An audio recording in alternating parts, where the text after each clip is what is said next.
of Reside Real Estate. Next up is Olatomiwa Olabanji of Vela Realty. And last but not the least, Miss Temidayo Dosumu, the head of sales for the Adala sales team. Please give her a round of applause.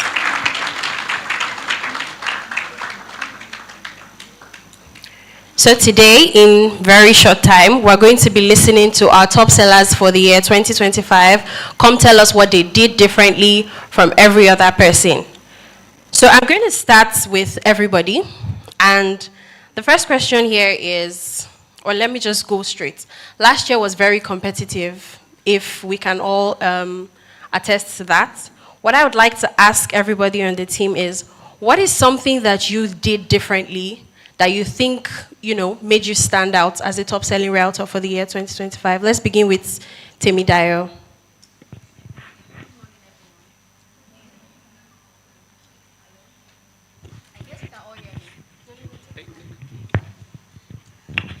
Good morning, everyone. So for me, right, I entered 2025 prepared. That's one thing I would say, because the year before I had like a very large sales draft, right? So as at December, I already started meeting with top people. I remembered around September-ish too, I had a meeting with Grace here. In December, I set up meetings with a lot of people, even with my bosses. I took them out to sit them down to like put me through a lot of things. So I actually made sure that I was on the right track, know what to do. I set up meetings with people that I know that are already there, what I want to achieve. So that was like the major thing I did at the beginning of the year for 2025. So, and I guess that already kept me on like an high tension already to move through the year. So I ensured that I made all my networking, my ads, my video. I knew what I wanted to do for that year from the end of 2024. So that's it from me. Thank you.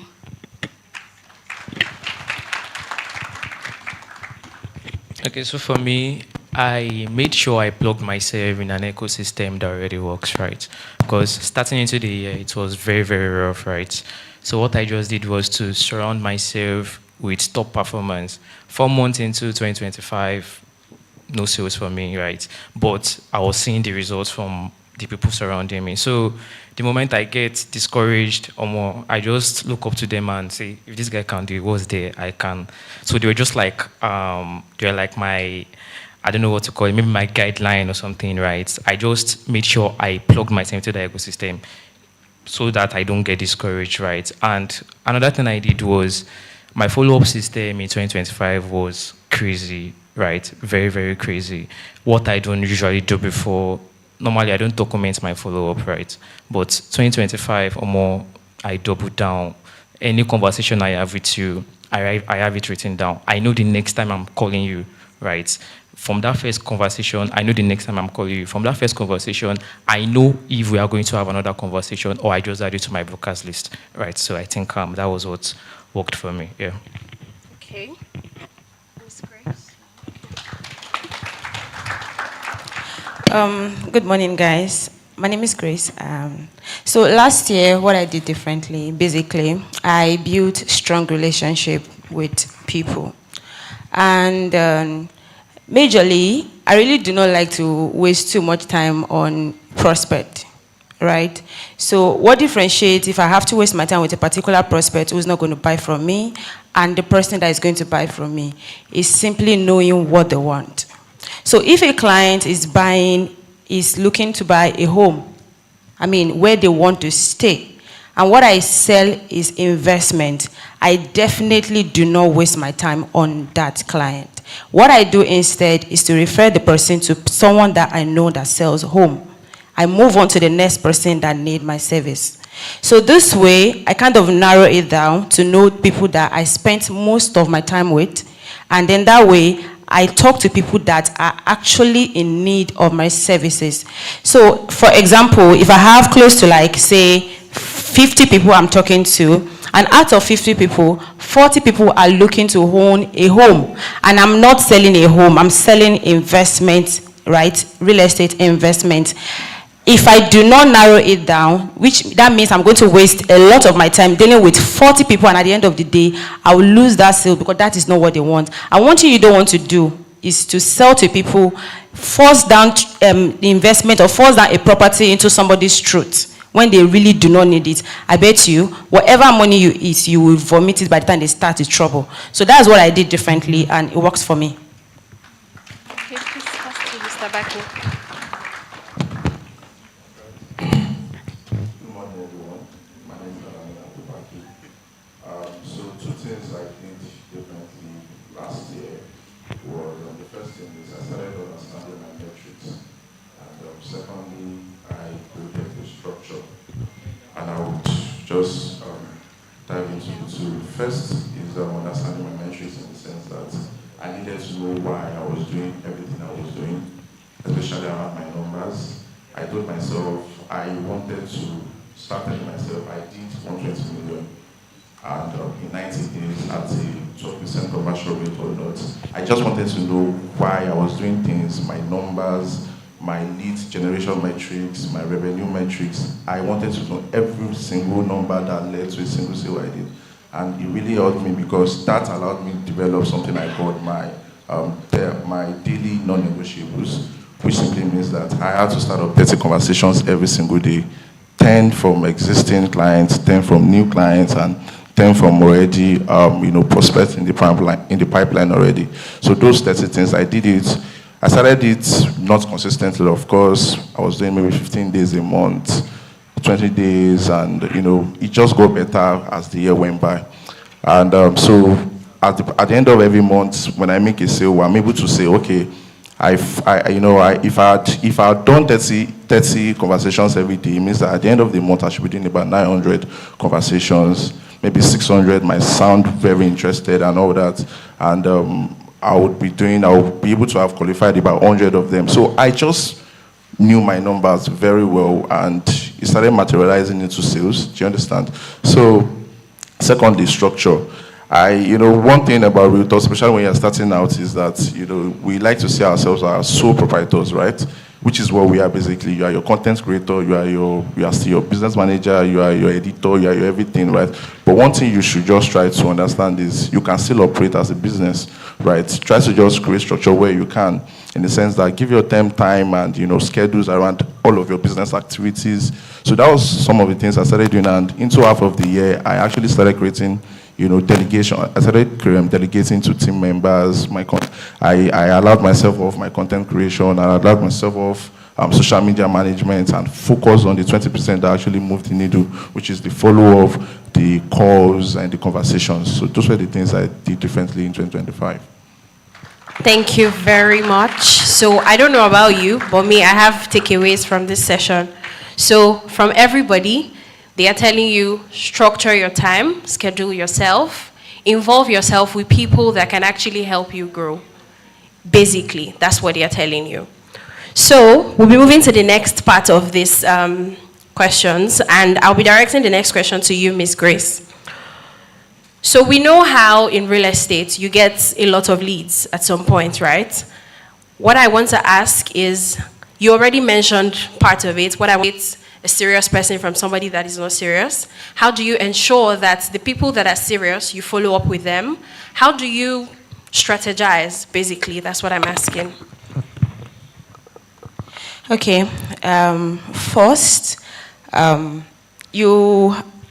me start by saying this. When we run an ads or when we get a lead, we all hope to have quality leads, people that we know that, okay, they are going to be interested in what we are selling. But at the end of the day, we will still not have everything. It cannot be 100%, except you're having a referrer. And sometimes, even referrer, maybe they might not be ready and things like that. So, and again, when you're trying to break down, say you have, I'll use 50 as an example again. You run an ad, let's use Instagram as instance. You run an ad on Instagram, you gather 50 leads. Out of those 50 leads, you make your first contact. You discuss with someone. I usually use our normal day-to-day as an example. If you want to buy a bag or you want to buy anything online and then you reach out to this person, Sometimes you reach out to 2-3 vendors online. Maybe you take them around. In fact, it might be within just 1 minute. You take this person, I like this bag, and you're seeing the same bag with another vendor. Now, the first vendor that reach out to you or that respond to your message, you have high tendency of patronizing from that person. So I advise when you run an ad, you respond immediately within the first 2-3 minutes. If not, maybe the first 5 minutes. Now, after that, your conversation with your prospect, the person that you're having conversation with, you would know. For example, now someone asks you, can you tell me more about your product? Or can you tell me more about what you're selling? And you already send details. Honestly, for me, I don't advise my people to send all the details at once. Like what most realtors do is when somebody reaches out from an ad, tell me more about this product. We already downloaded everything. And by the time you downloaded everything, you put full stop. And you're expecting that prospect to say something else. You already put full stop. After full stop, everybody go and rest. But what you should do is question mark, where your client have to ask something again, or your prospect have to ask something again. Now, when you send something like that, and then there's a question there, and you're not seeing or you're not getting any response, you call this person again and again. That means that kind of person is the kind of people that you put on your 1-week checkup, not your daily checkup. I don't know if you understand. Now you have the second person as an example. Let's say Mr. B now. That's Mr. A. Mr. B, you have a conversation with that person. You already send the details. The person is responding to you like you guys are communicating. Can you tell me about this product? Okay, we have this, this, and this. What would you like to, get? Oh, okay, I want to get 1 bedroom. All right, this 1 bedroom that I want to get now. What location are you looking at? Because we only have in this location, this location, this location. Does this location fall into what you are looking at? Oh, okay, I think this location fall into what I'm looking at. Okay, fine, thank you very much. Now, after this location now, do you think you are free on Tuesday by so time for an inspection? Oh, I'm free by this time. Oh, no, I'm not free on Tuesday. I'm free, let's do next weekend. Now, you already know that this person is a serious person. You are not supposed to follow up once a week with that person. This is the person you follow up every day till you get your inspection. So this like that breaks. There's some people that will fall into a category of you visiting them once a month. But one thing you should never do, if you have 1,000 leads, make sure your 1,000 leads get checked up on every month at least. I mean every one of them. There's no lead that is actually wasted. I've had a client that we met on, I think, was it NPC or, I think NPC. That's Nigerian Property Center. Yeah, we met there, and I've been discussing with this woman. This woman did not buy from me until after 1.5 years.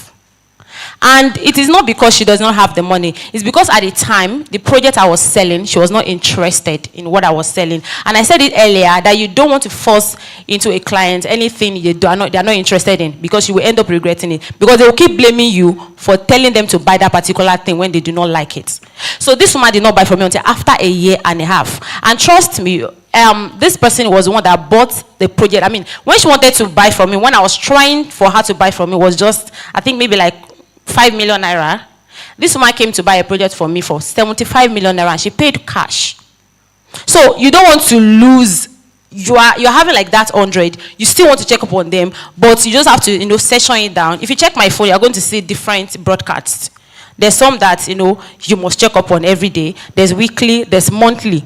There's even the one that is once in 3 months. So those ones are, I'm sorry, this project that you have is too expensive, I don't have money. Okay, don't worry, me, I'll be back in 3 months. Maybe the person has gotten a promotion, or the person has hit a jackpot, or something just happened, the person's life has turned around. In 3 months, me, I'll be back. If I come back in 3 months again, you still do not have that money. In another 3 months again, I'll be back. So that way you keep on recycling like that. Let me stop here because of time. Thank you very much, Miss Grace. Please let's give her a round of applause. So without wasting much time, we'll move to the next session, and this is on discipline in sales. So I will direct my next questions to the head of sales for the Edala sales department. So you have a lot of responsibilities in, apart from bringing in sales, you have a lot of responsibilities with your teammates and all of that. So how do you ensure that you don't lose clients, you don't lose prospects, you don't lose leads, and you still, do your responsibilities?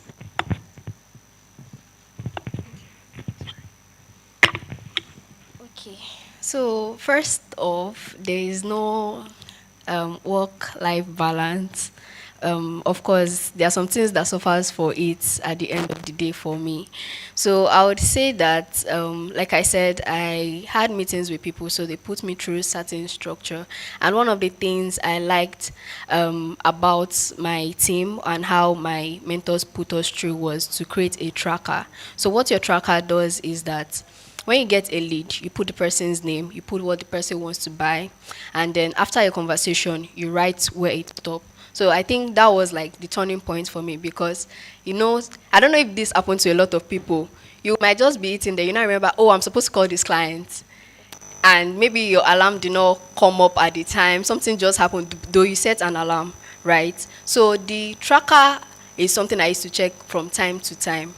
And I usually think, oh, if this person is someone that I don't have his product yet, I know that because me now, I'm restricted to selling only my company's product, right? So if the person is asking for something that obviously I cannot offer, I already take this person, and I know that I'm just sending broadcast or something like that. I know the people that I'm meant to call. So in terms of managing my time and my activities, I would say is how you manage one thing determines how you do the rest of the stuff. So I started the year going to the gym, coming to the office. That means going to the gym means I will come late. So I cannot collect best staff for coming early.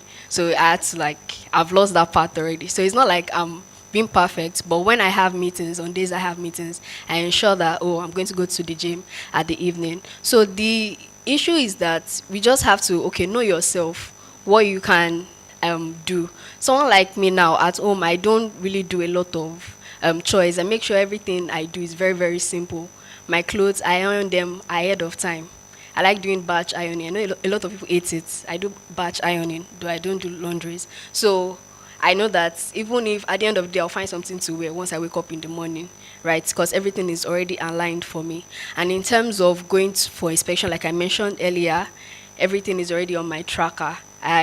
This year I just started using more of my calendar because I don't really see it when it pops up because I just open my phone like that. I don't see it, but I go straight to my tracker to check, oh, what are the people that I'm talking to today. I go back because sometimes the tracker can be very, very long, right? But the fact that it's already on a list, especially I think I started before with a book, right? But I don't need to end up writing everything unlike the tracker. So the tracker is, I can lose the book anytime, drop it anyhow. It's just about knowing yourself. Some people are good with book. Like when I met Grace told me that she used to use books, but I know that I'm a careless person. I will lost it. So my phone is the best place for me to have it. So you just have to be sincere with yourself.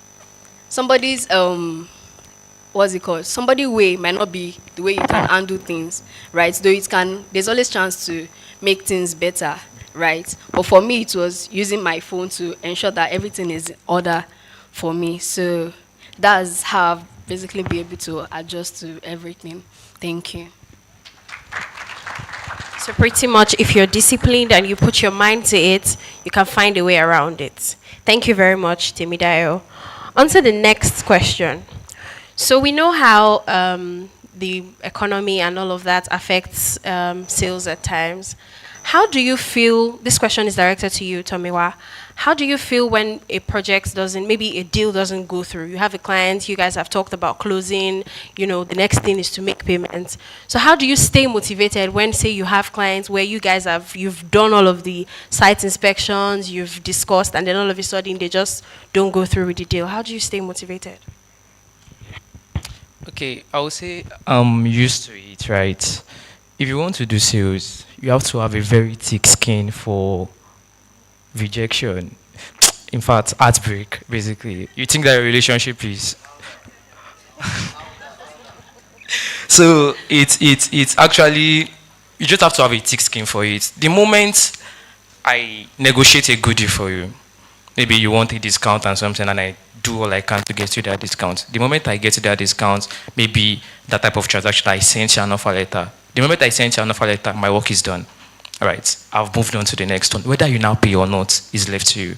I can't say you paying is not in my control. I've done what is in my control. I've given you the best of the good deal I can give you, right? So you now paying, you taking it is left to you. If you don't take it, somebody else will, right? The moment I I send you an offer and it's time for you to pay. Whether you pay or not, I've moved on to the next deal. So what I do is I have a couple of people I'm talking to, right? So if you don't pay, somebody else will pay. I will not just dwell on you, right? I just move on ASAP, like ASAP. That's the thing. So don't dwell on a bad deal and make a decision to quit real estate because one client refused to buy. Thank you, Tomiwa. And to our final question, we'll be asking Mr. Abdul Baki that. So we know how the market shifts as well. I mean, there's a style of real estate that is selling at a time, and then all of a sudden something new, something unique comes into the market. So how do you position maybe content, or how do you communicate this with your clients and properly get them to eventually buy? All right. So we'll be practical about this. So I think the first step, let's just outline the first step is you as a leader, you also have to involve in and always ready to adapt to any market shift that is happening, right?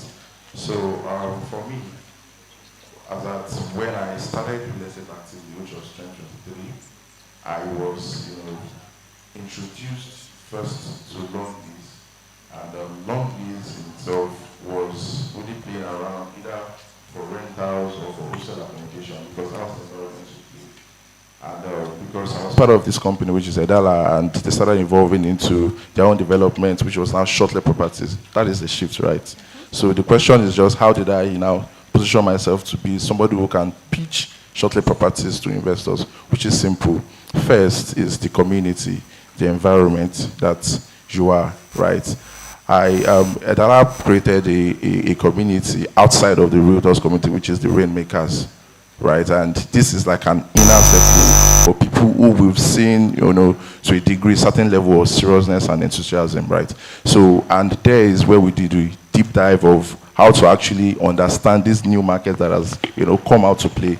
So the first step is you as a realtor, you want to understand that new shift, right? Do all of your, research, all of the knowledge acquisition you can do around that market, and then understand it, and also ask yourself a very reasonable question. Now, this new shift, can I also put my own hard-earned money into that, whatever new adaptation we have in that market? And as soon as you're able to do those things, understand it, genuinely ask yourself if you can also do that, then I think the confidence to pitch it to anybody would definitely come with it. So that's it. Thank you very much, Mr. Baki. So I'll be asking a final question, and this will be directed to everybody here. So what do you think people can do differently this year to become a top-selling realtor? You can start, Baki. So, three things. First, you want to push, or I would say market properties that sell themselves. And trust you, one of the best properties you can market you can sell in the market right now are short-let properties, right? Because they are proven to be like the fastest way investors can recoup their capital and also make profit. So position yourself to market properties that easily sell themselves in terms of location, in terms of value they offer back to their investors. Focus on those properties first. Then secondly, do not just rely on our own network. Rely on other realtors distributions, right? Trust me, I personally did a lot of this last year through other people's network, right, and distribution. It could be your client's network and distribution. It could be your fellow realtors' network and distribution. Rely on your own distribution, your client's distribution, your colleagues' distribution. And I think the final thing is, what I would say is outwork yourself on follow-ups. Trust me, the money is in the follow-up. Outwork yourself and your fellow realtors on follow-ups. So those are the three things I would say you should do differently this year.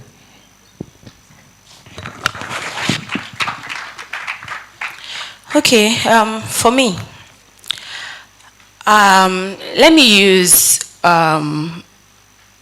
okay, I think was it last year or 2024, I sold over $1 billion in.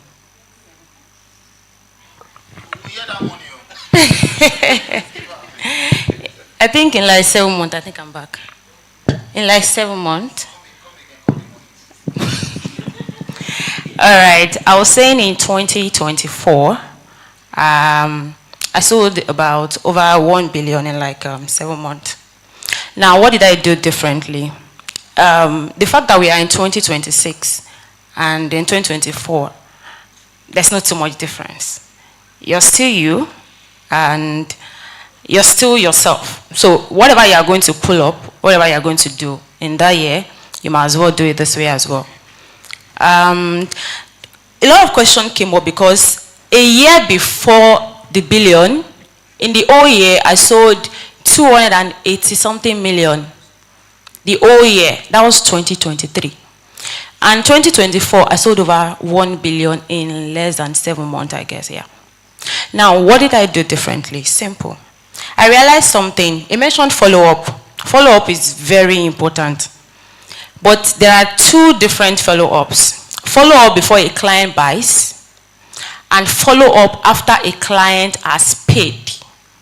Now, what most of us look out for is people that are new, that we want to sell to. Let me rephrase that. We want to look for new person today, new person tomorrow. This person buys a property from me. The deal is closed. We are done. And one thing we don't understand is you can have just 3 clients, and these 3 clients can multiply your sale or your sales over and over and over again. I tell my people that if I have 1 client, if I meet you today, and I say that you have the tendency of buying from me, already in my head, you are 100 people to me. Because it's either you come back to buy from me or you refer. Now, if you refer somebody to me, the person you refer to me will buy again from me. That person will refer again and again and again like that. The cycle continues. And by the time I trace it back to the first person, it becomes almost 100. That is my own logic. So when I meet a client that buys from me, I don't let go. And another thing again is, if I have a client that ever bought from me, if you are not going to buy from me the next project, be rest assured I don't have what you want. That's why you're not buying from me. I won't allow you go anywhere. I reach out to my client. I check up on my client once every month. I made that minimal because I really do not have much of the time to check up on you every time. And I don't want a misconception. Because again, I'm a lady in real estate. There's a lot of misconception. So I don't want to check up on you like I am dating you. So I don't want to check up on you so that I'm in your face. So what I did differently that year was I took those 2 follow-ups personally. Like I took it so personal. Now, I meet a client, the person has bought from me. They are not done with business. What most of us do is when they buy like this, this person, I've closed the deal. Oh my God, thank God. On to the next. And what you don't understand is that person that you just left. Another thing is, have you guys noticed something? A client comes to you, maybe it has happened to you before. A client comes to you and then you ask the client, what's your budget? That's if you ask. And the client is telling you, anything that is more than 40 million naira, I don't want to. Now this client has bought, then you went all out, look for something that is not above that budget. You give that client maybe 40 million or at most 45 million naira. And then after, maybe you just miraculously bump into that client one day and the client is telling you, Mr. A, good afternoon, what are you doing in this area? Hey, I own a property. I just bought this place last week. Hey, are you serious? This mansion, I bought it for like 750 million. And you look at your clients and you're like wondering, Uncle, last month you told me 40 million naira, that is your budget. Now, I'm not saying that you should ignore their budget. I'm saying you had sold whatever it is the person came to you to get for them, right? Now, you go back again. So I have this particular deal. I mean, I don't know. I'm not saying maybe you want to buy it now. I'm just saying it's going to be this. You just sell the project to them. You don't know anybody's pocket. It's what I tell you that I have in my accounts that you will believe. So if I tell you I have 2 million naira in my account, that is for you to believe. For me, if you tell me you have 2 million naira in your account, where you get that 2 million naira from, you can get 2.5 billion for me in that same account. If I try my best, if you do not have it, good. But again, I said it again, I'll be back in another 3 months. So if a client has ever made contact with me once, I think Timmy was asking me one day like that, okay, and how do you know recycle when getting lilies? I was opening my book one particular day. I was giving my team member numbers, and I think I mentioned to Baki as well. I showed him one of my phone. He saw 5,000 something contact there, and he was like, "Where did you see this contact?" Those are not my friends. Those are not my family members. Those are my prospects and clients. Over 5,000. And I don't let go. People have bought from there. There are people I'm still prospecting from there, and they will never go. Because that number, I will not lose it. I do not only put them on my phone. I have my, sorry, the moment when she resumed, I'm very sure, let me apologize publicly now. When she resumed, imagine you're just resuming for the first day, and then your boss is giving you a phone to write down all the contacts from beginning to ending. That was the first job I gave to her when she resumed. So all those contacts on my phone are in my book. She mentioned that I take care of book a lot. I can lose the phone. I mean, we are in Lagos. Anybody can steal my phone. But you will need to come to my house, raid my house, and you have to get maybe 6 jotters, right, of my contacts before I can let go of my client. I have them on my book. I have them on my phone. And I check up on them once every month. I mean, all of them. So please, if you are going to do something, you might as well do it well. There's no point in you being in real estate and then somebody is asking you, why are you there? There's no need for you to stay in real estate and then be staying for 10 years, and be staying for 100 years, be staying for 50 years before you know that, okay, you've actually done something. You're supposed to come with the mind of, okay, I'm coming here and I want to get this thing done within this particular period of time. I'm not saying you should kill yourself for it, but you might as well do it very well. And people might as well see that, okay, this person is actually doing well. Let me stop here. Thank you very much, Miss Grace. Tomiwa and Temi, please. Okay, building on what Grace said in terms of follow-up, I would say you have to be very, very consistent with your follow-up, right? And I'll be very practical about it here. So there was a client that reached out in February 2025 when we were still pushing Urban Suit. Urban Suit was still, at the off-plan level, right? He had the money, he's a guy in Abuja and all of that. So we already concluded, okay, Afa, they will make payments. So I just thought that he was slacking and, okay, I left him. But I added him to my broadcast list, always sending him broadcast, always sending him broadcast. In fact, sometimes I just call him to check up on him, and he never mentioned about the project anymore. Okay, myself, I just left him that, okay, maybe it was not a perfect fit for him. So now, anytime he comes to Lagos, we already spoke to the extent that he's always in Ikeja, okay. Now, Edelana launched another product in Ikeja, Capital Suit, right? So the moment they launched that project, I already sent him, immediately I sent him that broadcast, and it was like he's interested in the 2-bed and 1-bed. So, but then it was slacking because Capital Suits moved like so fast. So 2-bed was sold out, 1-bed was sold out, 1-bed was remaining 1 unit. So I got the message that 1-bed was remaining 1 unit. Immediately I sent him a bill, Oga, Alpha, now 1 unit remaining, and all of that. I was like, Tomiwa, this is weekend. I don't have 10 million that I can deposit. How much do you have to deposit? He said he has 6 million to deposit. I will balance something. Oh yeah, deposit it. I will lock in this last units for you. Then I reached out to Dayo. Abba, okay. He just said, okay, go ahead with it and all of that. So now this deal happened in October. So imagine somebody I've been speaking to since February. Assuming I had left him, right, and just leave him like that. Somebody else have collected that money from him, right? And secondly, what I said before, right, the first time, the moment you send your contract, keep bumping. You can't dwell on one client. There was a deal I closed on on Thursday, right? So that deal, I already sent out a contract to a client. I'm sorry, an offer letter rather, to a client that's okay, I've sent the account number and all of that. Then I sent that offer on Tuesday. So I had another inspection on Wednesday. The man came down, was like, okay, I'll bring my uncle down by 4 p.m. today or tomorrow. I was like, Baba, that's when they always talk. So I was not even expecting them to come. So the next day, even the uncle was bringing was already around before I go to site. So they already went on site, then they called me that I should come to site and all that. Okay, on getting there, in fact, this man, he condemned the project. They condemned the project. I was never expecting them to buy. But I don't know, maybe it's because of the location, and that you should also take that into notice, right? The type of project you push, you should make it a project that sells for itself, right? So now, imagine a project I already sent out an offer letter for. I was expecting, fine, that person is supposed to make payment, but it's all her fault, and if she doesn't make payment. So somebody came on Wednesday, came back on Thursday, they made payment that same Thursday. A project that they condemned. So assuming I was dwelling on that woman I sent an offer letter to, that I should wait for her to make payments. No. In fact, till now as I speak to you, I'm looking for another project for that woman, right? Because of the way she has been slacking on that project. So now you should don't dwell on one client. The moment you send your offer letter, move on to the next person. And yeah, I think that is it for me. Thank you. Okay. Well, for me, just a closing, right? Yes.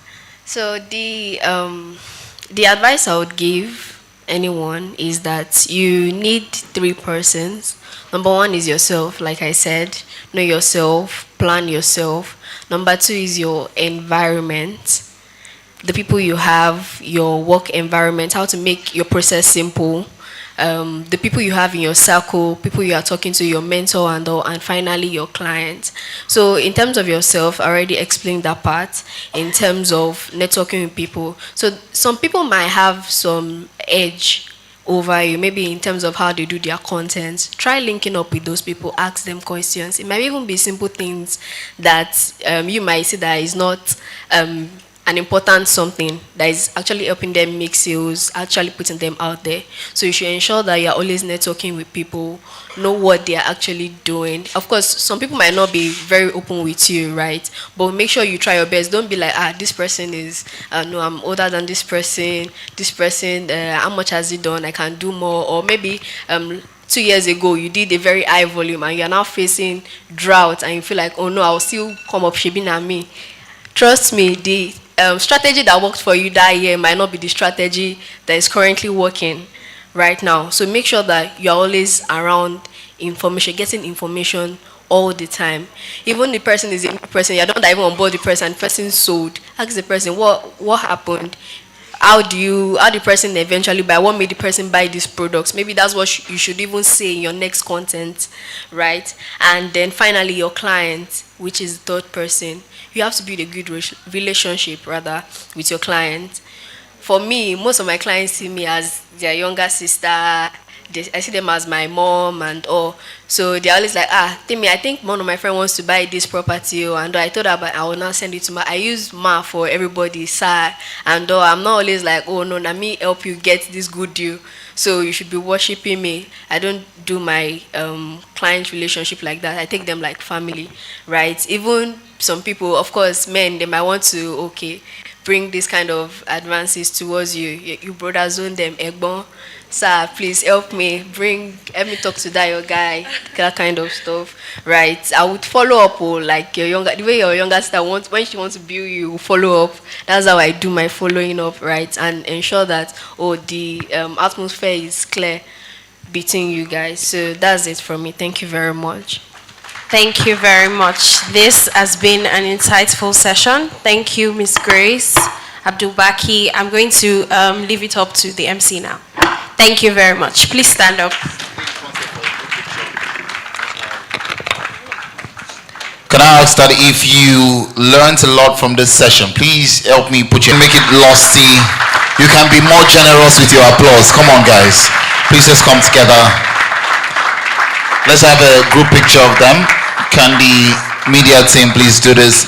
I'm also going to like that the CEO comes forward. Please let's put our hands together for Mr. Samuel Olatunde as he steps forward. We're going to be presenting some awards of appreciation to our panelists this morning. It's been a very insightful session. They've been able to break down how to be a top-selling realtor from their own personal experiences. They've given you stories, they've given you strategies, they've told you the steps, the right steps to take to become a top-selling realtor. Please go, please. Come stand this way so we can present the awards to them. Let's have them. Please, bring them.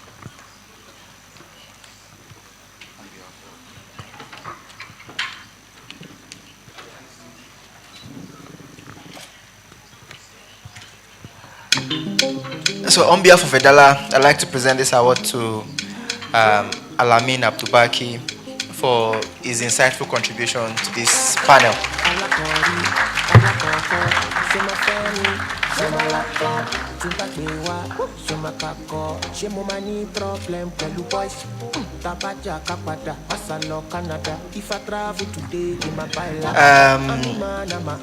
Still to the men on the panel, I'd like to present this award to Olabanji Olatomiwa for his insightful contribution and thoughtful perspectives to the panel.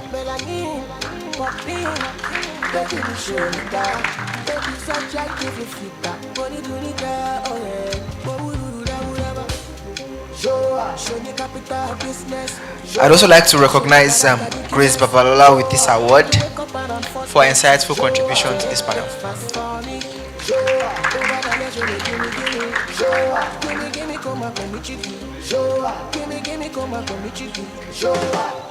And the last but not the least, to Dosumu Temidayo for our insightful insights to the panel.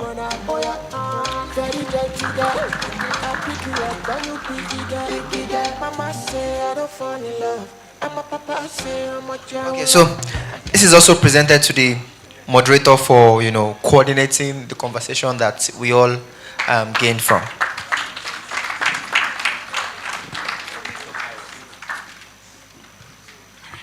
Thank you very much. Thank you very much, Adetayo. Who's is this part of what we're giving out for the souvenirs? Okay, I just had to be sure.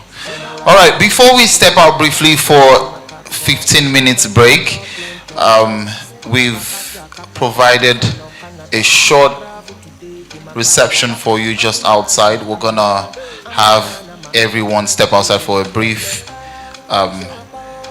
just light breakfast. We know it's already past 12 and it's just like you're eating brunch, so just take it as brunch.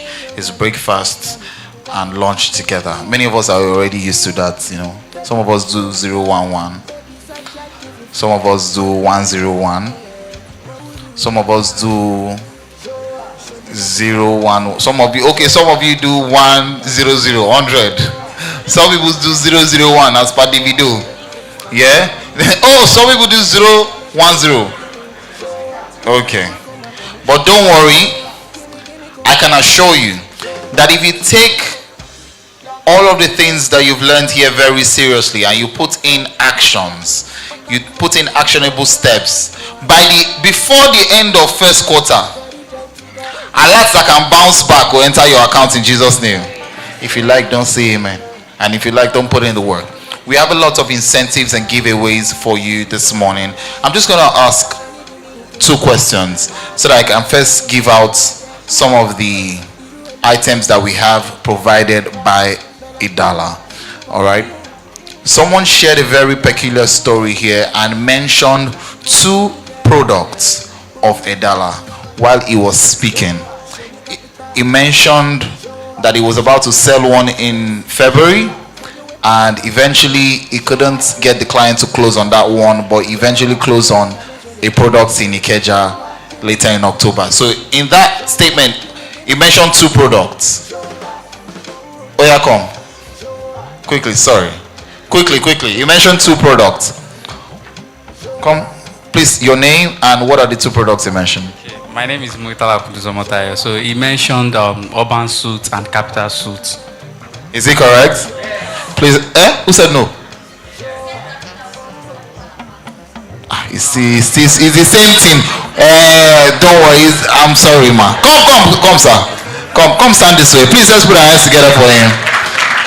He's getting. I know you're a realtor already, and you already have some things that help you to facilitate your videos, but this is courtesy of Edala. Please put your hands together for him. Thank you very much. All right, thank you. I want to be sure that you listen to the panel session. Miss Grace Babalola mentioned that one particular year, 2023, she did sales of 200 and what now? 224. 2024, she did how much in sales? Less than 7 months. The previous year, how much did she say she did? Is that correct? Huh? Okay. It's just, was it over 1 billion he said he did the next year? 2024 was over a billion.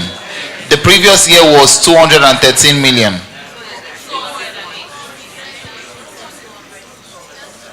Okay, okay. So I've gotten the exact figure. You want to guess? Okay. Or you want to try? No, not 278. 208. He said 84. Is that correct? You're close. You are guessing. I just want to be sure that you paid attention, not guesswork. She did over 280, correct? Now the next year, what did she do? Over 1 billion. So let's give it to him. Come forward, please. Let's give it to him. Let's give it to him. I mean, let these numbers stick, so you know that people are making. There's no money in Nigeria. There's no money. They are buying now. So please put your hands together for him one more time. One more question before, just to give out this one.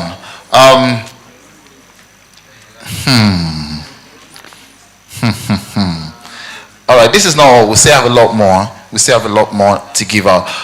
But we listened to the panel session, and you heard the. Okay, this one is a very simple question. What position is Temidayo? Hey! You don't know whether it's football position. You would not allow me to land. Okay. What can I ask about the panel session again? All right. Did he give us any number? Oh, Mr. Baki just stepped out. I wanted to ask if he gave us any number, but let me just give this out so easily. All right, so easily. What is the theme of this year's $1 results? No, if you cross answer this question, you have sore throat. Oh yeah. Okay. Quick. I'm just going to be picking people at random. Scaling beyond sales. Please put your hands together for our take. I just wanted to give it out at random. So, no, there's still more. There's still more. Let me show you, so you know. We still have a couple of stands to give out. We still have a couple of microphones to give out, so you can be sure that we're ready. Yes. All right, so before we get to the next session, we're going to allow people step out in batches, because if everybody steps out at once, it's going to be very rowdy. Good morning, sir. It's good to have you. We're in the afternoon already. Good afternoon, sir. It's good to have you. You're very much welcome. We've been waiting for you since. Me personally, I've been waiting. It's good to have you here. Please, ladies and gentlemen, kindly, are you going to direct them? You're going to direct them? Okay, great. The lady in wine, Burgundy, I beg your pardon, is going to direct you. So we're just going to have people on this side of the hall. Please kindly rise. Just people on this side first. People on this other end can hold on. Let's have music playing on the background while that is going on. So carefully, you're going to be directed to where the breakfast, now brunch, is going to be served. And when we get back, we're going to be listening to our keynote speakers this morning, rather afternoon, I beg your pardon. I keep mentioning morning.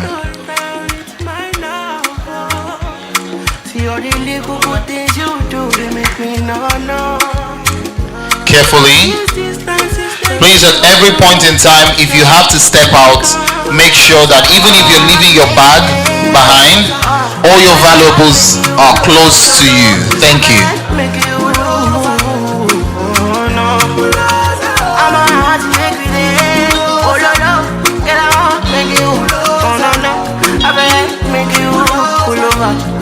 Pull over. Should be not these kind of things where they make man see ya.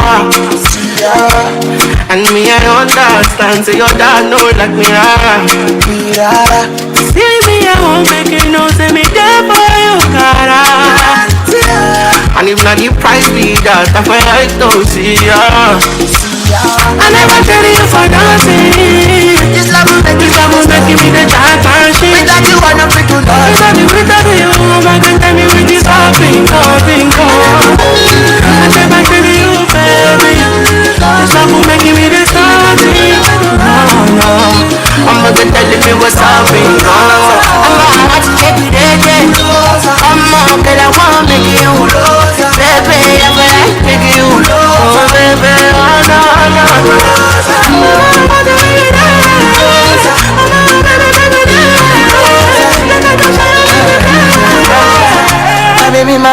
time. Yeah, now you do make you my temperature dey rise. If you leave me, I go die. I swear, you are like the oxygen I need to survive. I'll be honest. Love it, get totally me. I am so obsessed. I want to chop your heart. I'm a bit of a candy sweet. Wanna make us feel love. I'm love one thing. I'ma make it bad man sing.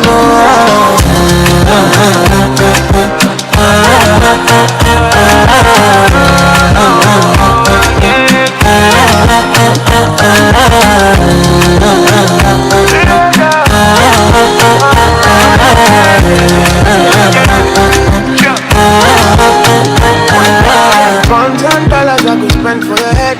Talk all they want, I don't care what they say. Cause your matter, I need my body carry for my head. Sometimes I'm happy, sometimes I'm sad. I don't know what's over me. Sometimes I'm good, sometimes I'm wild. I don't know what's over me. I don't know what's over me. I'm overthinking everything. And time me feel like nobody can understand the way I feel. Cause I am fucked up totally. I don't know how to keep company. So I've been drinking cognac. I've been drinking too many shots of cognac. One for the belly, another for the broken heart. 3 for addition, 4 so I don't go back. Give us somebody who can watch my shoulders. So I can never be sober. Ìyanu yẹn ṣọ́ọ̀kì wọn bákan bíi ti bad boy thing. Say wetin go be go be. Dem no fit hold me on G. Wọ́n lélẹ̀ o. From ojú ẹlẹ́gbàá to ìkàtẹ́ o. I show them pepper kí n tó sánlé o.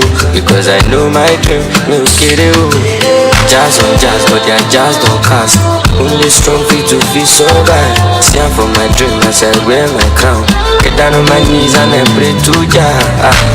Person wey no walk, tell me how he want chop, man I don't know.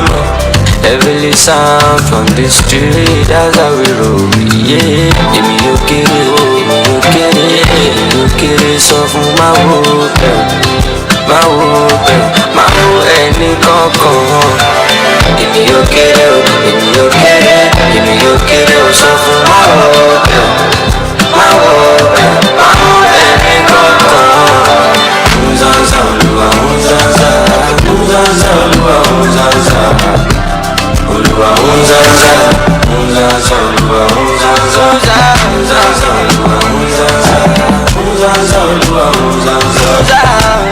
Olúwa, unzanza, unzanza, Olúwa, unzanza. How many things look at me? How many me I wonder? So many friends they envy.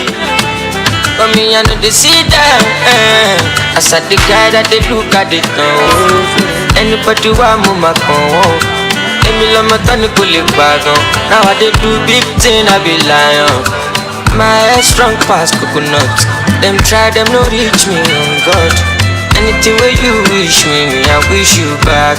I'ma make a focus on my grind, oh. Person wey no walk, oh. Tell me how you want chop, man, I don't know. Heavenly sound. When the bed do they enter body, all the girl them go shake their body, they go shake their body. Olúwa bọ́nà mo gbóná fẹ́lú, ṣe mo gbóná fẹ́lú. You know the money you take up police, me I dey love you gone.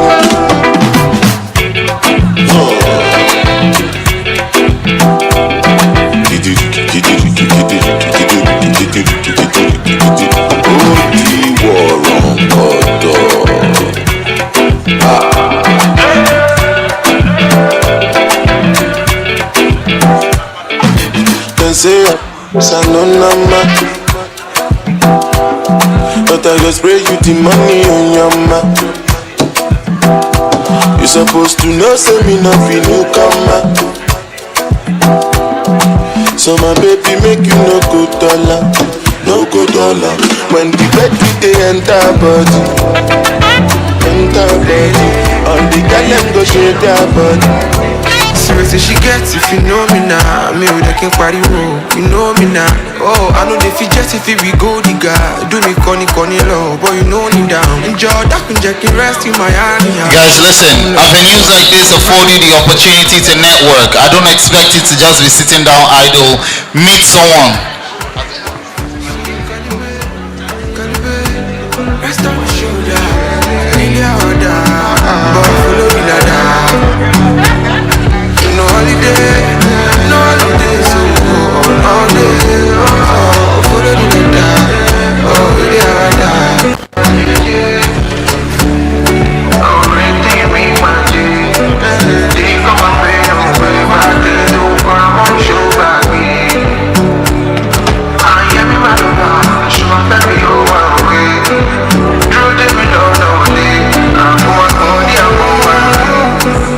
Okay, you get. Best believe I go always come prepared. Manage your body, I need my 10%. Make I no shoot to my shots for pessimism.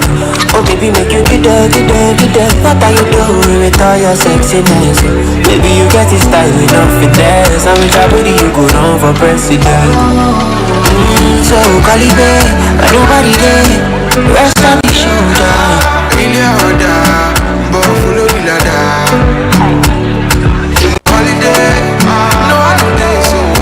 All day, follow me ladder. Oh, really harder.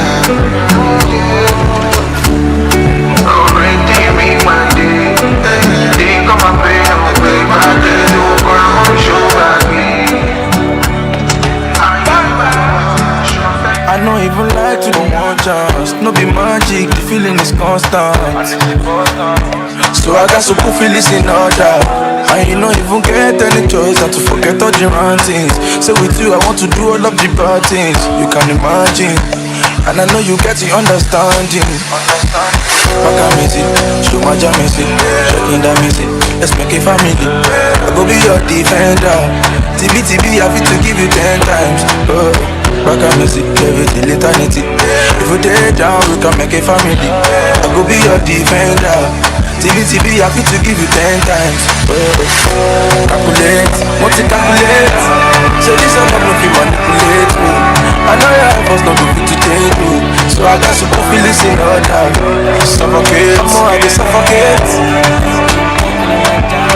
Please, if you're outside and you can hear my voice, if you've gotten your breakfast, please, we politely ask that you return to the hall so we do not have that place entirely crowded. If you've gotten your breakfast, if you've gotten your food, and you're outside, if you can hear my voice, please kindly return inside the hall. Thank you. Expensive smile in the dark, it is shine. Me right now, that more kind of money God every year, bust every year. Many wanna see me fall, I stay elevate. Energy day, delibe. Only la wako te back bucket day. Some of them no feel relate though, because my glory carry weight too. You will support, I appreciate too. Una on no go spoiled by his grace so, grace so. Worldwide, you don't go. Stand on the worldwide, you don't go. Worldwide.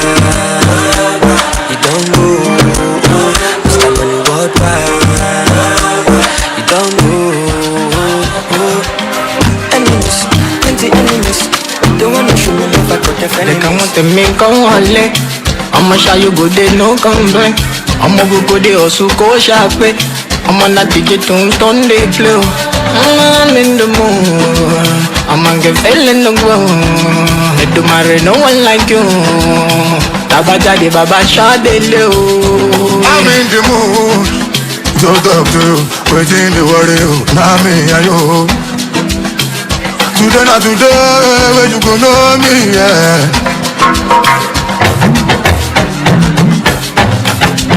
Oh my love, níbo ló tún dá? Kò sí perfume, ká ló ná fi dá. Ká ṣe kìíní yẹn, ká yọ ná fi lá. Bíjọ́ tún lórí ìdẹ́kun ká jẹ́ ògbódó bá. Oh my love, níbo ló tún dá? Kò sí perfume, ká ló ná fi dá.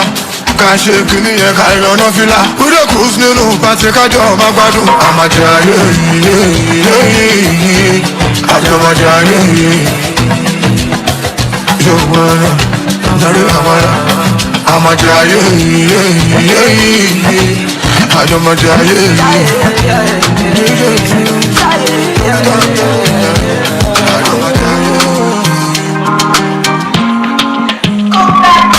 Man, get united till I fade out. Keep the vibe no pure on my way out.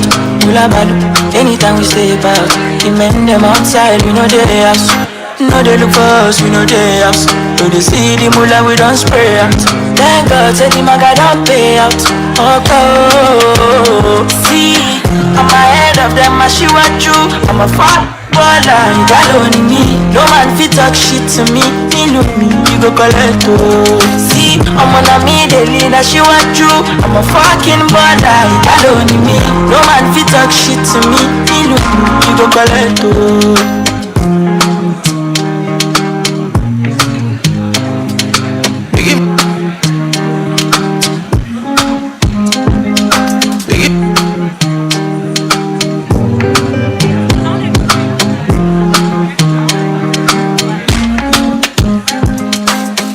Just for me before we conclude. But she marry me cool, will it back babe? Mama hello Timbuktu, I'm a kiss more Jew, come on up with. She see us day, Jenny Bezaya. Your shiny ways, I'm a vacation impromptu when I'm done. One emo so big. Tell everybody. Oh, give you a side, girl, when you touch my body. Oh no. Oh, my body's on me. You're my love. I'm believing love that steady giving me love. Original. To the back, I know I'm vigilant. Baby, you're my really I don't feel like to buy them, I'm a boy. It's you that I crave for. Go to things I could do, hear everything go ahead. No, mine now. I'm gonna be your nigga, money go see ya. I need my kuba on the lock up. Where you go, man, do me vanilla. She get all the things I like, oh, she live on shop. Oh, my boy, it's alright. Baby, tell me, so it's now or never. Yeah. Big pride. I don't know who I know you bad, oh. You give me love, I give you back, oh. You give me this, I give you that, oh. One time, oh yeah. I don't know who you are, so wonderful. If I leave you, now you I go run back to, yeah. I go run back to you. It's wrong for you, baby, I'm going away. Your love is true, I know you will always be there. I'm coming for you, baby, I'm going away. Your love is true, I know you will always be there. No one can love you, God, nobody, baby, no one can love you, God, baby, no one can love you. Yeah. Confuse me, tell me why you they confuse me, oh baby.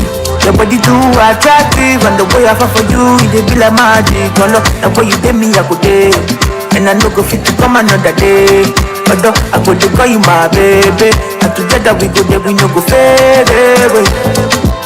Why be say that you in my mind? Say you no be option, no be lie. Oh yeah, make it run away, make it fly away. Oh no, no, no. Why be say that you in my mind? Say you no be option, no be lie. Oh yeah, make it fly away, make it run away. Come on, no. Call on me. You just say I go pull up on you. You just say I go what? Call on me. You just say I go pull up on you. You just say I go pull up on you. And so we enter part 2. Stepping at the place, everybody confused. Everything moves, I like cruise. Smoke and booze, oh yeah, make you feel good. Now when you day, boy, I go day. And I don't go fit to come another day. But I go to call you. Alright, can we have people on the last row that have not gone? Please, can you all rise? People that have not gone out on the last row, everybody on the last row, please, can you rise? Yes, you can use the front and you can step outside to get your breakfast. Thank you. Let's move smartly, let's move quickly. We have just 5 minutes left for this tea break. We have just 5 minutes left. Yeah, break on this. Yeah, echo with the wave now. To the early, yeah, morning, nah, we fight. Come Miami, know what tomorrow we go shine, we fight.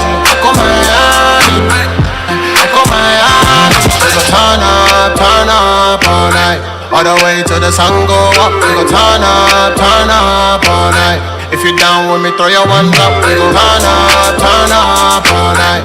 All the way to the sun go up, we go turn up all night. And if you down, let me know. We get ready to the morning, ain't never midnight. Wherever there's sun on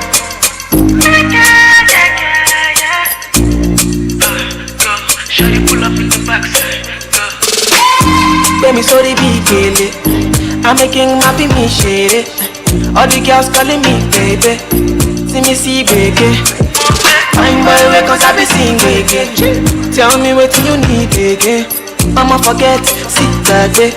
Me I be complete package. Oh, me I be fight for your love, but I no fi beg for your love.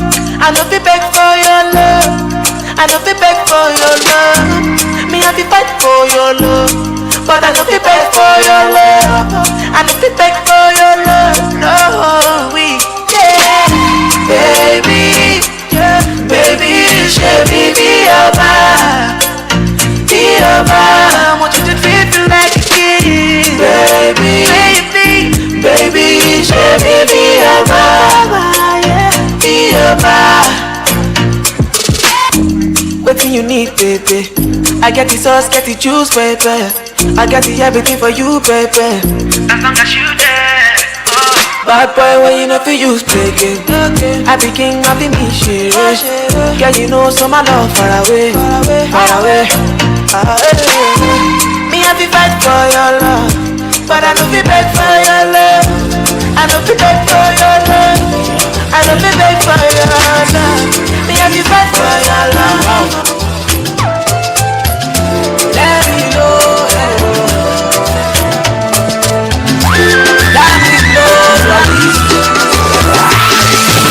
Me or you elegba, they know my story.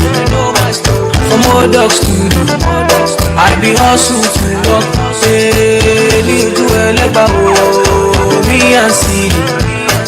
From old dogs to we been hustle to work. Hey, me or you elegba, oh, my people dead, my people suffer. Them they pray for blessing. Hey, me or you elegba, oh, my people dead. Them they pray for blessing, for better living. Hey, kilo dale, aye ole tonya o, aye oni double. Àdúrà ló lè ṣe o, call on daddy. Àdúrà àgbà o, tìṣù ẹ̀ ní ìbàdélẹ̀. Àfọwọ́ gbòójẹ́. I am feeling good tonight. This thing got me thanking God for life. Oh, I can't explain. I can't explain. Yeah. I am feeling good tonight. This thing got me thanking God for life. I can't explain. I can't explain. I say near you wherever. They know my story. From old dogs to me, I be hustle to work. Say near you wherever. Oh, me and see. From old dogs to me, we been hustle to work. See, Mama, if it's easy to be man, take my shoes and go crazy. Even when my energy down, I dey drink kokoro, come taste it. Mo wáyé tí mo wá orí mi má jẹ́ ń jẹun, má jẹ́ ṣàlàyé fún ingrate. Even when my energy down, I dey drink kokoro, come taste it.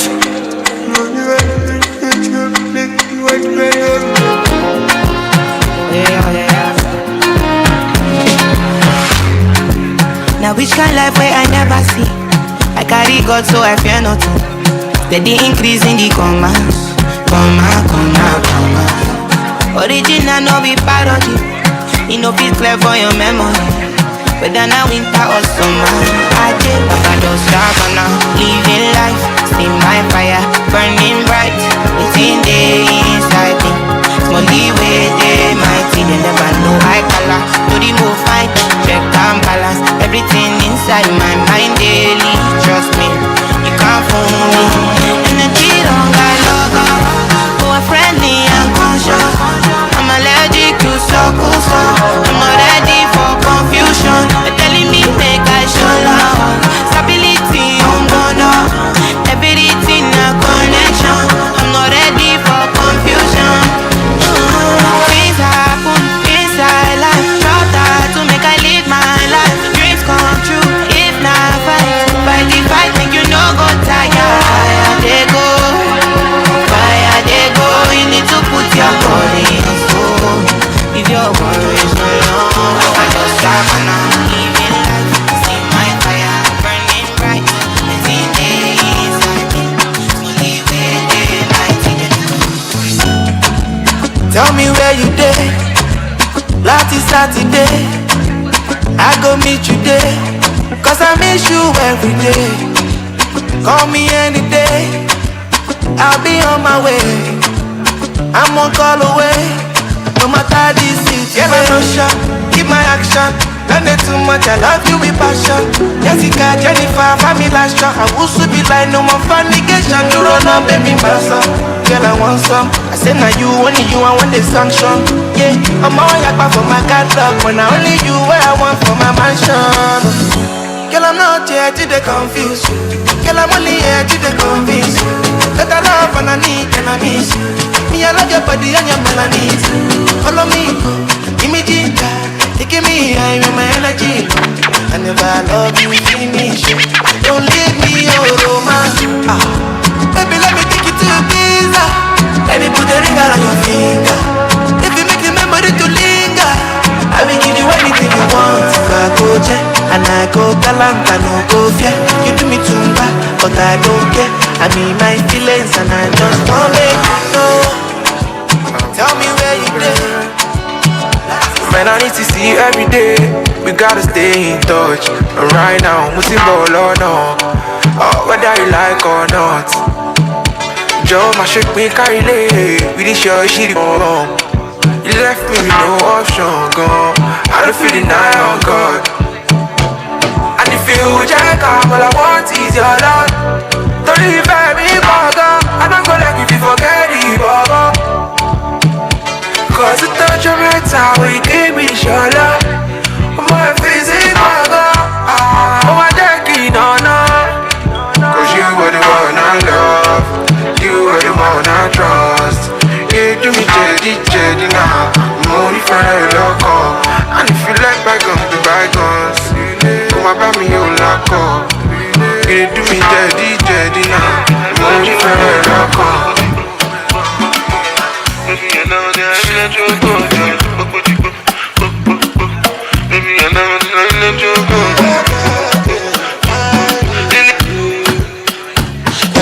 Angelina, you the cool in my temperature.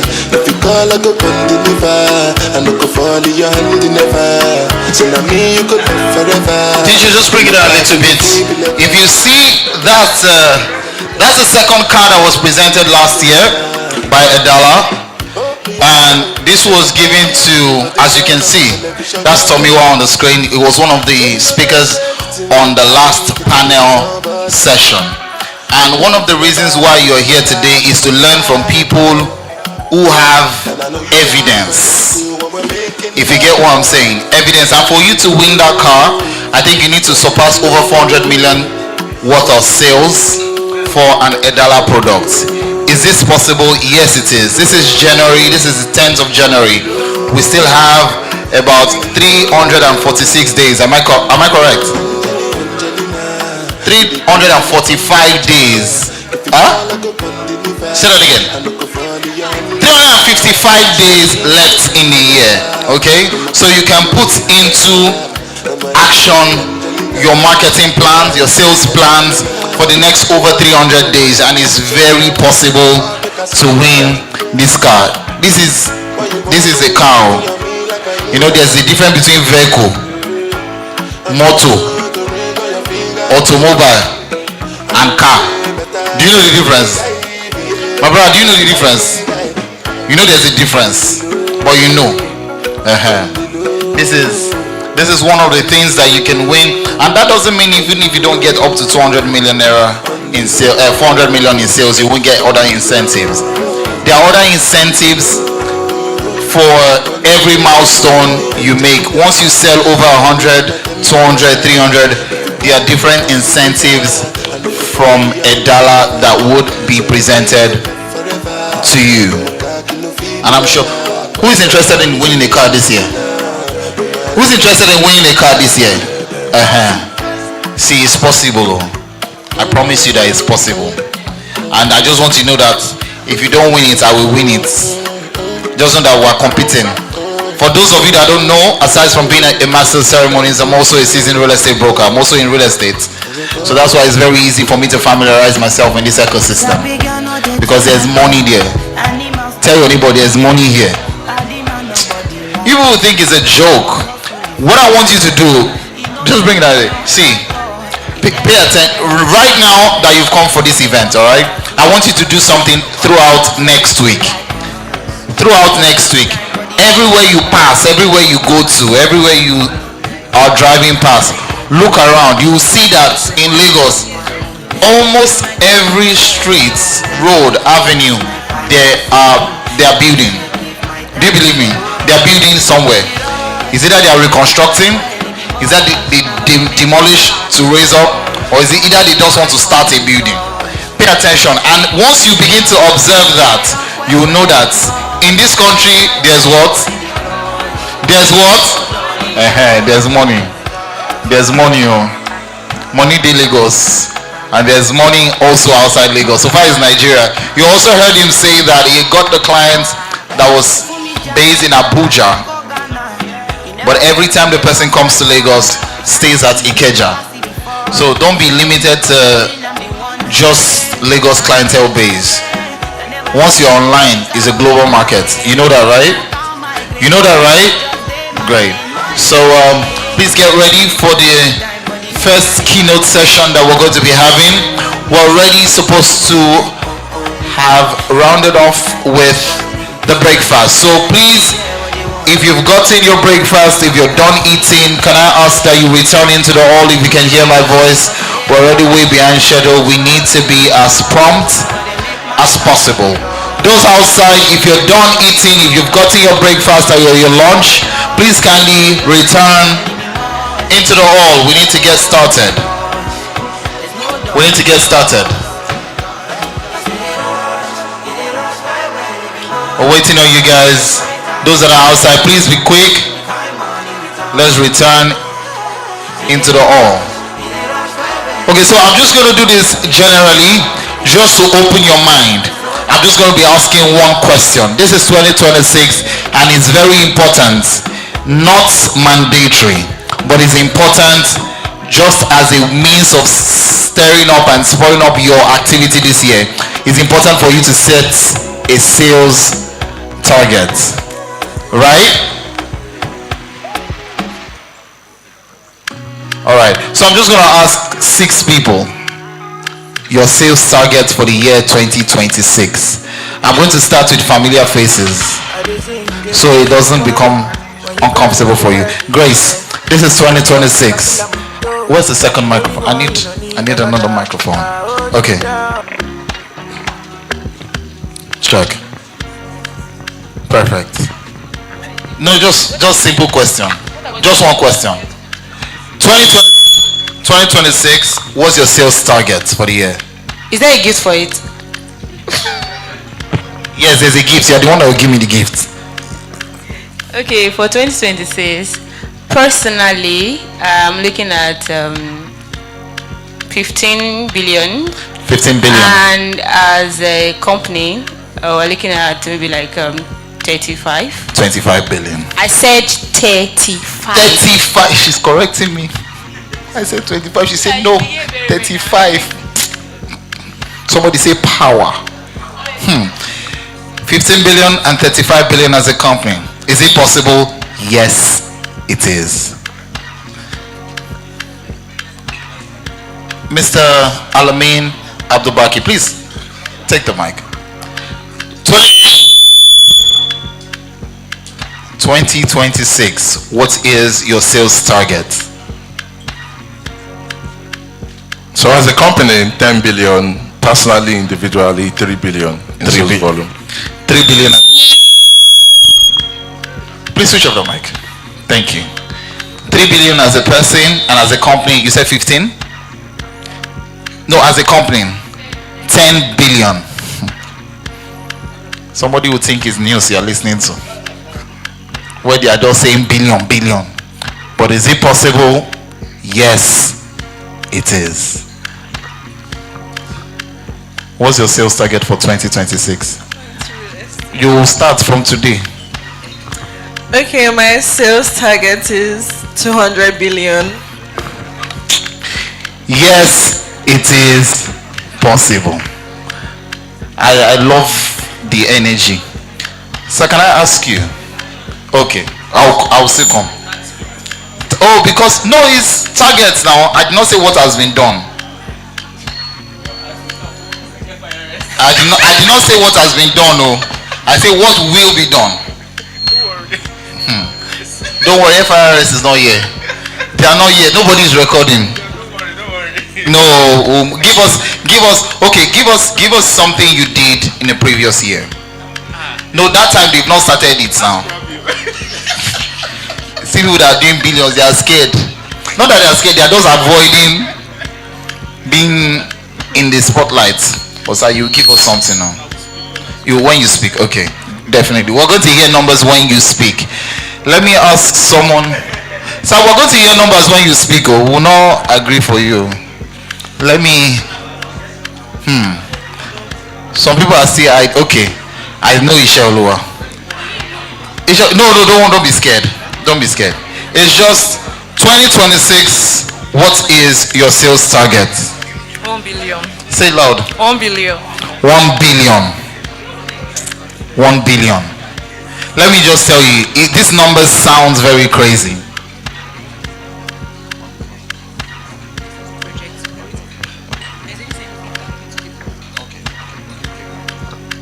All right, ladies and gentlemen, at this point in time, I'm going to ask you to turn your attention to the multimedia screen. The first speaker today is going to be speaking to us virtually. Ladies and gentlemen, is not just a voice in sales, is a force in global. Please, can you turn down the music, please? Thank you.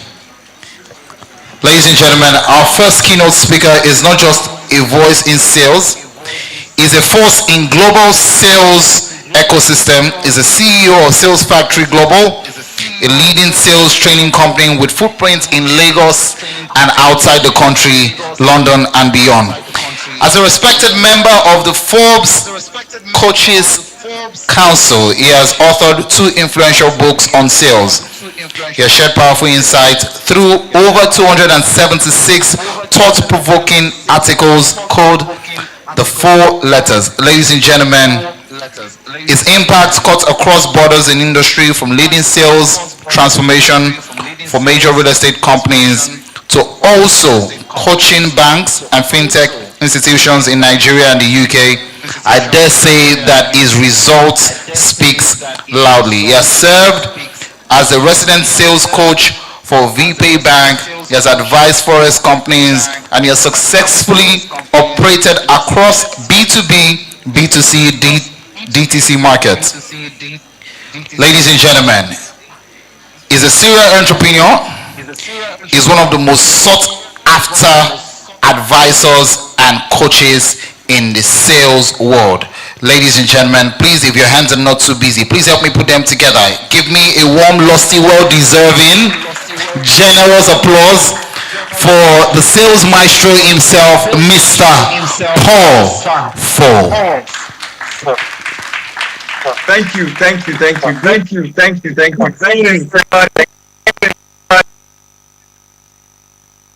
you all hear me?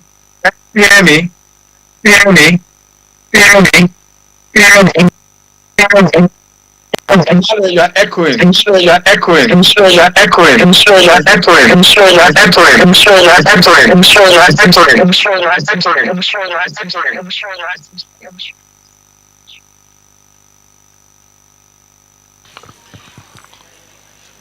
Check.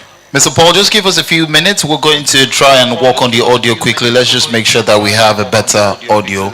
The echo seems to be sounding about 3 more times after you speak. So please, can we work on that? I can also hear an echo in my voice. How are we going to make that sorted? Check. Check. Okay, I think the echo has ended. The echo has ended. Oh, it's back again. Echo has ended. It's back again. Just give us a few more minutes. We're working on it, Mr. Paul. Everyone, look at Mr. Paul. Is it not looking good? Is it not looking great? It's not looking great. Mr. Paul, smile for us. Okay.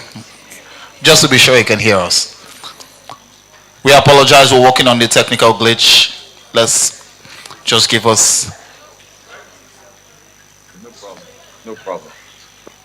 Got it. I'm waiting. I'm waiting. I'm waiting. I'm waiting.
Check.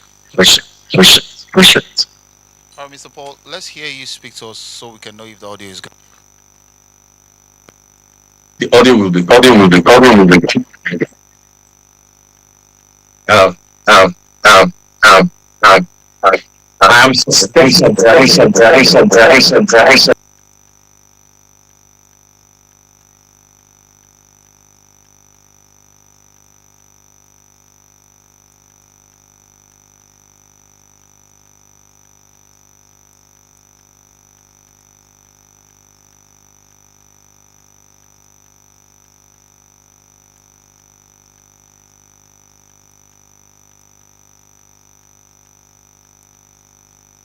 Wait.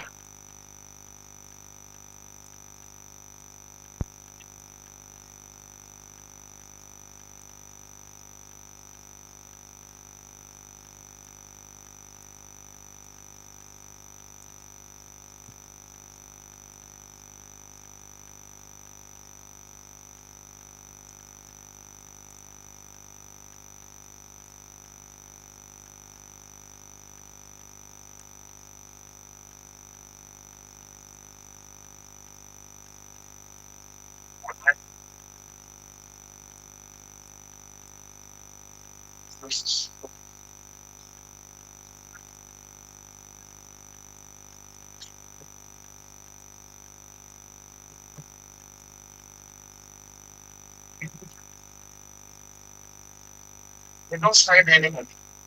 I think. I'm patient.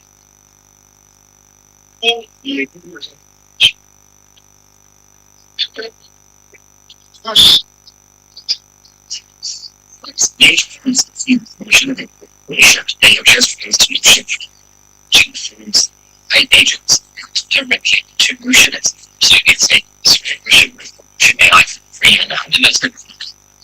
It's Christians need resources and stuff. What agents can do is actually do the work within your Russian workspace and create pretty much anything you need to create. So for example, if I was trying to create a content calendar for my social media, previously I would have had to create databases and things manually views and taken views. So I can just ask the Notion AI agent to do all of that work for me. The agent has access to everything I've got in my Notion. We are not gatekeepers. It's show how I'm inside to strategy. To see to be things business to consumer. You know what business to business. This is the first time it's so I think so I'm with that.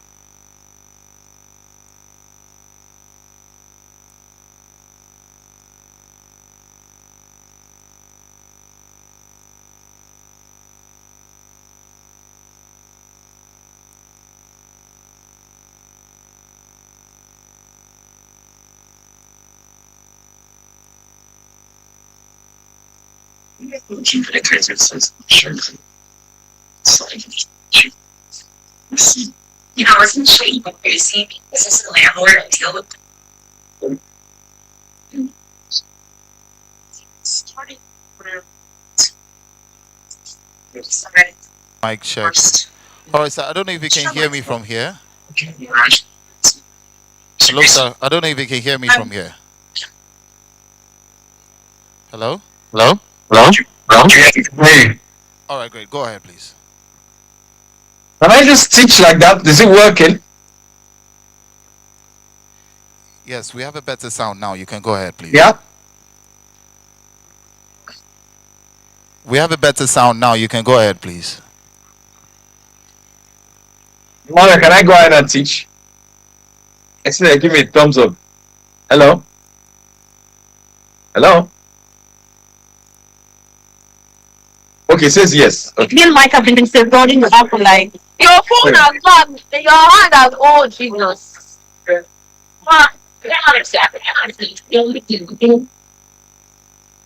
Can I continue? Hello? Yeah, they say yes. Okay. All right. Good morning, everybody. Today, I've been given the responsibility to teach on how to get sales. I just want to double check. Can everybody hear me? Daniel, can you give me a thumbs up and say go ahead? Okay, good. I'm happy to see that now. Okay, great. I've been given 30 minutes to teach this subject. I'm sure I'm going to have other sessions, with you guys after this. How do you get sales in this space? I want to just share a little bit about myself first. So it gives you guys context to listen. Because sometimes when people are in conferences like this, some people go ahead of the speaker and say they already know it. Now it may be something that you already know, but the perspective or the angle and the experience, my lived experience, will be totally different from yours. That's why I need you to pay attention to me. This real estate space, as far as Nigeria is concerned and part of the UK, I'm very vested in it. I study it like a book. I am obsessed with this industry. I don't know of any other trainer that teaches around sales in this industry that is as obsessed as this in this industry like I am. I just finished working with a company in Ikoyi. One of their salespersons sold the house for $1 million cash. That same company, another of their salespersons sold the property in their Abuja branch for 4.1 billion naira cash. So I tend to know what I'm saying. So if you pay attention, it will work for you. My time here is 30 minutes. So I'm trusting God that I will give you as much value as possible. Now, how do you make sales in this industry? And thankfully enough, most of you or all of you watching me right now, you are what we call an independent realtor or an independent agent. So that means that you don't get a salary. And essentially what it means is that if you don't work, if you don't hunt, you will not eat. The thing about sales is that your metric of success is very, very clear for everybody to see. Now, I'm not trying to bash the secretary of the company or the customer service person of Idala proper. I'm not trying to bash them, but the person who is the secretary or whatever that works inside the company, whether they make sale or not, they will get their salary, if you know what I mean. So they will get their salary whether they perform or not. But in sales, if you don't perform, you don't get a commission, if you know what I mean. And if you don't get a commission is an indicative of the fact that you performed or you didn't perform. That's the truth. So if you don't get a commission, it means that you did not sell. So the metric is very, very clear whether you are successful or not, if you know what I mean. So how do you make sales in this industry? The first step in making sales is, number one, you want to define what your outcome is. You want to define what your outcome is. You need to listen to this. Because when people define what their outcome is, it's easy for them to walk backwards. I worked with a real estate company a few years ago. That year, that company made 20 billion naira in revenue. They gave me a house. They gave me property after Lagos Business School. They sold that property. Because the outcome was very, very clear. So you need to define what is your outcome. How much do you want to make in commissions this year? Define the outcome. The word define means you have put parameters around it. Do you want to do $1 billion in revenue in commissions this year? Do you want to do 500 million naira in commission? If you do 250 million naira in commissions this year, that means that you have done about 120,000 pounds. You are, if you do that, you are richer than 70% of people living in the United Kingdom, or 80%. The average revenue, the average income of people living in this country is 30,000 pounds. 30,000 pounds is like 60 million naira in Nigeria. If you do million or 250 million in revenue, you are earning more than 80% of the average American or 80% of the average UK person. You can literally live anywhere in this world if you do 250 million in revenue this year. Somebody say, I hear you. Are we together? It's just that I can't see your faces. I'm trusting the Lord that you're seeing my face as well. All right? Good. Well, so you have to define what your outcome is. Now, your outcome is an output, really. Your goal is an output. I like systems thinking. Your goal is an output. If there is an output, there is things that must be an input. Something inputted something for the outputs to happen. Every system has an output and every system has an input. The goal is the output. If you want to make sales this year, you should be aware of the output, but don't lock your attention on the output, because the output is a result. That's not what you want. That's not what the output cannot make itself happen. You need to walk backwards and say, what will ensure that this my 250 million naira happens? For that to happen, you need 4 elements. The 4 elements are: number 1, you need a great product. This is my client that sold the house in Abuja for 4.1 billion. It's because the house is good. The property is great. So number 1, first principles is that you need a great product. I believe that Idala Properties have great products. If you guys believe that Idala Property has great products, say yes. Let me see a thumbs up from Daniel or Emmanuel or Oluwabi. Let me see a thumbs up, so I know that you guys are listening to me. All right? Great. So that's the first one. You have a great product. And what's the definition of a great real estate product? A great real estate product is a product that has high ROI, return on investment. It has high return on investment. It has high rental probabilities. It has high resale probabilities. It has great locational power. That means that you have a great product. That is ticked. You're working backwards now. Remember, you're clear about the outcome and you're working backwards. A great product. Then number two, after you get a great product, it's not enough. You now need to go to the next P. You need to add prospects. A prospective buyer or a prospective customer is not a customer.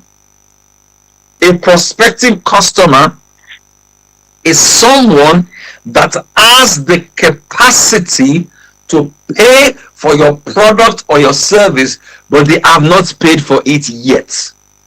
Now, because of the structure of what we are all dealing with, is sales, the more of those prospective buyers you have in your pipeline, the higher the probability that a few of them will become paying customers. Now remember the thing about defining your outcome. If your outcome is 250 million, for example, that's what we're playing with, and you know that for you to hit 250 million, you need 10 customers. You believe that if 10 people, or let's say you need 20 customers, or let's say you need 100 customers this year to give you 10 million naira each. If you get 100 people to give you 10 million naira each, you will have hit your target. So when you are prospecting in 2026, you know that you should be prospecting to at least 10,000 people this year. Your target is you want to ensure that you are in contact with between 5,000 to 10,000 people this year. You know all you need is 100 people to give you 10 million naira each for your Idala properties. I'm just giving an example now. You top of funnel, 5 million people. Bottom of funnel, only 10 of them you need to give you money. So it's a game of contact. If you don't get anything from this, you must understand that sales is a contact sport. I repeat, sales is a contact sport. The more contact you make, you can see my conviction level has shifted. My energy level has shifted as I'm talking about these parts, because it is the truth. Sales is a contact sport. The more contact you make with a human being or a company that has the capacity to pay for your Idala properties, the higher the probability that some of them will eventually pay for your product and your service. Did you get that? The lifeblood of your business is the quality and the quantity of your prospects. If you have quality people that you are talking to, but all of them are poor, you have quality but you don't have quantity, you will not make money. If you also have quality people that can buy from you, but you have them only 3 in your finger, you have quantity but you don't have quality. You have quality, you don't have quantity, you may not also make sales. What you need is a hybrid of quality people and quantity of those people. Once you have that, your probability of making your 200 million or 100 million this year becomes a tangible reality. If you make 100 million naira in commissions this year, there is no part of Lagos you cannot live in. You can live in Ikoyi. If you make 120 million naira this year, that's 10 million naira a month. How much is a rent in a year? You can live anywhere in Lagos. Am I talking to somebody? Somebody say yes. Am I talking to somebody? Are we together? Great. David, I need you guys to begin giving me so that I know that I can hear somebody. All right, great. Now, so you need prospects. How do you prospect? You need to enter the next P, which is a process. You understand prospecting is a number of people, but for you to get the best out of your prospect, you need a process. Now, a process is systems thinking. This is where you have an input that has an output. I'll give an example for my own system, my own process.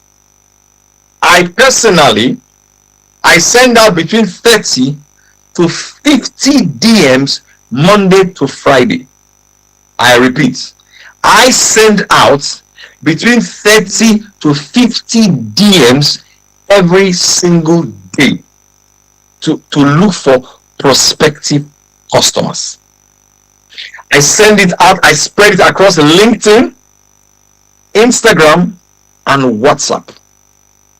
Because this process has two parts. The first part is the attraction process, and the second part is the hunting process. The attraction process means that you put out content, quality content, not just content for content's sake, content that answers the questions in the hearts of your prospective buyers.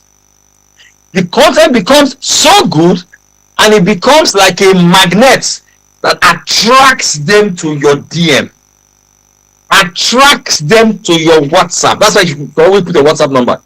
If you don't see customers in your DM, if you don't see customers in your WhatsApp making inquiries, that means that your attractional marketing is not working.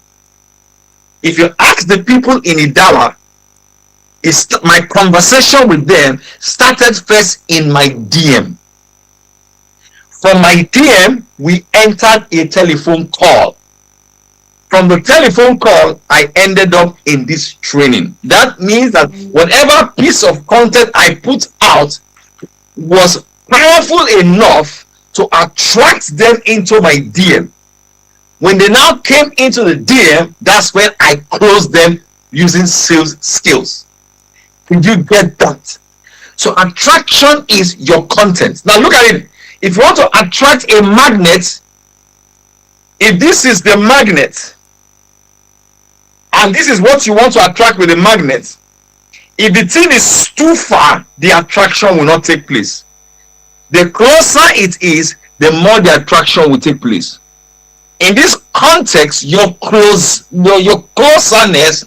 is in the frequency of the content that you share every single day. That is attraction marketing. You do things that make people want to talk to you. If they're not talking to you, you will not make money. How do you make them talk to you? You do the attraction through delivering value or being dramatic. Attraction, the second name for attraction is attention. How many of you know a guy called Efe Carter? He's a content creator, he's a skit maker, and he's now a streamer. Some of you don't like him. I'm not a fan of Efe. To me, he's very loud. But there's something that guy understands. He knows how to get attention. True of us. Do you agree with me? He's so good at getting attention that Davido was in his live stream. How many of you saw that? How many of you saw that? And then he got an endorsement deal immediately during that live stream. Did you get that? So you need to get attention. That's the first attraction. You need to attract them in. The second way in the process is you need to be a hunter.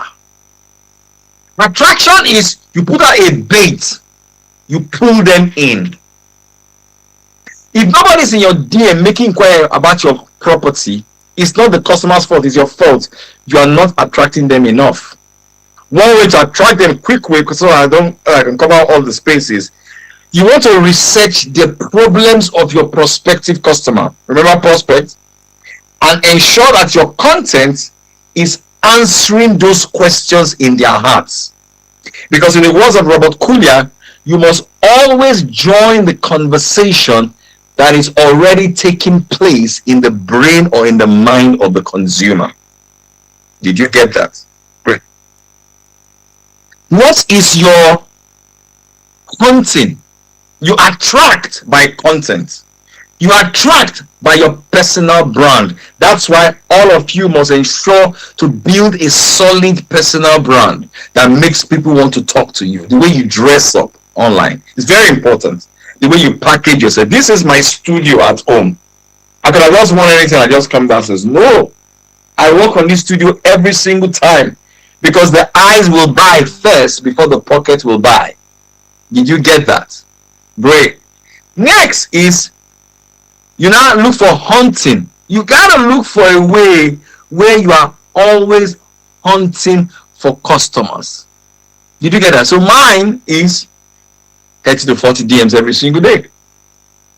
Let me show you put something. I even put my DMs in messages. Let me show you. Okay. See if I can share my screen with you guys. So I use Notion. I have a Notion document that I use. Notion is a document that I sort of like use as well. So this is my Notion document. It's a good app. I've used Notion now for years. These are the DMs I send. All my different products. I have a DM for all my different products. So I send these DMs every week. If I can open my LinkedIn for you as well, let me show you the LinkedIn DMs that I also send out every single week. Every single week I'm sending the DM. Let me open my LinkedIn Navigator. I pay for LinkedIn Navigator. I pay £94 to use LinkedIn Navigator. That is, I pay 200,000 naira a month to use LinkedIn Navigator. You need to pay to play. You need to pay to play. You need to pay to play. So let me share with you my LinkedIn Navigator and see the DMs I've sent so far, so that you know that, okay, this guy is not just talking crap here. So I mean, this is LinkedIn Navigator. Look at the DMs I have sent. Recently. Look at it. Look at all the DMs I've sent recently. Look at all the DMs I've sent recently. Look at all the DMs. So I send DMs every single time. I send between 20 to 30. Let me see if I can even open my Instagram for them to see that I'm not joking about this. Let me see. This is Paul 4. This is messages. So if you look at this, these are DMs that I've sent to people, DMs that I've sent to people, DMs that I've sent to people to close sales. All right, so look at this one. Most sales teams are this. I send the DMs. I send 50 every single day. That is how I have been able to sort of like grow my business. And I hope that you guys are seeing some of these things. And then another thing that I also do is that I write down 1 to 50 on a piece of paper like this. I write down 1 to 50 on a piece of paper like this. Watch me, everybody. And every time I send a DM, I circle it. Every time I send a DM, I must make sure that I do up to 50 every single day. And when I do that, the odds, I increase the chances of success to happen to me when I do that. I mean, I am here right now doing this training for $1 Properties. This is a testament that DMs work. Ask the owner of $1. I have not even seen his face in physicality before. I have not seen his face physically before. I am a proof positive that sending DMs work. Look at your neighbor for me and say, it works if you work it. Look at your neighbor for me and say, it works if you work it. I'm looking at the crowd. The crowd are not looking at themselves. Are you angry with me? Look at your neighbor and say, it works if you work it. There's a lady wearing yellow dress, yellow t-shirt there, sitting next to a man that's wearing flowered shirt.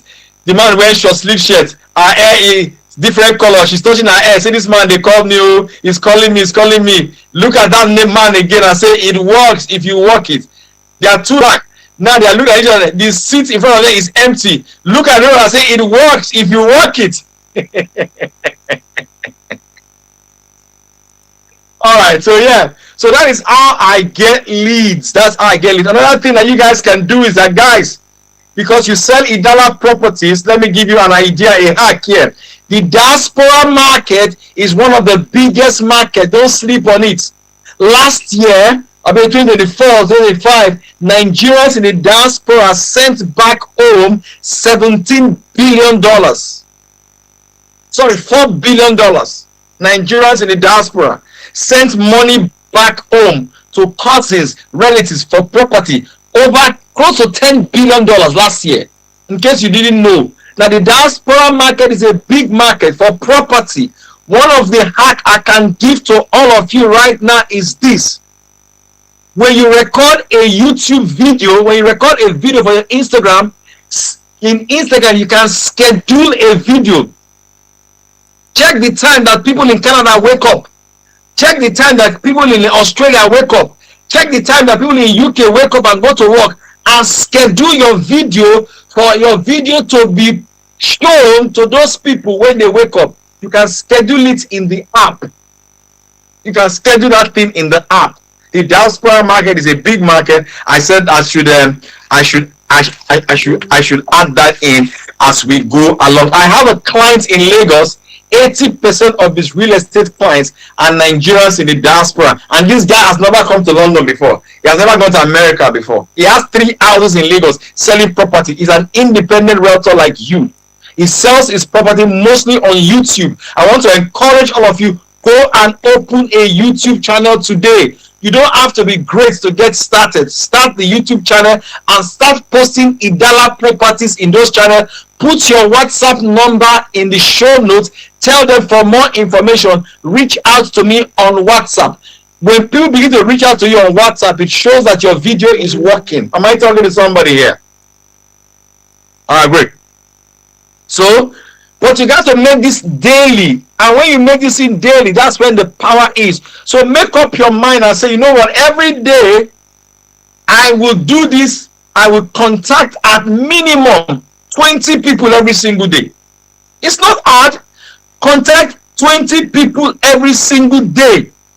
Tell them that you sell for $1 and show them what you can do. Go to Idala property sites, do videos in those sites, and contact between 10 to 20 people every single day. Let me give you an example.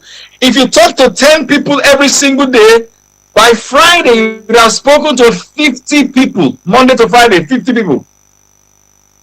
In 2 weeks, you would have spoken to 100 people. In 3 weeks, you have spoken to 150 people. In 4 weeks, you have spoken to 200 people. Now, according to the laws of sales, you will convert at least 10% of the 200 people that you speak to. What is 10% of 200? 10% of 200 is 20. Is it not so? Is it not so? Of those 20 people, 20 of them will follow you to go and do site inspection. If you know what you are doing, you may close 50% of that 20 people, which is 10. Am I talking to somebody here today? Did you get that? Yeah. You see, because if you want to make this dream a reality, you cannot just read it into a reality. You must put in the systematic work like this for this thing to happen. I don't know how much time I have left here. I hope you are getting this. So number one is you need to have product knowledge, Idala product knowledge. Don't just have any knowledge, have product knowledge. I just signed up a client now to do sales training for their company for 3 months. And one of their biggest problems was product knowledge. So study Idala products. Study the features of the product, the benefit of the product. Number two, know your market. Define your prospect. Do between 10 to 15 outreach every single day.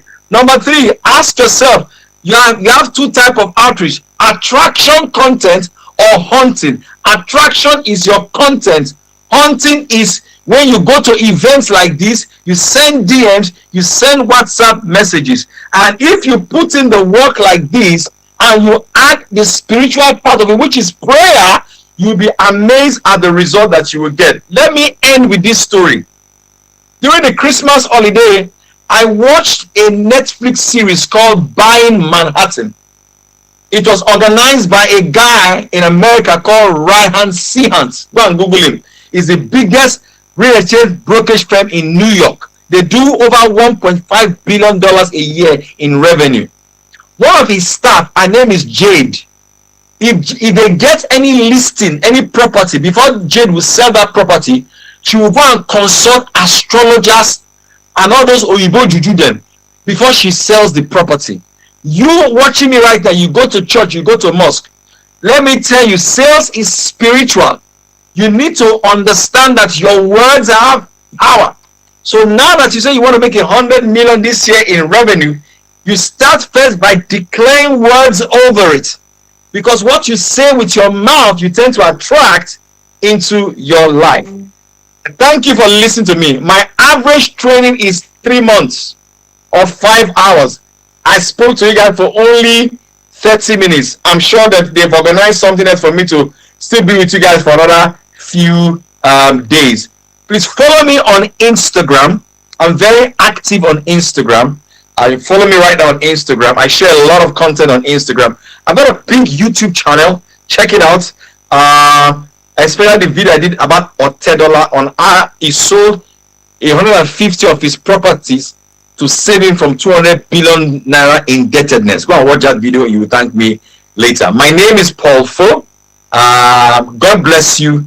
And I want to thank management of Idala for having me. I hope I was a blessing to you. But before I leave, I want to pray for all of you, if that's okay with you. And I want to pray for just 1 minute. And Father, I pray for every young man and every young woman watching me right now. I declare over their lives that their 2026 dreams come to pass this year in the name of the Lord Jesus.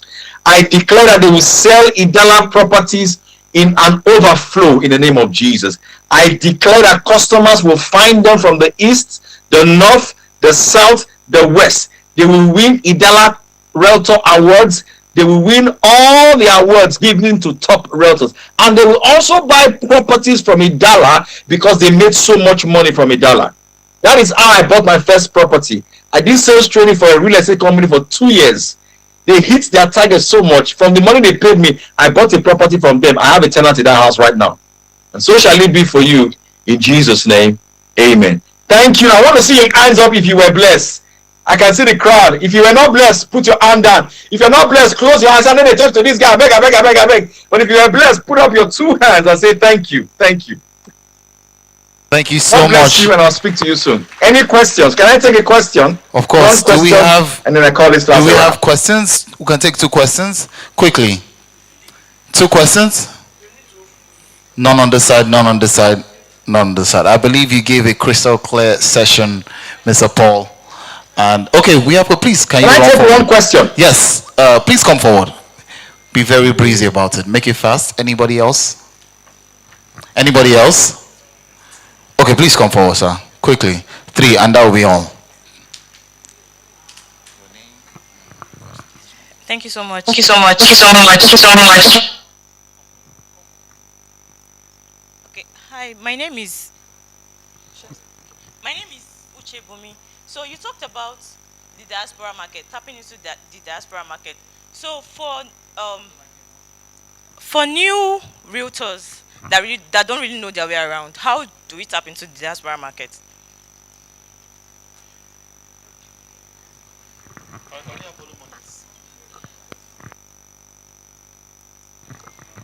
So I think you're muted.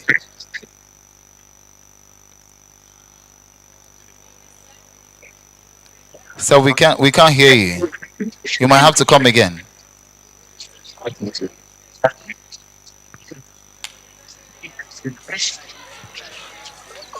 All right, keep it. We can't hear you, sir. Hold on. Just hold on. Let's hold on. Are we going to do the audio? All right, you would have Can you hear me now? You would have to come again, sir. Go ahead. Can you hear me now? Okay, yeah. So let me tell you what you can do. The thing that you can do for the diaspora market. Number one, I like to think in systems. So define the market. Define the market. Define the market of the UK market. Anytime you see anybody give the person money, then buy you a UK SIM. Right? They rented the SIM for you. You get the SIM card and give you a good heart. Put a SIM in your phone. Then get a WhatsApp number to try to start to join communities with that SIM. Join Facebook groups with that SIM. The next thing you want to do is that, next is you start creating content and targeting those people. When you create content, call the name of the country, because the algorithm on Instagram will begin to pick those. You can start with this. Are you a Nigerian living in the UK? Then this video is for you. Do you know you can own Idala properties by buying it from the UK? If you call the name of the country, the algorithm will be showing it to people that live there. I'm telling you, try it. The biggest cities in the UK are, where Nigerians are, is Manchester, London, and Birmingham. So you can be calling the names. They'll feel as if you say, hello guys, my name is XYZ. I work with Idala Properties. Do you live in Manchester? Do you live in London? Do you know that with this our Idala this thing, you can start earning clinical to get yourself ready for 30 December 2026? Something like, call the name. Call the name. It works a lot. Second thing that you can do, you can do a free webinar. Oh, this is so good. You can do a free webinar called How to Make Money in the Nigerian Market for Diasporas. Do a free webinar, run a Facebook and let people come for free. Teach them for free about the Nigerian market using the dollar as a case study. Then upsell them on your offers. Some of them may not buy. Those ones I don't buy, because you run an ad, you have their phone number and their email. That's your leads. If you keep marketing to them, before 1 year time, they will eventually buy from you. That is my answer to your question. I hope this was useful to you. I don't know if you can hear us, sir. Can you hear us? Was this useful to you? Thank you very much, sir. I don't know if you can hear us. If you can hear us, please show us a thumbs up, sir. I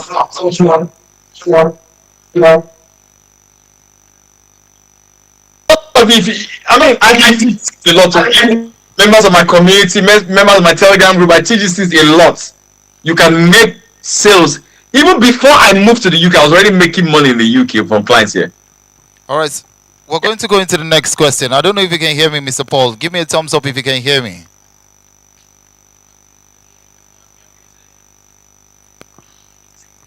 All right, Emmanuel, please, can you unmute? Can you hear me, sir? Yes, I can hear you. Yeah. All right, we're about to take the next question. All right. Good afternoon, if I'm not. All right. My name is Adeji Akolade. Building Springforce Limited, somewhere on the island. Can I go ahead? Yes, go ahead. All right, thank you. So, thank you for your time. I've been on your class and videos, several times late last year. So, thank you for all you do. So, this is my question. I'm using this as an opportunity in case I might not have the opportunity to ask, this question again. So, Mr. Samuel, the COO, made mention of going after big deal. All right, that is, we should stop playing small. All right, so, and if you agree with me that sometimes I take it personal when if I want to post something on my WhatsApp, you have this idea of the number of people, the kind of people on your contact list. You understand? You will not be encouraged to push it there.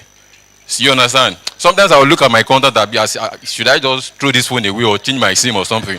So my question is this: you will agree with me? You agree with me that when you want to go after a big deal, all right, you need big clients. Now they will tell you that either you change your environment, you change your people, the kind of people that you mingle with, and all of that. I know it works. So I'm asking if there is any other strategy, personally or best known to you, to do. Because people that are here, I believe that everybody likes money. They want to go after a big deal, all right? But once you look at your contacts, maybe there are people that are probably asking you for urgent 2K, and you are posting something of 200 and something million. How come?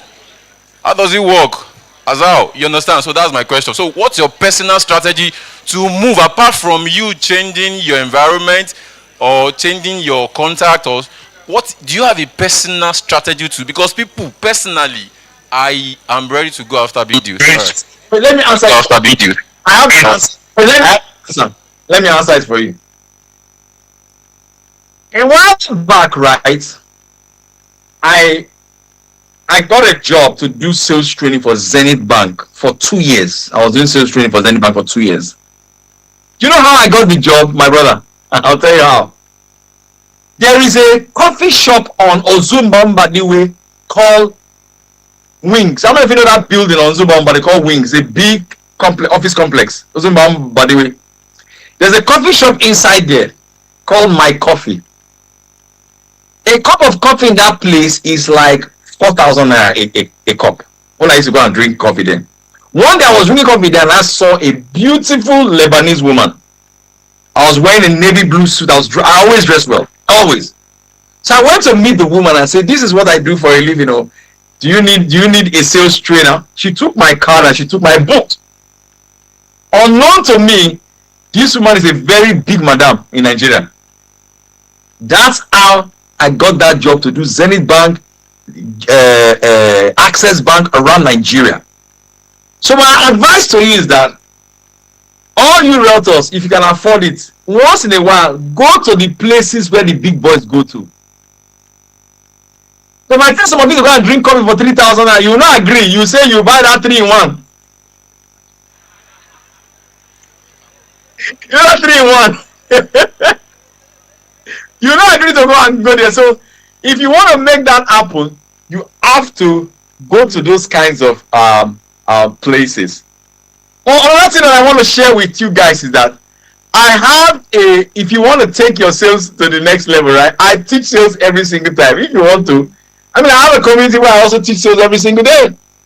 Join it. Let's learn together. Let's grow together while I come to do stuff for you guys as well. But I want to take more of those questions.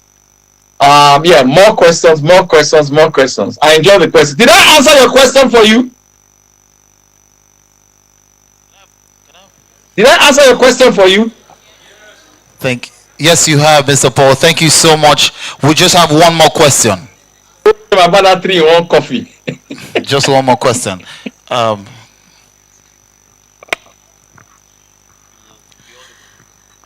Good afternoon. My name is Remilekun. So please, I would like to ask, you made mention of sending DMs, SMS to your customer, the clients that have patronized you before and the one that are yet to patronize you and all that. Please, how do you do that without making it like you are bothering them, without being stupid while at it? Let me put it that way. Because some people don't like to be bothered, especially when it comes to BS, all these broadcast messages and all that. It's not everybody that likes it. So how do you do that without making it seem as if you are disturbing them? Then the second question is, I don't know if I should ask you this. So for someone that's like, let's say for a man that okay, this person can actually buy this particular property from you, but the person is coming from another angle, probably from the angle of trying to date you and all of that, but you don't want to go, like, you don't want to do that, but you still want him to patronize you. Please, how do you go about that? Thank you.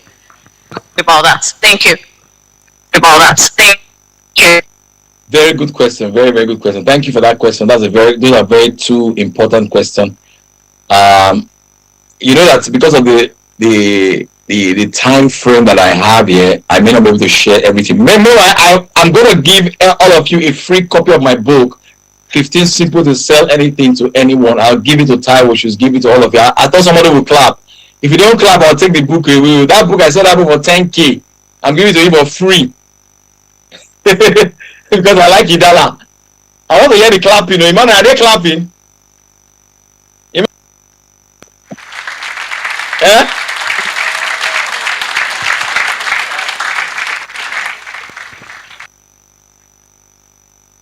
If you join Idala Router Networks, you are going to get the book. Idala, Emmanuel, are they clapping?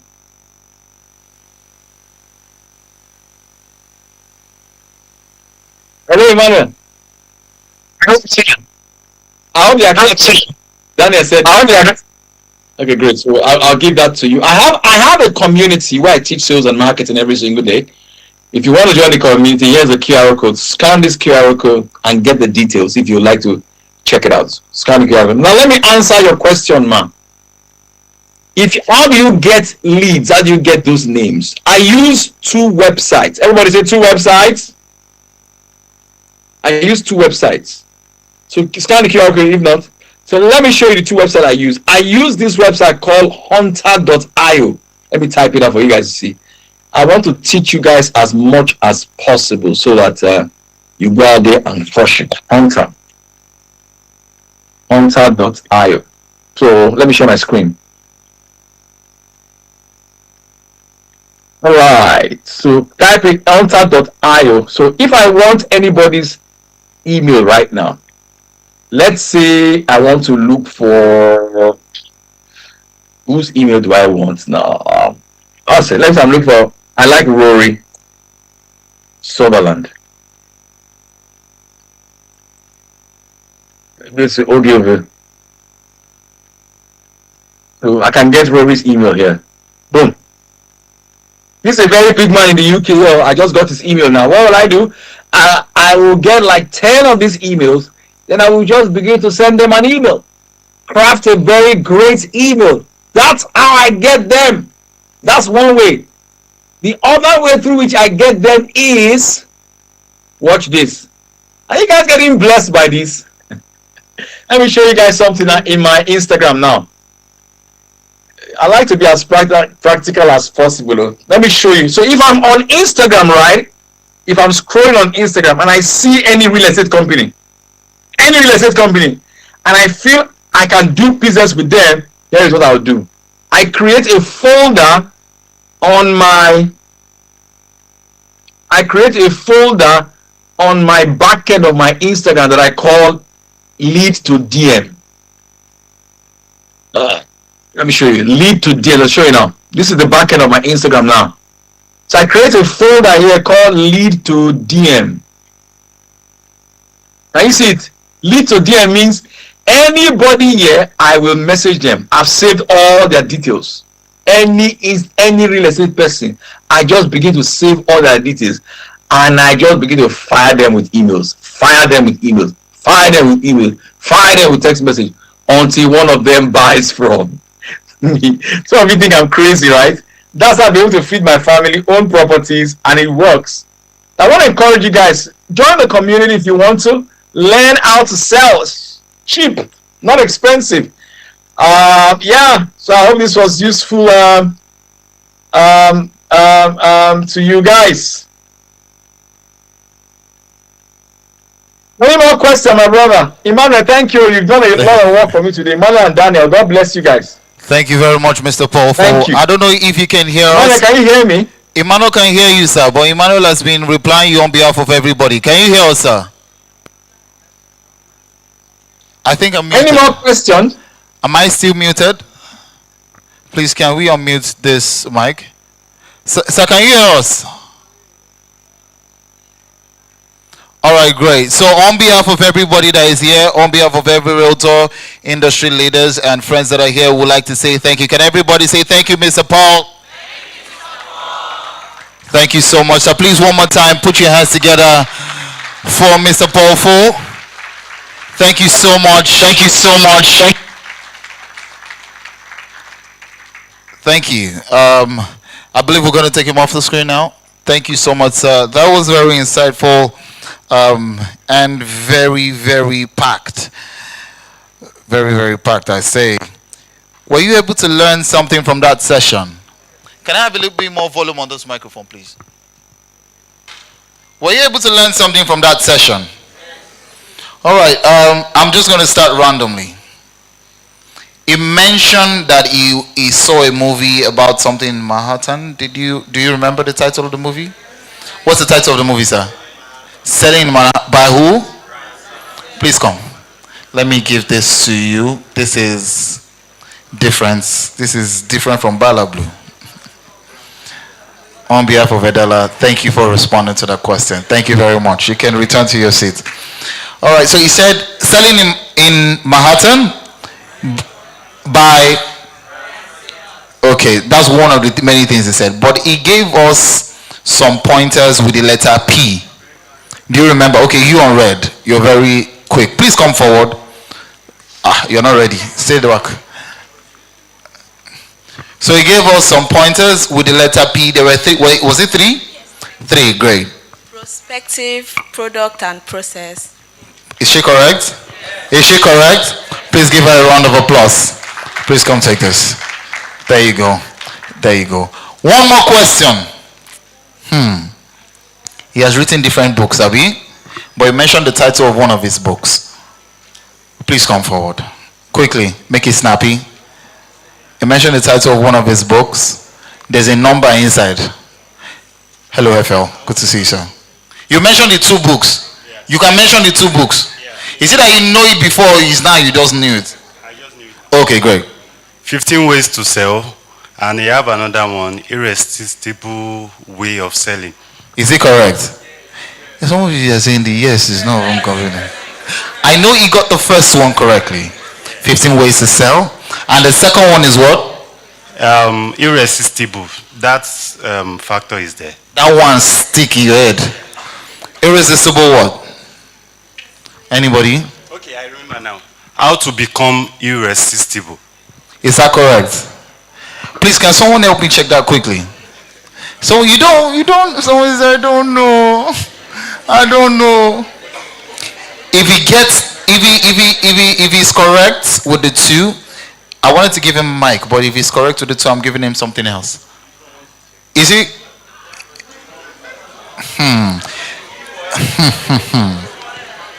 Is it correct? Have you checked it online? Or we can ask Mr. Paul. Please, Emmanuel, can you send him a DM and ask what's the title of his second book? We're sure of the 15 ways to say please. Just irresistible. And I think he was emphasizing on that one. So he deserves the gift, right? He deserves the gift, right? Please let's put our hands together for him. Congratulations. On behalf of Edala, you get this one. It's not from me, so that people will not come and meet me outside.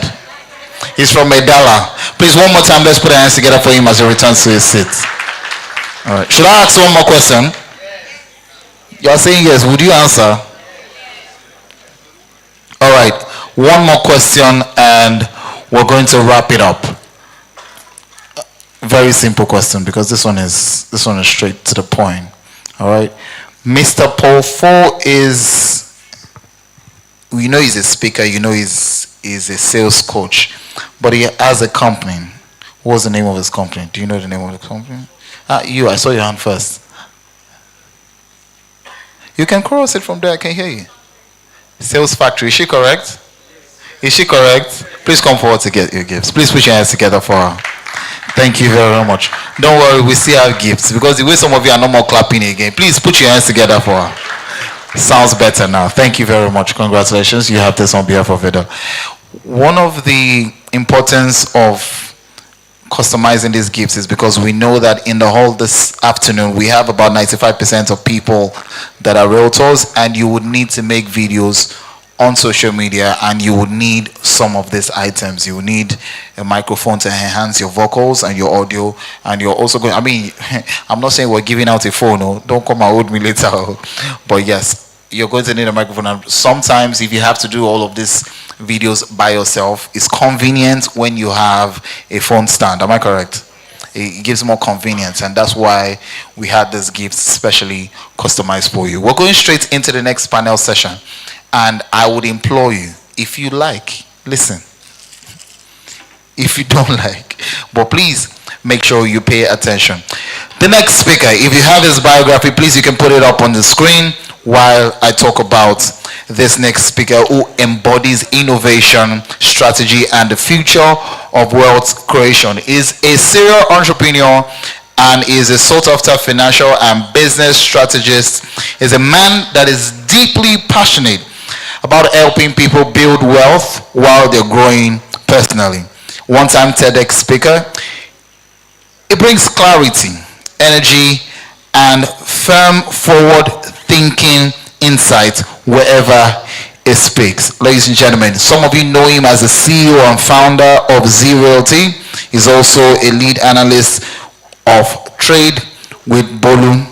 And for those of us that know this Trade with Bolu, you know that he has trained over 1,000 students in a couple of years that it has been in existence. He's also the CEO of Vest Education, an investment and education company committed to simplifying how people understand and grow money. He's also a certified Microsoft specialist and is a winner of the one-time 25 under 25 award in finance and financial technology. Ladies and gentlemen, let's make welcome on stage to the Edala Rotos Conference 2.0, an international speaker, a premium business analyst, a force of wisdom, a force of vision, a fine gentleman, very humble to a fault. Put your hands together for the CEO of Zero T in person of Mr. Bolu Okwade. Thank you. Good afternoon, everyone. I hope we are having a swell time. Are we having a great time thus far? Okay. Wow. Okay.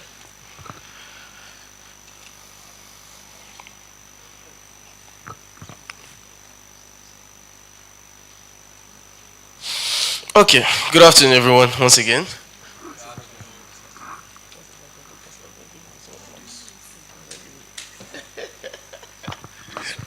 Oh, good. Thank you so much, everyone. Thank you for being here.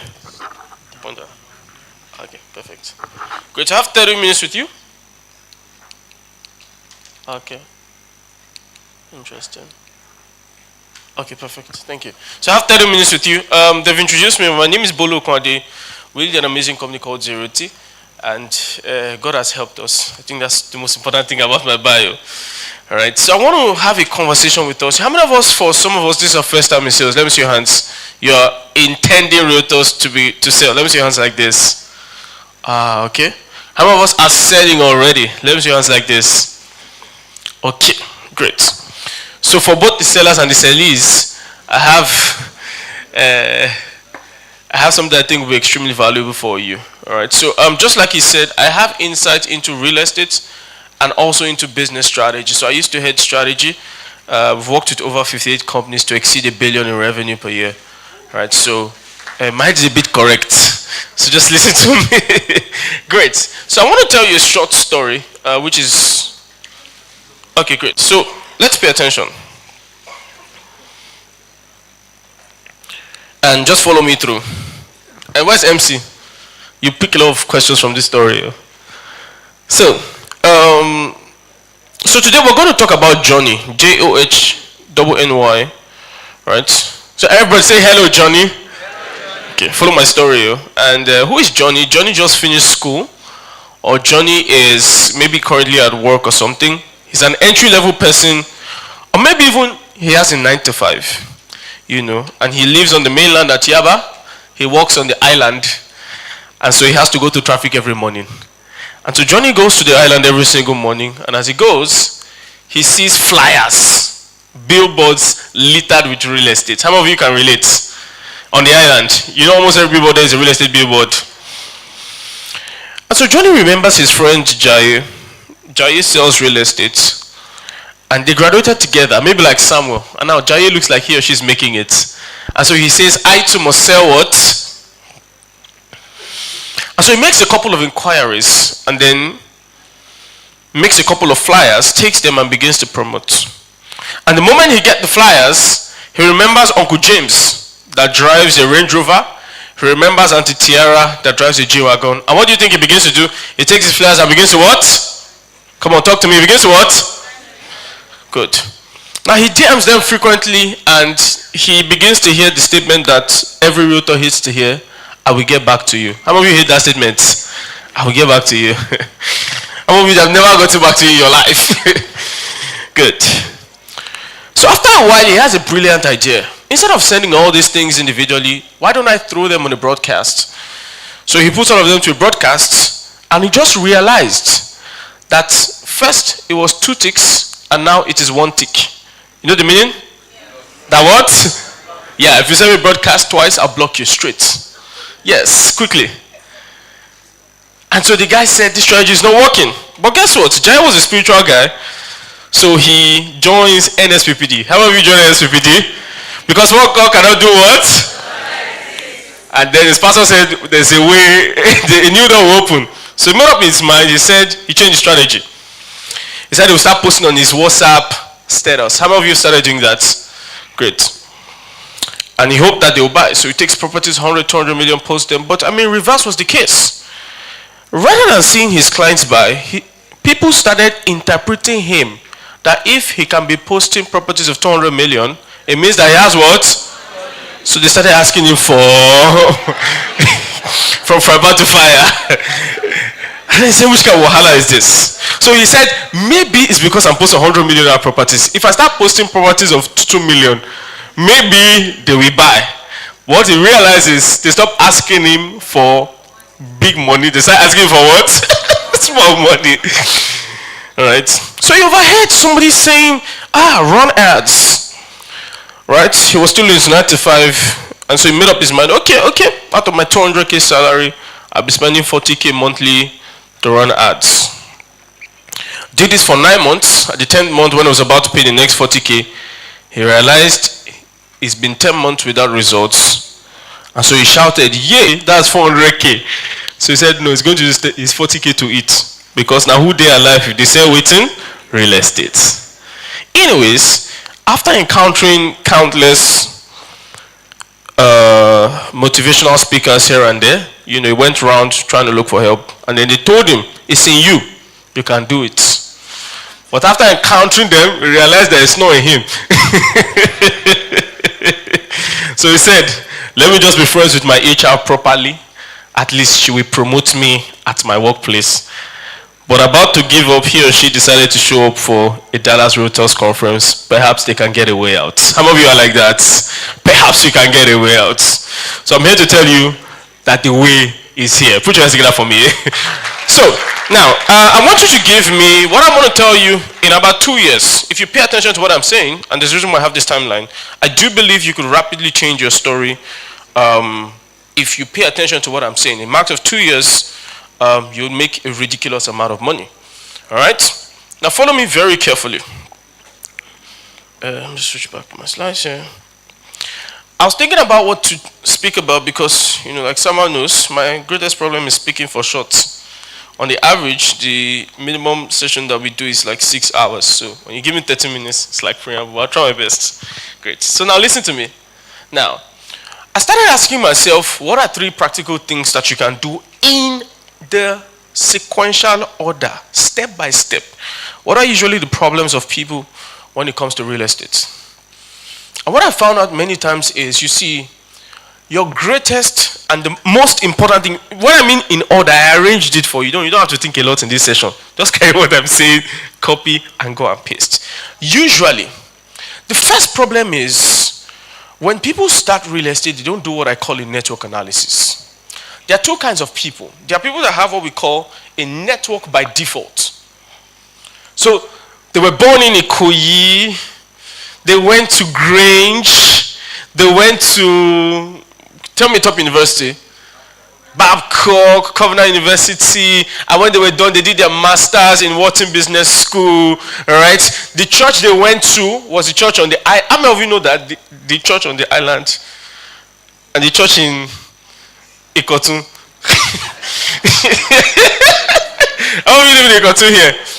While serving Jesus, the mosque there too, they are the same, but they are not the same. I don't know how to explain what I'm saying. Some churches in Ikotun, you see that they don't have car park. You know why? You can put 2 and 2 together. But you notice one in VI, they have 2 plots beside their, because I was talking to, we had a session with this man, Mr. Kola Adeshino, GMD of Sahara Power. Mr. Kola said, when he started his business, he used to, I think, live in Ikotun, if I'm not mistaken. And he used to go to church there. And then he realized, he heard it. So he started leaving the Redeem branch. He used to go to Redeem in Ikotun. I'm not saying, try God. Nobody pastors in Ikotun here. And then I think he will go for service there. Then he will go for another service in the branch in VI. And one of the things he found out was that the prayer points were different. Because the witches in Ikotu, they don't really have mileage in VI. And the volume of people, I think he said that's the first place he met. And, he was actually a bus conductor. Now he's GMD of Sahara Power. Sahara Power is the largest in Nigeria. Why am I saying that? By virtue of the positioning of a lot of people, they don't have to network with people. They are the network.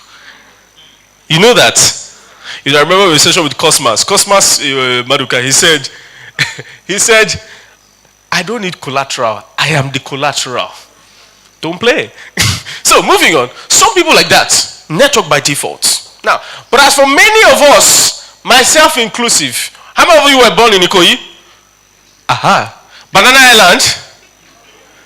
But you have the banana, you're getting the island later. You have banana, you take this with phases, right? At least you have banana. So, you don't have a network by default. Some of you didn't go to the best schools. You didn't go to, you are in, you go to, well, these places, again, tell me, place in Lagos. There's some places that if you live in some places, where do you stay? Just say, I stay in Lagos. Where, don't worry, I stay around. Are you following me? Now, follow me. So you don't have that network by default. The moment you realize that you don't have network by default, because this is the problem. Many people don't teach you. The first assignment is to analyze whether the people that are already existing in your life have the capacity to buy what you sell. If they don't, your first job is not selling. It is getting the people into the network. So if you don't have a network by default, then your job is to do what we call networking by design. Some people, they say if life does not happen to you, you do what? Somebody will happen to somebody. And for many of us, that's the first step. Remember, I told you I'm doing it very sequentially. As you are now, and one of the ways to think about it, take a sheet of paper, write down the 5 places you interface with the most. If you see that all of those places have people who are looking for help, then you need to do what I call network by what? Design. Now, what does network by design look like? Very simple. You see, the people you are looking for, they are not looking for you. Are you aware? Dangote right now is not looking for you, I promise you. So you have to look for them. All right? And you see, in finding these people, many times when we're talking about networking here and there are a lot of variables. But you see, one of the things you will find out is because you were not, me inclusive, I have to go and look for it. Don't worry, we're all in this together. Because you don't have this thing, you don't realize that there are a lot of differences between you. I'll give you an example. There was a time, someone told me a story. He was driving and policemen stopped him. And we have a great police system in Nigeria. I'm on camera. Now, so they stopped him, and when they stopped him, they said something, he didn't have something, and he said, okay, no problem. And he came down. And the policemen were surprised, because what they expected is that he would start doing what? So he said, don't worry, you guys take the car, we'll take a cab, we'll go back home. And the policeman said, somebody cannot play with you again. I'm not even joking. The policeman begged him, because one of the things that wealthy people have is a ridiculous amount of confidence. In fact, many times it's misinterpreted to be pride, if you're not careful. So there are many subtle points of education that people who have network by default have. And you may not know it, but they know it. I'll give you an example. Really start skyrocketing my network. I remember I went for a conference. I can't remember what they said in that conference. I was in the university back then. I gathered all my money. It was really expensive. It was 750K. I can't remember whatever they said. But what I just remembered is they said billions more times than I heard in my entire life put together in that conference. I said the only time I heard billions was when they are announcing the money they have stolen in the country. That's what they say. I'm not even joking. And I'm seeing young people doing what that did for me was I then realized because I had heard it or I had not heard it, I wasn't comfortable. The moment I heard it so often, internally, billions didn't shake me again. You see, those little trainings are the things that matter. When you go to a place like this, let's confess, we're inside this room together, Abi. And many of you don't really come to hotels like this. So when you come in, you start looking around. How many of you have happened to before? You see, little things like that, they notice it. And little things like that are different. So listen, you want to organize your life in such a way that you have network by this. And it even boils down to your language. So you meet somebody and I say, I'm coming, I want to quickly sub. What sub? What's wrong with you? I remember one of these days. I see, there's a reason why I'm telling you this, because I have only 3 slides for you. I wanted to be extremely practical. There are many nitty-gritties that need to shift in your mind. I remember one of these days, I went to go and buy, as a young man, I went to go and buy inner shirt. Right, that's the shirt, singlet version. You know what inner shirt is now? Don't stress me. So I went to the supermarket back then, and I was inside the supermarket.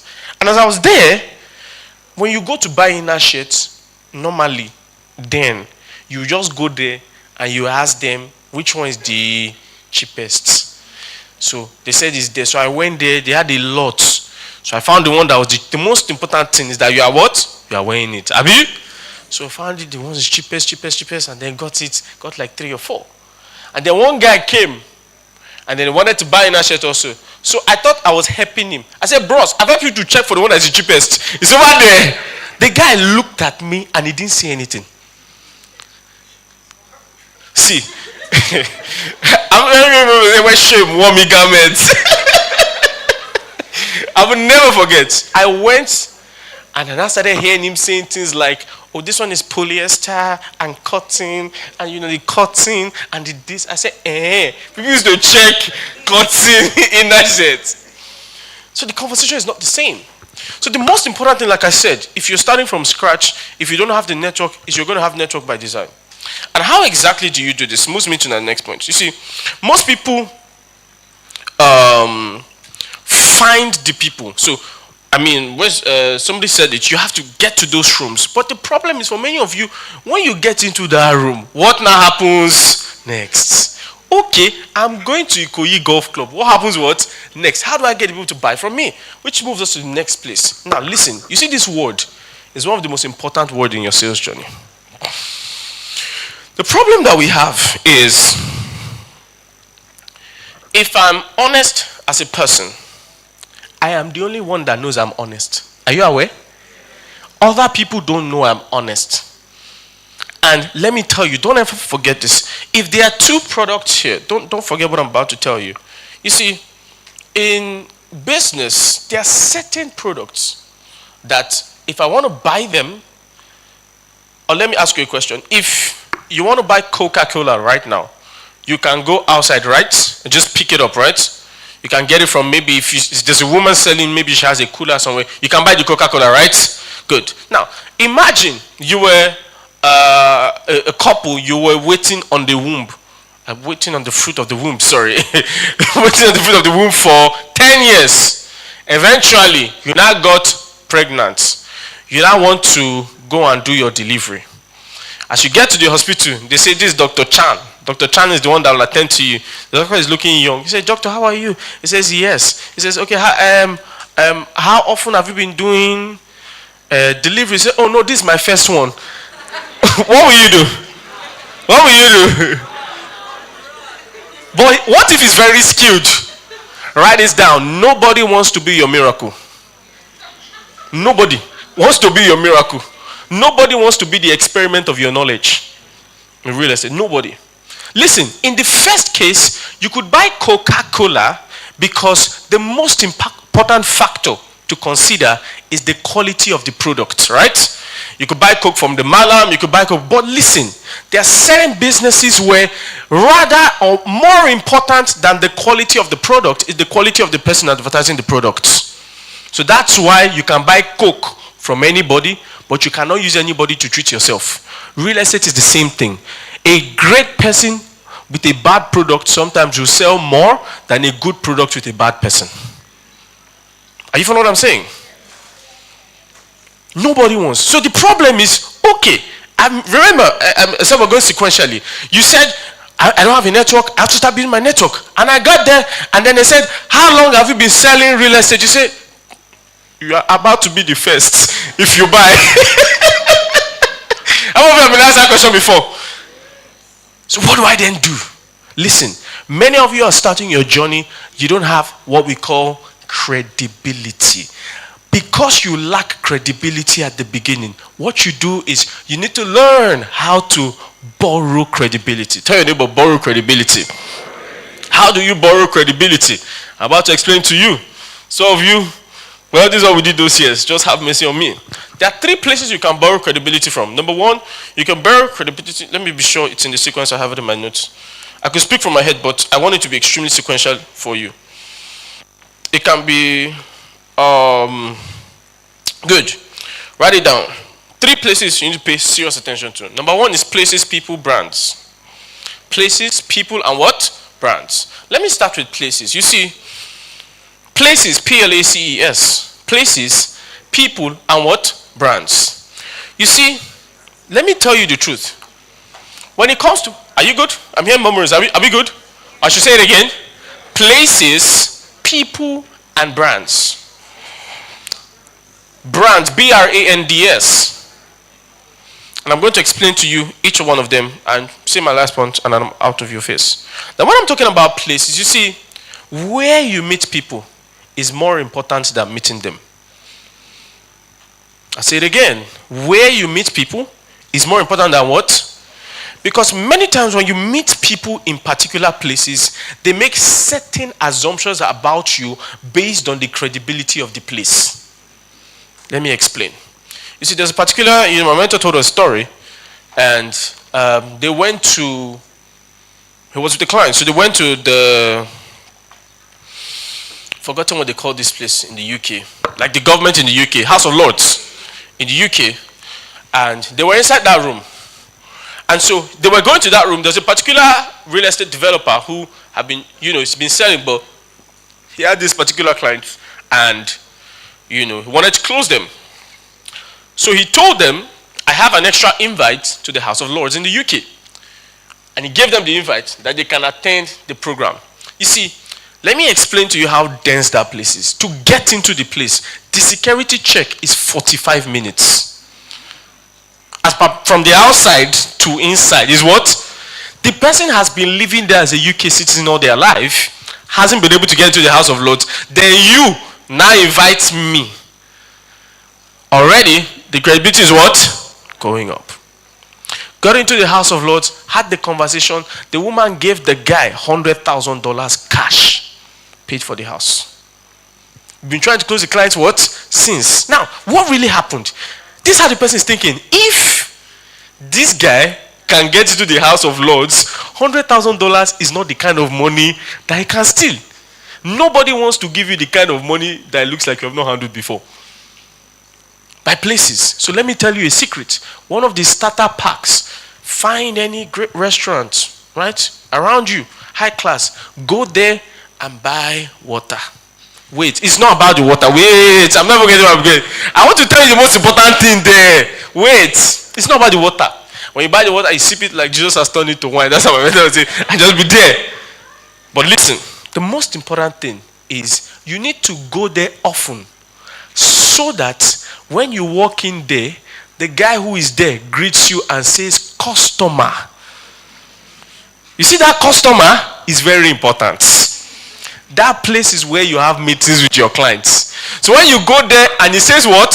Customer. And they see the price of food. What is your client thinking? You even know what I'm saying? So you get from places. First thing, you get credibility from what? Places. That's why, how many of you have noticed? If you're a church person, sometimes one useless human being will come into your life as a church lady from church. And because you are in church, you just believe that the guy should have seen. How many of you know what I'm talking about? Have they scam you from? You know what I'm saying? But you see, I met him in church because based on where you met the person, you afforded the person some credibility. That's how it works. The second place you borrow credibility from is people. You see, go ahead. a guy, he just closed, I think, a $700 million sale. It was a funding transaction. And somebody wanted to introduce him to the guy. So he made the introduction. When he made the introduction, he said, this is person A. So the guy gave him his business card, and he wanted to bring out his business card. And he said, no, the guy who brought you is your business card. That if this guy can bring you, leave it. Let me tell you the truth. Some of you, starting from scratch, that journey is going to be long. You need to find people that can what? Introduce you. That introduction is a whole lot. I remember one of these times, there was somebody who wanted to get a job, and I picked the phone and I called the CEO. And then, the person was now asking me, so should I carry my... I said, I call CEO for you. You are asking me whether I should carry CV. Go up into my start work, Jerry. You know why? You are borrowing the credibility of the what? Person. And the third one, which is the most important reason why you're here today, is borrowing the credibility of the brand. Follow me very carefully, which is why when you start real estate, one of the most important things is to start it with the credible brand. So imagine, and I used to do those things those early years. Some people on my team are here. When we first started, we didn't have any office, we didn't have any track record, but I knew that I was good and all that. So they'll ask me, how many years have you been selling real estate? You know what I'll say? We are partners with $1. If you know what I'm saying, when I say so, and let me even it boils down to how you. My name is Bolu, and I'm a real estate agent. We help you get land. No. My name is Bolu. I'm a partner with $1. In the last 4 years, we've been able to help people allocate over 10 billion naira in capital collectively. Aha! It's not you. You have not allocated any allocation in your life, but you are borrowing the credibility of what? $1. They say, where is your office? I'll say, our office is in. Is it not our office? And some, is it not our office? See, how many are we? We're like 500 staff in our office. Right? The last day we closed with $1, and it's important. Now, we have a growing brand, strong brand. But then, they asked the social media page. So you shift the conversation. This is the social media page of the company that you are buying from. And they checked, paid 200 million. Are you following what I'm saying? So many of you need to, and see, when you come into a real estate company, don't just tap into their quality products, tap into their quality brand. Tap into their brand. He said, this is our CEO. He's the one. It's the one all of us were following. So tap into the brand. So you have to build credibility, extremely important. And the last thing that I want to help you with is, now, the moment you begin to build credibility, you then get to the last and the most important thing. Okay, I've met this person now. This person trusts me. Abi, remember, we're taking it sequentially. Network, you eventually meet person. You get some level of trust, either to the brand, either to a person, either to something. Now this person trusts me. How do I pull up the conversation about what I sell? Now, this is the problem. Many realtors make this mistake, and it's one of the things I'm super good at. You see, the law of compensation, value exchange. I want you to pay serious attention. And it also answers that question when people ask a lot of questions of, how do I follow up? You see, many people network to sell. No. You network to build a relationship. The sales happen off the relationship. You network, I don't have time to do a sales closing class. You network to build a relationship. The sales happens off the what? The relationship. You see, many times when people meet people, the only conversation that is existing between them and the clients is the conversation of property. Are you following me? No. When you meet somebody, your first goal is to make them indebted to you. What does that mean? You've got to find a way to help them to get something done. And it doesn't have to be a big thing. It can be as little as a plumber. They need plumber. You have a good plumber, you connect them. You have a good mechanic. And you're going to find, so I tell people when you want to close and you start listening, you are looking for a gap. There's a particular transaction that I did. The guy is a finance guy, just finances house. And I met the guy, had the conversation and all that. And I realized that what would be a good target for him is having companies that borrow money from his finance house and all that. So the moment I started the conversation about sales, I started the conversation with the MD of the company about borrowing money from him. I think he did over 500 million to $1 billion in transaction. He hit his sales targets. Guess what? Me too. I hit my what? But that's not just it. You see, there's another one that's in the works. He told me starting the poultry, this. I said, okay, great. I went to a conference last week, thereabout. And I was sitting there, a lady said, I need a supply of 800 crates per month. Now, that guy is going to buy a couple of properties. I pick up the phone and I call him. I say, can you supply 800 crates per month? He says, we can't supply it to. And I said, I've done my part. I know somebody that wants 800 crates. When you guys can supply, see. You meet up. You know why this is important? Listen, follow me very carefully. There has to always be a secondary conversation. And I'll tell you why this is important. Because what happens is, come, my brother, please. I've done ad for you. Harry-Ron Properties. All of them wake up. Okay, you're different. Sorry. So listen, this is him. I've sent him message. The only thing I want from him is I want to sell to him.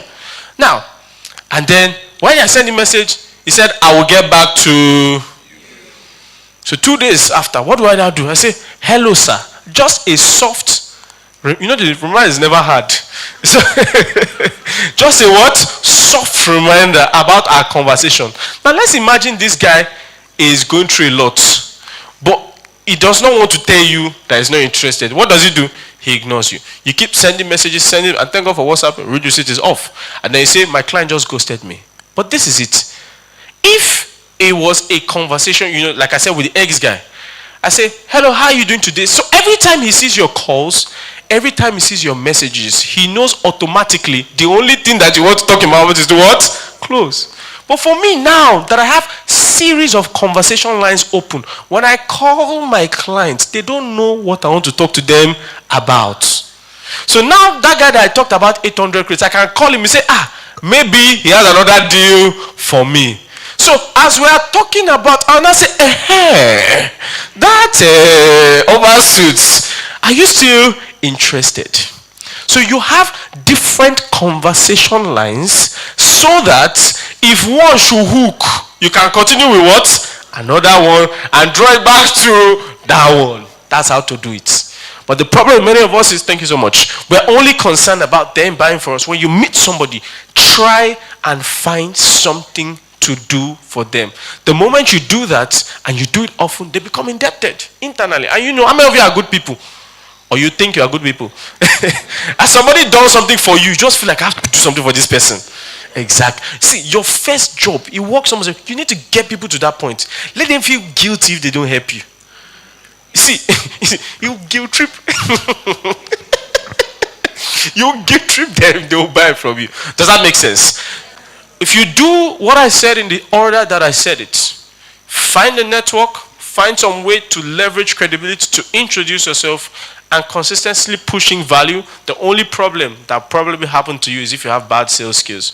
But these three, I brought them in sequence, and I brought it very simply, intentionally, so that you can take it and apply. I hope it was valuable for you. Thank you very much.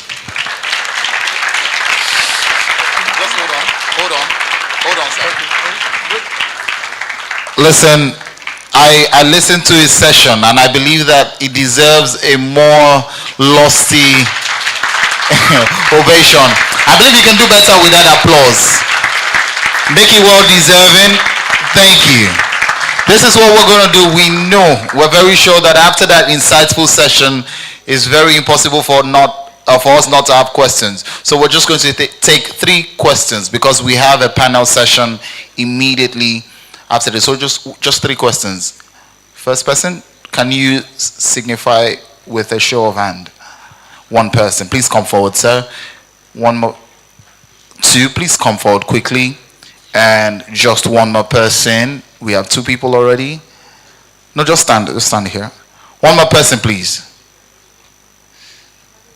We do not want any triggered question or follow-up. Thank you. Please kindly come forward, sir. Thank you very much. Please make it snappy. Your name and your question. Thank you so much for the session. My name is Muritala Kudus. So basically, the question is relating to what you talked about. So you said when you meet people, you have to find a way to be of value to them, give the value first, let them get indebted to you. So basically, my question is that when you meet some kind of people, like, okay, you know that these people, you need to give them value. Like, how do you like get to like note the kind of value that you can give to this person at first? Maybe you've think about it, you've look around and say that you couldn't find what you could do to this person. How do you get to like know the kind of value that you know that it will be valuable to this person to do for them before they will feel like, oh, they are indebted to you? I don't know if you get what my question. I call this, I call this listening for the gap. A lot of people don't listen. A lot of people hear and they listen to respond. They don't listen to comprehend. Because the only thing that's on their head that time is just to close that sale. Right? So I call it listening for the gap. Sometimes it's as little as they have a useless person in the organization that is stressing them. And you're saying, and then maybe you have somebody, you have something. So you listen for the gap. Now, if you don't know how to have a conversation to the point where you can keep the conversation going, go to YouTube. I don't have courses on these things, sorry. Go to YouTube and search for what we call conversational threading. Threading. Conversational threading. That's how you learn how to hold the conversation long enough till you get the gap. Right? Once you get the gap, you can find sometimes and some other times you won't find it immediately. Do you understand? Sometimes maybe one day you're just looking at the status. I'll give you an example. I met the head of legal for Tangerine. I have a conversation with him and says, oh, just now, it's difficult to offer the legal guy something. Do you understand? What do you want to give a legal guy? But then, I then realized that we have entire organizations that I have access to that need to do healthcare, insurance and all these kind of things. So me, I know who to reach out to. But I know that in organizations like that, sometimes they have commissions or compensations when you bring this thing. So I now say, sir, please, I have organizations of about 500 to 1,000 people that want to come on an insurance package. Do you know anybody that I can talk to? Me, I know that he will tell me I can talk to him. I say, you have entered my trap. Are you with me? So you have to listen for the gap. It's a very important missing skill, not just in real estate, in life. People are not trained to listen. So you have to learn how to listen for the gap. Hope that answers your question. Thank you. Thank you very much. So please step this way. Your name and your question. Thank you. My name is Otumba. I live in Abuja. Basically, I live in Abuja. I love what you said. My comment could be bilaterally asymmetrical. Yeah.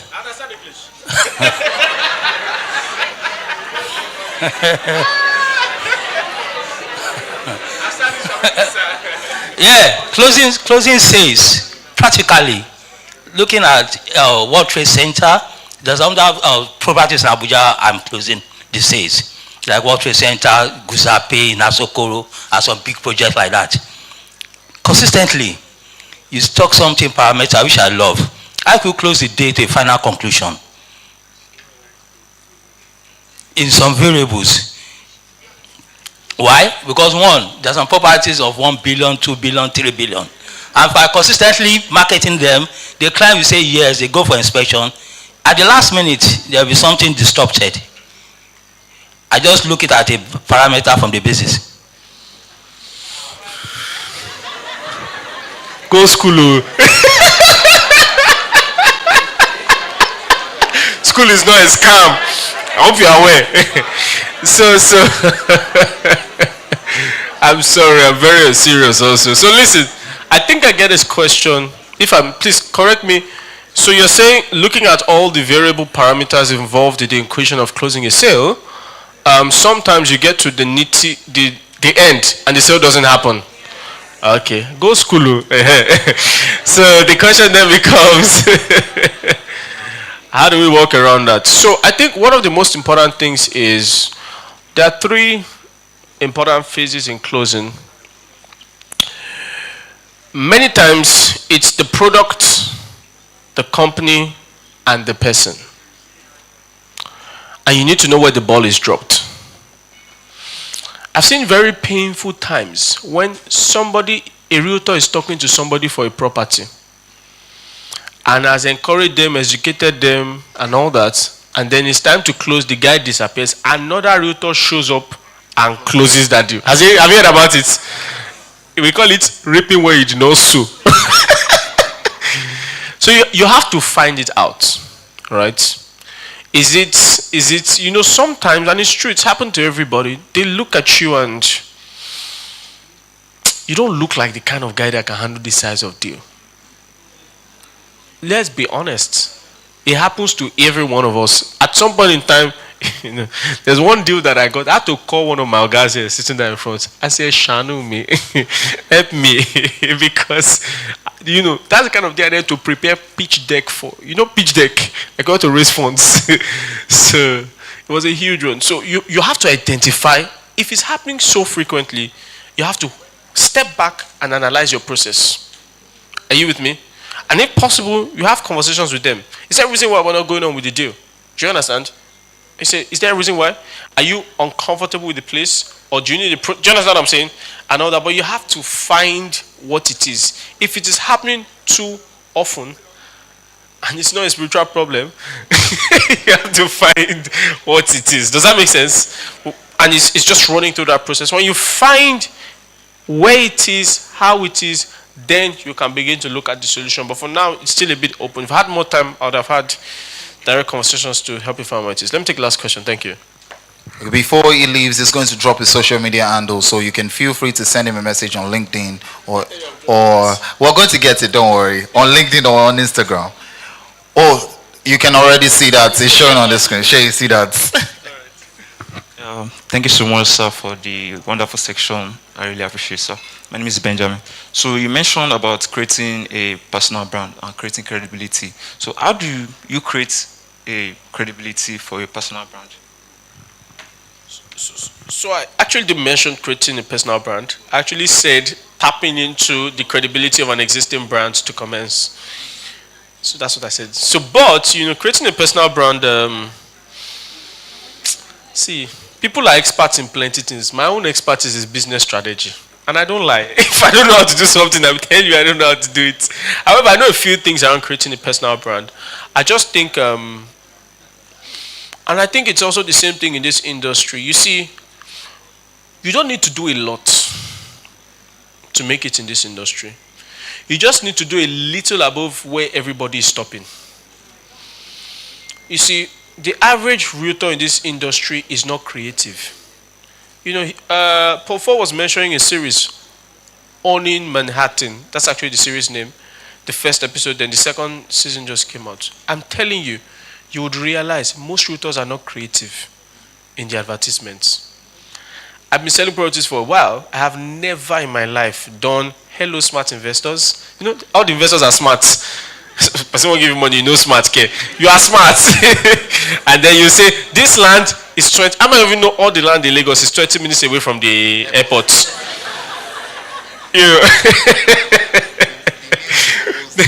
Both the new one, the old one, and the one that is to come is close to an airport.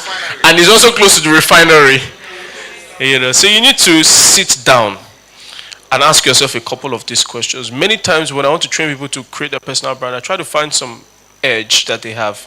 Again, that's probably personal conversation. But again, you have to sit down and zoom in on it and put a ridiculous amount of attention. The average Nigerian doesn't pay attention to details. It's loose with details. If you pay attention to that in this country, a large chunk of your problems are solved. Thank you. Thank you. Thank you. Please, one more time, as he takes his leave back to his seat, please just say a big thank you to Mr. Bolu Okwade. A very big thank you, sir. That was very, very insightful. And as usual, I'm going to ask questions so I can give out some of these gifts that are present here this afternoon. Please, Mr. Alvin, please, can you help me with the stand, please?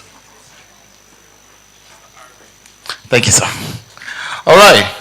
Can we give out all of this at once? I know you say yes.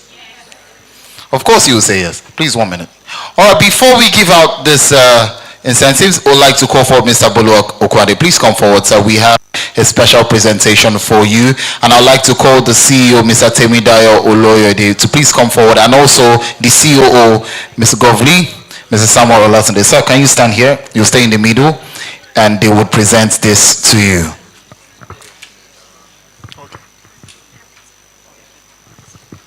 All right. On behalf of Edala Rail, we'd like to present this award to Mr. Bolu Okwade for the very insightful session.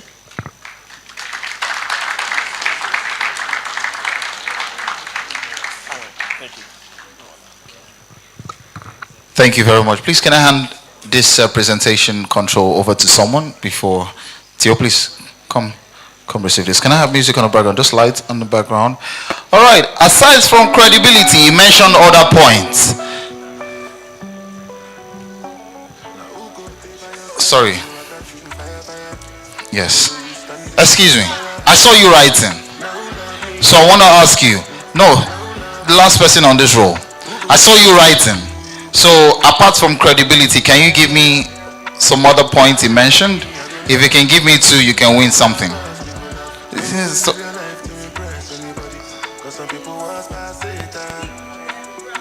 Okay, you mentioned Place People brand. She deserves it, right? Please give her a round of applause. Please come forward and receive one of our gifts here.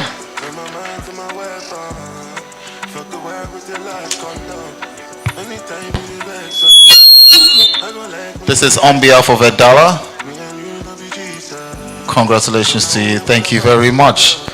All right. I also want to mention, just a couple of minutes ago, I was watching Mr. Samuel's Instagram, and I know that we have iPhone 17s to give out for realtors that have sold Edala. How many?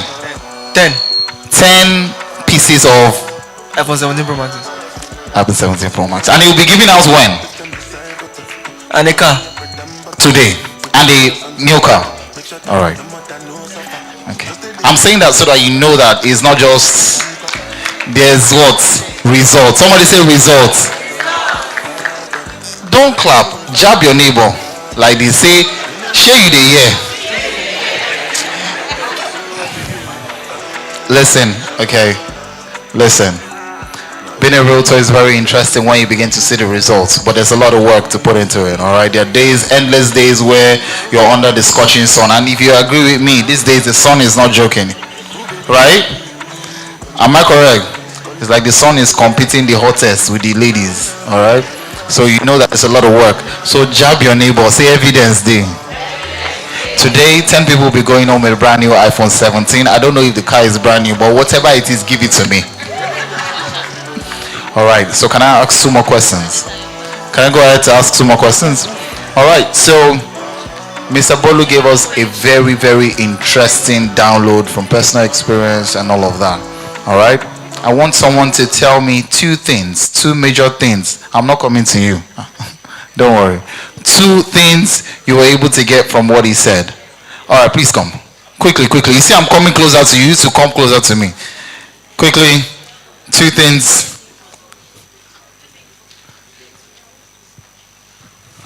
So he mentioned, first of all, about the credibility.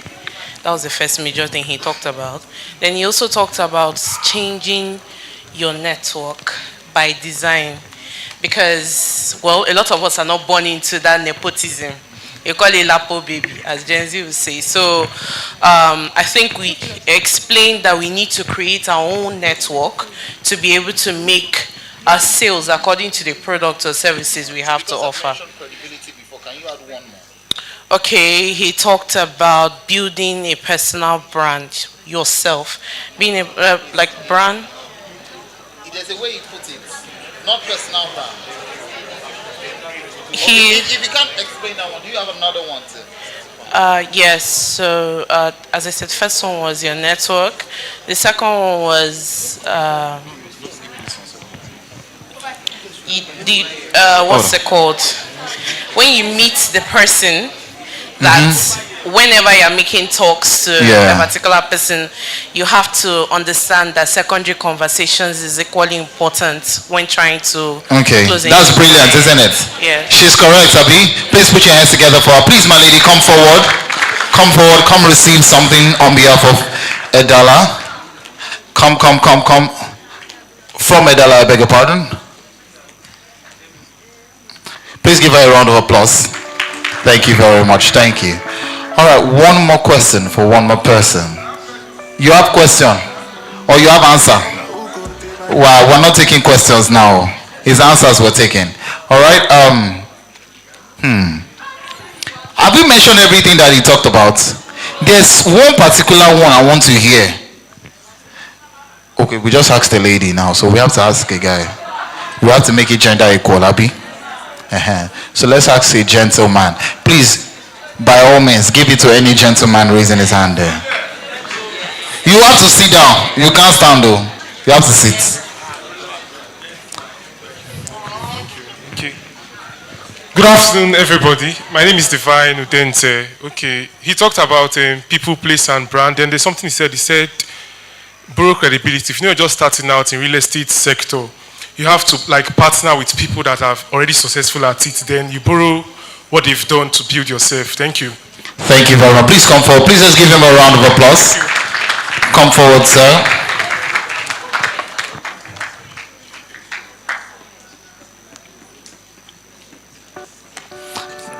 Thank you. On behalf of Edala, we present that to you. Thank you very much.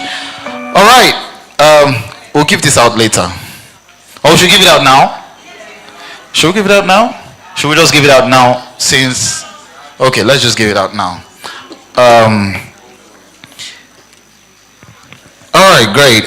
We've had two speakers, Mr. Paul Fo and Mr. Bolu Okwade. Quick question. This is going to be very easy. Let me just walk up to you and ask you quickly on this side. What is the name of his company, Mr. Bolu's company? You can answer. Zero T. Zero T. Congratulations. Go save you. Normal, Abi. All right. Last one. This one, they will eat me raw now. Let me make it a little bit tasking. All right. Shall I make it a little bit tasking? Yes.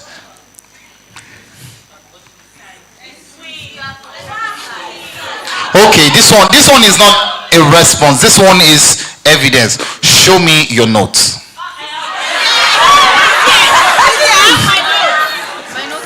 This your notes is not noting. Wait. Okay. Oh, okay. Okay, she has been writing. Take. Thank you very much. Congratulations. Thank you.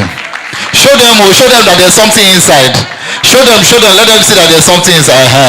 So they will not think it's empty. All right.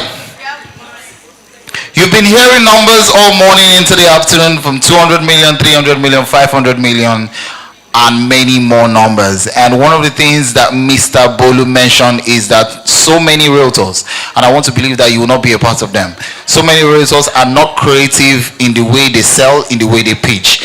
And it's very important that we address this. The next panel session is going to be giving you deep insights in creative ways to sell. Ladies and gentlemen, we're going into the next panel session for the afternoon. And to lead us in this panel session, please, if your hands are not too busy, put them together as I welcome Miss Nadirat. I believe you can do better with the applause. And please, multimedia team, let's have the biography. I believe you can do better again. Please put your hands together for Miss Aziz Nadirat. Thank you. Do we have the biographies showing up on screen? All right, as you can see, all the members of the panelists are showing up on the screen. The first person is Mr. Jerry. Mr. Jeffrey, I beg your pardon, is the co-founder and the CEO of Abode. You know that that's a social community using technology to democratize real estate ownership in Africa. Before starting this company, his last role was as the CEO of Pertinence Property Limited, leading the expansion of real estate business. Mr. Jeffrey has led the development of thriving startups with a mind for continuous development. In addition to his first degree, Mr. Jeffrey holds a master's degree in marketing from the Pan Atlantic University. ladies and gentlemen, is also a professional from marketing from the Chartered Institute of Marketing in the United Kingdom, and has an MBA from Rome Business School in Italy. He's currently running his third master's degree in public administration. He's a devout Christian with integrity, humility, excellence, loyalty, and partnership are his core values. Please put your hands together for Mr. Jeffrey. Thank you, sir, for joining us. Very simple, humble to a fault until you see his account balance. Let's go to the next person. He's the co-founder and the CEO of Keble, a real estate technology company redefining how Africans build wealth through property. Is driven by a bold conviction that property ownership should not be a privilege reserved for a few. Our next speaker is pioneering technology-enabled co-ownership and fractional investment models that unlock access to real estate across Nigeria, Dubai, the UK, and the United States, bridging the gap between aspiration and ownership for Africans at home and in the diaspora. Under his leadership, Keble has evolved into a global prop tech platform serving over 30,000 users, offering access to over 100 properties and over 400,000 micro units of real estate investment. More than a marketplace, Keble is building the infrastructure for inclusive wealth creation, making transparency, affordability, and trust the foundation of modern ownership in Africa. Beyond Keble, Jose Maria is a visionary storyteller. He's a brand architect, and he works with founders and businesses, particularly in finance, food, and fashion industries, to shape compelling narrative, building enduring brands, and scale with clarity and intention. So whether it is in business or is on the tennis courts, he's a passionate player. He brings discipline, long-term thinking, and strategic precision, qualities that define his leadership and his mission to democratize access to real estate ownership for the next generation. If your hands are not so busy, please help me put your hands together as I make welcome Mr. Jose Maria Agolano. Thank you, sir, for coming. We appreciate your presence. The next member on the panel session is Mr. Rabiu Mustafa, a very, very humble man to a fault. Is popularly known as Meet the Property Guy. I beg your pardon. Am I correct? If you know him online, you know him as well. The Property Guy, ladies and gentlemen, is a lead consultant at Meet the Property Guy for over 6 years. And in 2024, he co-founded Vestless PropTech, a portfolio management ecosystem. And in the past 6 years, this company on YouTube has grown into a go-to channel for investors, for unbiased analysis, property charts, and risk assessment. Currently, he has over 5,000 active followers on YouTube, and the MTPG brand has become an authority in the real estate industry under Mr. Rabiu. His success as MTPG inspired him to launch a prop tech, currently having a digital dashboard for both investors and realtors to track asset appreciation and remittance. He is a recipient of multiple awards and recognition from BRG, Zelos Group, Arkview Investment, LCR Group, and many more. Ladies and gentlemen, please put your hands together as we make welcome to the second panel session, Mr. Rabiu Mustafa. Come on, guys, don't get tired of me now.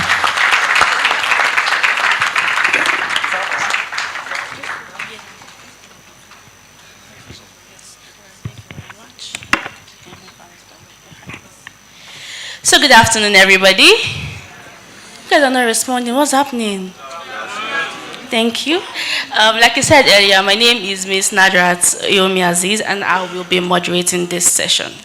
So the plan is to keep the session very relatable and real, and also, so joining us here, we have these 3 top industry leaders, and they figured out to stand out and sell differently in these competitive markets. And they're here to share insights on on what they've done so far, basically.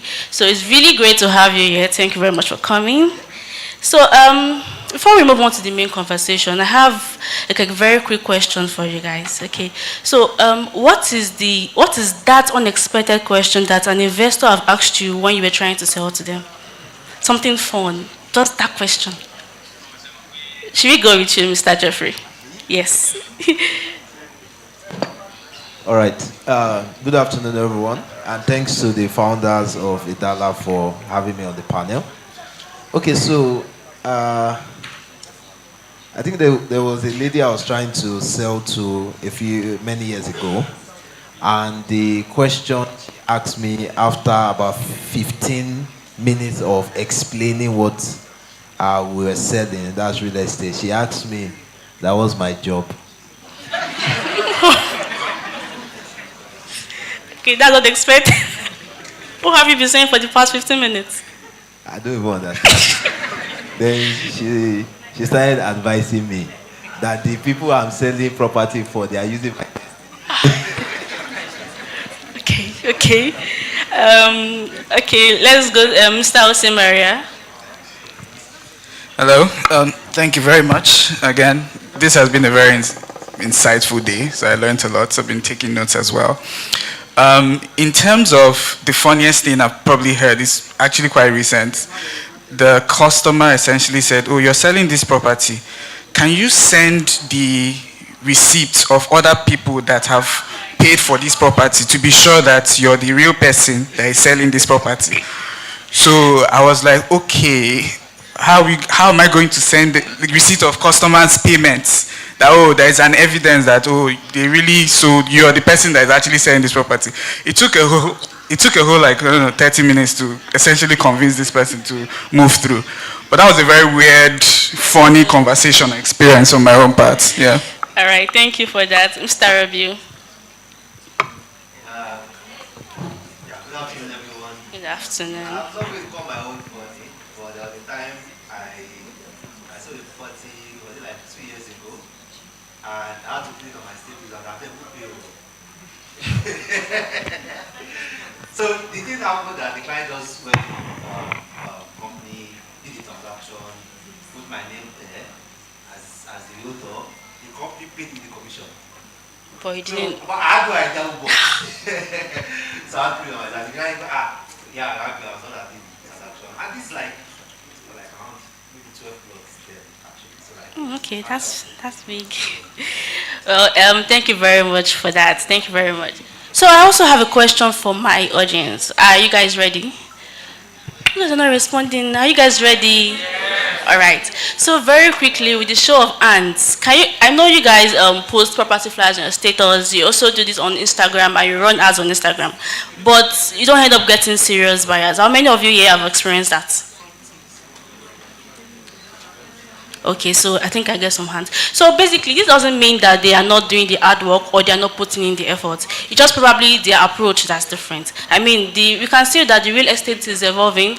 Attentions of buyers are also changing, right? So maybe just their selling method or the selling technique is not what is not working. Now, this brings me to the very first question. So what do you think is the biggest misconceptions that realtors have about what it means to sell creatively? Mr. Rabiu, can you do that first?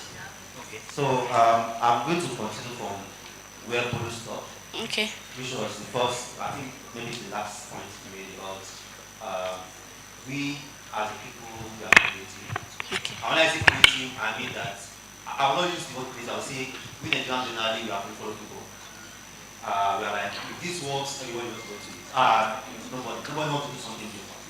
And fortunately for me, I realized that around like maybe 6 years ago, when I look at the entire industry and look at what everybody was doing, and I was like being able to figure out that no, I want to be different. I want to play at my own strengths. I don't want the market to dictate to me. I want to dictate the market, basically. And that's basically starting my YouTube channel. And if you go to my YouTube channel down to this, I'm going to see an advertisement. See what there is all about analysis, risk assessment, pros and cons, charts, and so on and so like that. And I still sell pretty well. And I still have a number of my colleagues that still come to me like, how are you doing it? Like, this property, you not market it on your YouTube. How do you able to sell it? No. So and that's one very, very important thing that we have to realize. You have to look at gaps, and you have to look at your strengths and how to fill that gap, still working on your strengths. I've always struggled with people that want to buy real estate to stay. Some people without market them. I've always found it easier to sell real estate to people that want to buy real estate as an investment. So my channel, my communication, my pitch, my adverts, it's to people that want to buy to invest. And I also use my communication to filter out people that want to buy to stay. So you need to understand your strengths. Who are the people that you find very, very confident, very, very confident with? Okay, thank you very much for that. Mr. Jeffrey, do you have something to say? All right. So he has mentioned a very, very critical point. I think I'll just take it from another angle entirely. I think one of the biggest misconceptions that realtors have in terms of selling is thinking that they are working for the company. So when you have a mindset that, oh, I'm a realtor for $1, it puts us in a position whereby we assume that the responsibility of creativity and all those things should rest on the organization, not knowing that you are the CEO of your own business. So Idala, you are the CEO of your business working with Idala rather than working for Idala.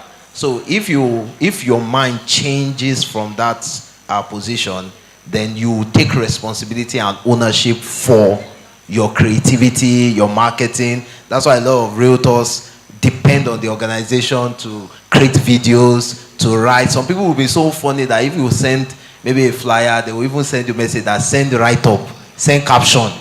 Like, because the mindset that is running that entrepreneur, because a realtor is an entrepreneur who is not just aware of it. So you are pushing the responsibility to the organization. So the organization is doing the videos, is doing the inspection, creating the offers and all those things. I've sold real estate for companies before starting, my own real estate company. And I go as crazy as even, I don't use the company's flyer, right? I design, the company might not have offer, and I will create offer.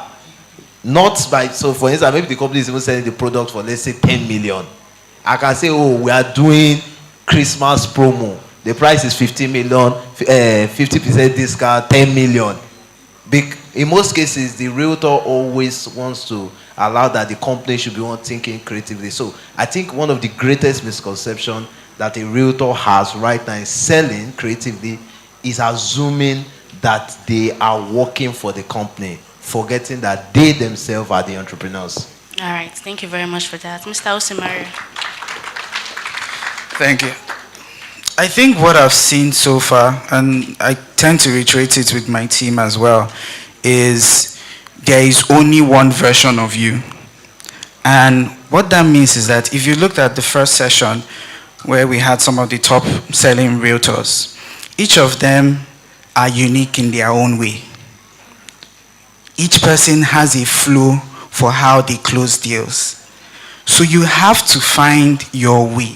And people don't understand this because you have to be very introspective, because one thing is, you're the only person that knows your strengths. You're the only person that knows how you're going to sell. You're the only person that knows the story that is peculiar to you on how that property should be sold. You are your own. There is no other person. Jeff is the only Jeff that I know, and Jeff is the only Jeff that is here. And the way Jeff will sell property is different from, say, Rabi will sell property. Even if we are selling the same Idala property, it's going to be different. So you have to find a unique way to sell it, right? And it takes a lot of questions, internal questions, you asking yourself that. The uniqueness is where it's lacking, right? So I think I always iterate this, that always find there is only one version of you, and once you figure that out, trust me, the way you start selling property is going to be exceptional, right? So I think that's the major thing I always focus on. Thank you very much. So my take note from what you guys have said so far is that you should identify your weaknesses and your strengths. You should also take ownership of your selling techniques and also identify different ways you can be unique. All right, thank you for that. So my next question, the first speaker spoke about it briefly. The second speaker also spoke about it briefly. So that means it's like a very important point. So my next question is, these realtors, right, they're for $1, and there are like a lot of people, and they post the same projects, right, differently. So now, what is the importance of personal branding? And what do you think realtors need to stop doing so that they can convert their brands into selling? All right, so Mr. Jose Maria, can we start with you? So, like I said, they touched on personal branding, and I think it's the foundation of what I mentioned earlier is different, right? Personal branding is branding that is personal. I know that's a very simplistic way of looking at it, but let's dig a little bit deeper into that.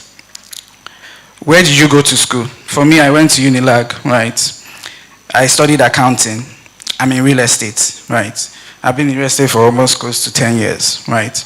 Now, I am the only Jose Maria Agulanda that has context in Unilag, accounting, real estate, Keble, right? Those two things, or those couple of series of conversations, or will I say the thread, I am the only one that has that perspective, right? So I'm sure that each and every one of us has that unique perspective as well, right? You're the only one. I know they mentioned Ikotu the other time. Someone was mentioning it, or they mentioned Banana Island, no problem. But you're the only one, even if you're coming from Ikotu self, you're the only one that has that perspective of, I grew up in Ikotu, I'm in real estate today, right? I'm working on with Idala Properties. That context is important, right? And it helps to build what your personality will look like when you attach it to a brand, right? So that is the first perspective. The second thing is that people always say that it's cringe until it's not, right? So people are always very scared to actually start. When it comes to personal branding, the first step, I have a video, or I have a picture of me jumping, it's in Unilag actually, me jumping from one street to the other, because I wanted to do a picture of me on top, and the price of the land is 2 million naira. So you see me wearing suits, and I'm jumping from one spot to the other. And people were laughing at that point. I was like, why you jump? What kind of flyer is this? But the entire point of it was you're trying to create something different, and you're trying to build from there, right? So yes, that's the personal side. The branding side is also unique as well. When you're thinking of branding, how do you want people to resonate with you? When they think of, and I'll come to my own side, when they think of Keble, the first layer I want people to think about Keble is real estate. The second layer is, these guys offer co-ownership options. We have a ton of customers across the globe buying properties. They've never seen the property. Even some of the Idala Properties, they've never been there before. They just trust that it's Keble that is offering that service. That trust has been cemented, right? But like in the minds of the customer, what they are saying is, okay, this is Keble. It is imprinted that they offer real estate and they offer co-ownership opportunity and fractional investing. Okay, that is it. We've suggested that you don't even have to see the property. Do you know how crazy it is that we don't do inspections? It's just few. Maybe someone is very stubborn and wants to see Declan, right? And you say, okay, no problem, let's go there. People buy properties today, everybody's buying property, and they've never seen any of the apartments. It's all done virtually. And that is a branding perception that we've built. And that's why I say everybody can be different. You can have your own version of how you build it. But our version is, you don't have to be there. You can make it happen. You can own property, whether you're in Netherlands, you're in Germany. And that is the uniqueness that comes into play. So, one, you have to start from where you are on your personal level. Then what do you want to be known for? Right? And it takes a while to get there. It's not something that comes up overnight. You have to refine it and refine it and refine it, right? But you also have to be consistent with it. Because you want to make sure that you don't say today that, oh, we are doing real estate fractional ownership, oh, tomorrow you're selling beans. and someone is like, what's going on? How did you change?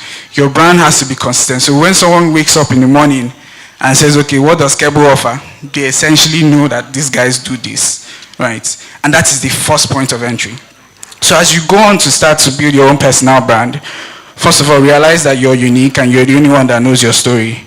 And second thing, always make sure that what you want to push out to the world is what you want the people to know you for, right? And be consistent with it. And I think that's the beautiful thing to have. Yeah. All right, thank you very much, sir. Mr. Jeffrey, can you quickly add something to it? Okay. Thank you so much. Great perspective. So I'll take it from a different angle also. So you need to understand that perceived value plus actual value equals to consistent cash flow. If you want to have consistent cash flow, you need to have the combination of both perceived and actual value.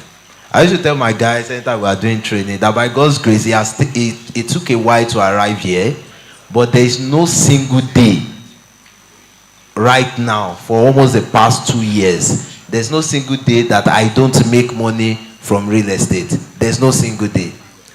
I was sitting down here for a couple of hours, and at least I've not made money from real estate. I've earned 5 times just sitting down in this place. And it's not that I'm doing any marketing or I'm doing anything, but just by activities that have been done in time past in terms of planting. Because in selling, there's the planting, there's the nurturing, and there's the harvesting. But now we're talking about branding. Now, the thing about branding is that branding graduates you from a state of being a suspect to being a prospect. What did I say? Branding graduates you from a state of being a suspect to being a prospect. When I started selling real estate, people were asking me for many things. They was even asking me for my father's birth certificate. You know, there are some customers that you will explain. You will do different things before you can strike a transaction. But right now, by God's grace, by the fact that there's a perception, you need to build the perception. Many of us have so much quality. You have integrity, you have a lot of quality, but somebody that wants to scam somebody is making more money than you. Why is that person making more money? Because the person does not have actual value, but just have branding. That by the time they put two of you together and say, oh yeah, let's talk about the real estate, you even be the one teaching that person, but the person has branding. So for you to be able to get to a state of having consistent cash flow, you must focus on your branding. And your branding allows for your sales cycle to become shorter. Before, my sales cycle can take 3 months, 6 months, 12 months. But right now, in 20 minutes, on a WhatsApp chat, a sales cycle can close. I don't need to be explaining, okay, I came from this place, I attend this church. You know, there are some sales you do that you even have to be telling them who your pastor is. So they will know that you will not run away. So, but what Jose said is very, very critical. And the thing about branding is that branding does not happen in 2 seconds, in 1 year. You have to be consistent over time. The time, I'll just end with this. I went for a beach party a few years ago, about 3-4 years ago. And, you know, everybody were introducing themselves in the beach party. So it got to my turn to introduce myself. I just say, hi guys, and just say, oh, land seller. So that means that over time, by consistent, you know, sharing, posting, and all that, even though I didn't like the land seller, but they bring sales, so by consistent advert awareness and all, people knew that this guy sells. So you can take all the other points that the earlier keynote speakers have given, then you are good to go. All right, thank you very much for that. So I think my keynote from this is that you should identify what you need to be and basically be consistent. So yeah, thank you very much for that. So my next question is directed to Mr. Rabiu and Mr. Jose Maria. You guys both own PropTechs, right? And when realtors hear PropTechs, they think it's something that is complicated or something that just for the big realtors, right? So in simple terms, I want you to explain how realtors can use PropTech to sell faster and more conveniently. Mr. Rabiu, let's start with you, please. I agree to your first statement about the perception a lot of us have in one public. And the truth is, maybe because of the word or the term, we have fintech. Fintech does mean any digital solution for finance sector, banking sector. OP is fintech, money management, and the rest. So any digital solution you are using for real estate is important. If you are using a party center, it's important. You know? So any listing platform that you are using, that is MPC, is GG, is important. So any tech solution that, even if you are using Excel to manage your clients and whatever, it's also important. So any form of tech or digital solution that you are using to solve anything into property or real estate is important. So all of us, either directly or indirectly, we are already using important. Now, so it's now the question of what kind of digital solution do you want and what kind of digital solution do you want to integrate into your business. Over the years, I've been doing it now for like 8 years. I've realized that a lot of us, Mr. Jeffrey used the word entrepreneur. Well, not entrepreneur, that's entrepreneur. So we do everything. You are the one that post, you are the one that follow up, you are the one that go to sites, you are the one that collect documents, you are the one that go and dispatch and everything. But the problem with solopreneurs is that it's very difficult to scale. Yeah. Very, very difficult. And now it's now become more difficult when you start to delegate. And the client now insists that, no, I'm not talk to Jeffrey. It's Jeffrey. Or they now start accusing you that, when I want to buy, it's you I talk to, but now I bought now. So it's also very important that at the early stage, we realtors also start integrating tech into our processes. We start using the advantages and all the tools that tech can give us, particularly automation. You can't automate without tech. How do you follow up with your clients? How do you do your after sales? How do you get notifications? You know, last 2 years, a client called me. It was like late in the year to around December. I already closed for the year. And the client spent like around 15, 20 minutes trying to tell me or remind me what he bought. I forgot it. And that's because he bought his wife's name. But nevertheless, it embarrassed me as a person that a client bought the property, this is like around like 3 million view, and absolutely have no idea about what the person bought. So when your client base starts crossing 20 and start having 50, 60, 100 clients, it's almost certain that you need to start using tech solutions for that. So that's where the entire tech things start to come into your marketing softwares, your follow-up softwares, your after-sales software. How do your clients get notification for when they pay? You know, sometimes you can have like 3, 4 clients that paid almost at the same time and are starting to follow up on their receipts. So you may not even know which one have gotten the receipt or which one have not gotten the receipt. So these are things that tech or digital solutions can do for you. And these are what we are now trying to tell realtors, that start integrating this into your sales process right now.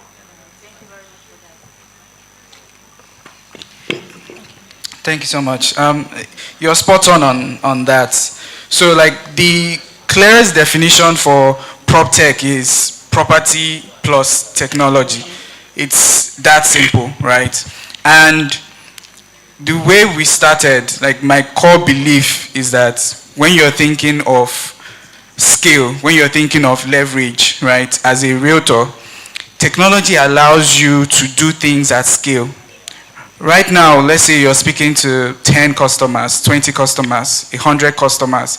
At some point, when you start breaking to 2,000, 3,000, 5,000, 10,000, it becomes very difficult to manage those conversations. It becomes very difficult to do follow-ups. It becomes very difficult to have like a proper way of managing inflow and outflow, right? So technology is at the core of making things a little bit easier at scale.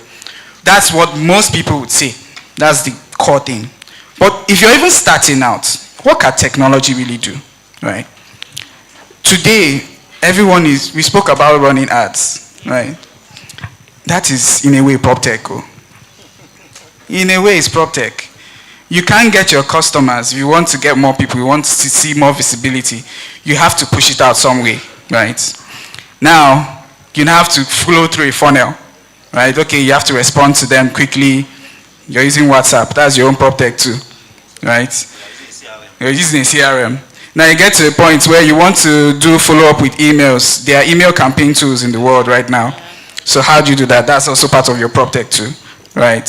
So at each point in the value chain of you actually closing an actual customer to even you following up and trying to do that, you're essentially using technology to actually get the desired result at the end of the day, right? So prop tech is essentially very integral to how you actually close deals. From my own personal perspective, right, there is no way today that, you know, I think last year we did at least 10,000 people on the platform invested. There is no way I'll do that with WhatsApp. I'll die. It's too much for me, right? There is no way you can handle that. So you actually need a platform that automates almost everything, right? So technology is important. There was one time, I think I used Gigi a lot. I don't know.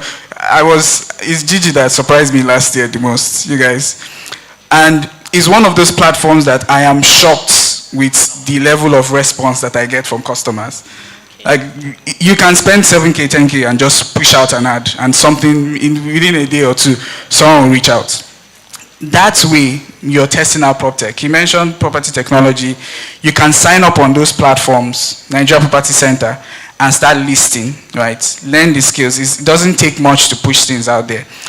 Millions of people visit there for all tons of things every single day. And you might be in a position whereby one of your property, one of your listings are pushed up, and all of a sudden you get a call.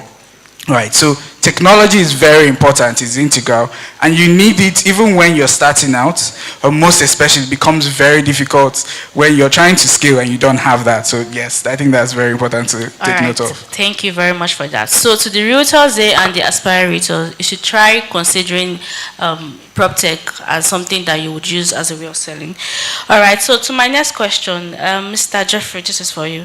So you have a very strong marketing knowledge, right? You've attended a series of schools. So what simple marketing mistakes do you see that realtors do repeatedly when they try to sell properties? Okay. Simple marketing mistakes that realtors make.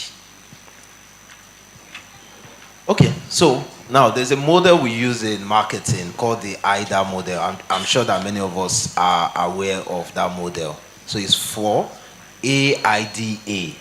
The first one is awareness, interest, desire, and action. So in most cases, awareness is when people are knowing you. Action is when the deal is closed. In most cases, salespeople, realtors, we love action. We love that last part when the deal is closed. How many of you are like me many years ago, when if a customer just chats me up and says he's interested, he wants to make inquiries, I will have spent the commission. You will have calculated your commission, 10% or 12% or 7%. You will have bought iPhone. You will have bought this one. We love that last part. And, you know, but the truth of the matter is that the last part is not special, in quotes. Action, deal closing, is a consequence of the first three, which is awareness, which is interest, and desire. So awareness, what is marketing? Marketing is different from sales. Marketing is just like inviting people to your compound. Sales is getting them to enter your house. So the first core about marketing is awareness. Someone say awareness. Awareness. That's the first core. The core of marketing is not the action, the customer paying you. So as realtors, as salespeople, we must, you see that awareness part, we must be very, very aggressive about it. You'll be surprised that you go for your family meeting in December, maybe all of you are visiting home for Christmas, and your brother or your cousin will be telling you how he or she bought real estate. When you yourself, you are selling real estate. So even in your family, you don't know about that. Then finally, on this part, you know, I talked about awareness. There's the interest, generating interest from the customer. Might not have time to go through all these things, you know, driving desire, then taking action. In the midst of all these things, there's what we call follow-up.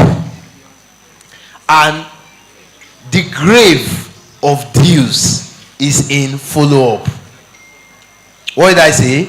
The grave, that's the burial ground of deals, is in follow-up. Because when you are talking to customers, there are 4 classifications of customers. If you read Way of the Wolf by Jordan Belfort, a crazy book, just an addition, every first quarter of every year, I read a minimum of 5 sales books every first quarter of every year to prepare myself into what we want to do in the year. So one very good book recommendation, if you are a very crazy person in selling, read Way of the Wolf by Jordan Belfort. So it talked about 4 categories of customers. From the base level, there are the people called mistakes. How many of you have run ads before like me? And somebody will chat you up, you will not respond the person will not say, who are you? Bro, my ad was on Facebook gently. From Facebook you enter my WhatsApp, you are not asking me who are you. So the first categories of customers or of prospect or leads are mistakes. Then there's the second category of them, which is, they call them the looky-loos. This one, there's a particular client I was checking his chart recently. The guy, man, he has been making inquiries for the past 3 years. He has inquiries, and you know those people, they always have mouths. They want 100 units of apartment. They want it already built. If a developer have 100 units of apartment already built, oh God, it must be Yahoo. So they always have funny questions, right? There are always a lot. Then there's the third category of customers who they call buyers in power. Now, buyers in power are customers who are interested in buying your products, but they do not have urgency.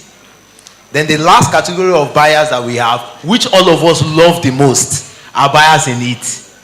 These ones, they have problem, they see your solution and they will pay. For instance, I ran ad on Monday. On Thursday, somebody chatted me up that is interested in the land I posted.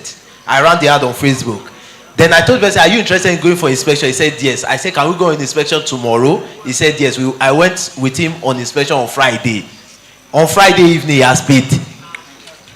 That's the kind of prospect we are going to NSDPC prayer to go and request. But you need to understand that there are only 3% of those kind of customers available on a sales circle. 50% of your customer base are buyers in power. They have interest, but without urgency. And it takes education over a period of time for them to close. So the barrier of sales is in follow-up. All right, thank you very much for that insightful knowledge. So very quickly, because we've run out of time already. This question goes to Mr. Osemaria. So you are one of our top selling realtors at Edala, right? And you did that. You did that by selling with fractional ownership, right? So many investors still don't understand what fractional ownership is. So how do you think realtors can explain to them rather than confusing them on what fractional ownership is all about? Please, we have to. Yeah. Last year we did a ton of education around that. So it was like every 2 weeks we are hosting webinars just to educate people on it, right? I can remember even when there was a writing exam. Before the exam, I hosted the webinar. After the exam, they were asking questions on it, so I just had to rush and do it. Now, what is fractional? What is co-ownership? The best way to look at it is, does everyone know Urban Suites here? Everybody? Yeah. Yeah, okay.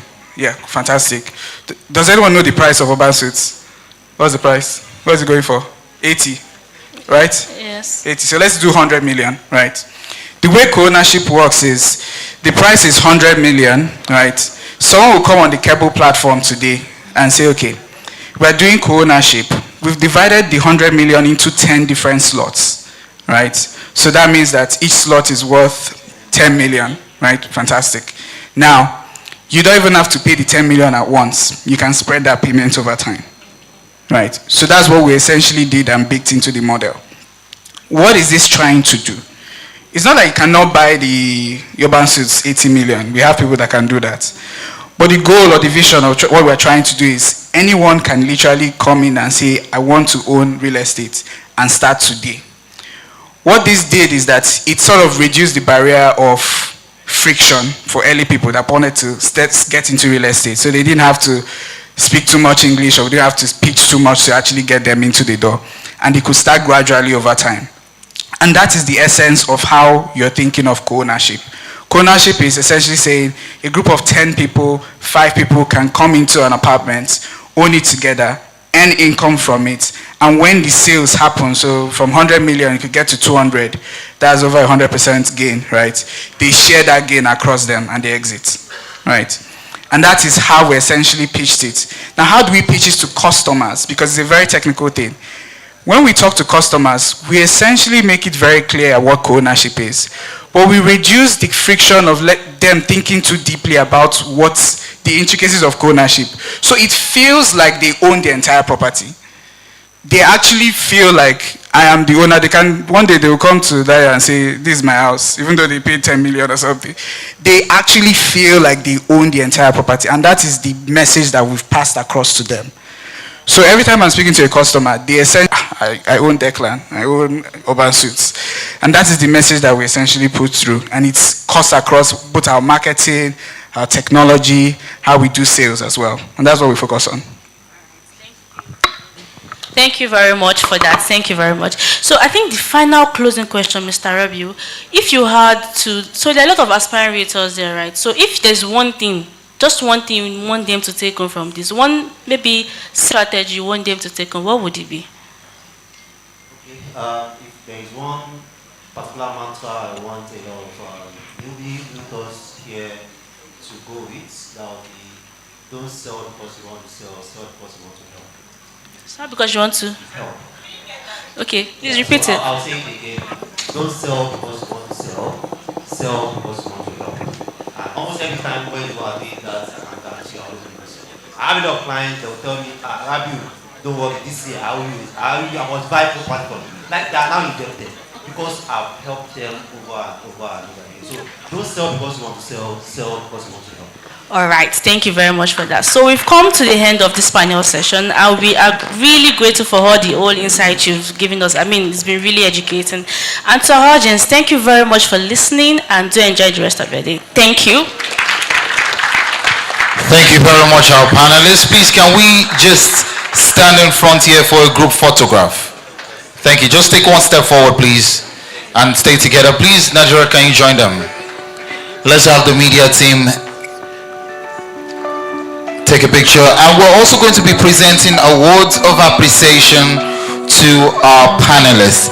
And please, can I have one of this with the awards that are here? Thank you very much. And to present these awards, let's make welcome Mr. Temidayo Oloyede, the CEO, and also the CEO in person of Mr. Samuel Olatunde. Both of you, please kindly come forward to take a picture first. Let's take a group picture first with the panelists.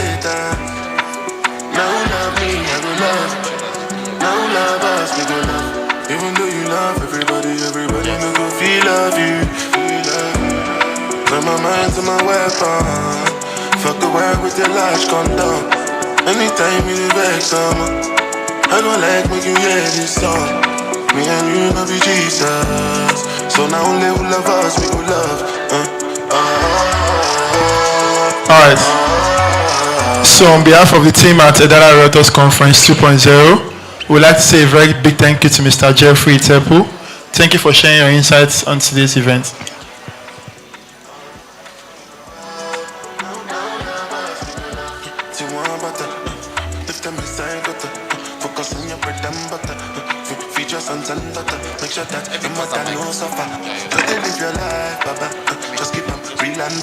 On behalf of Edala, I'd like to present this award to you for your insights during the panel.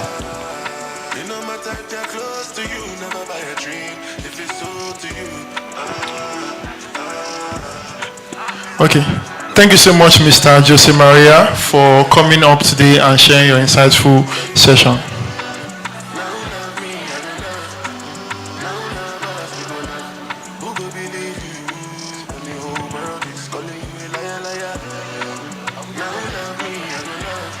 Is there any more awards?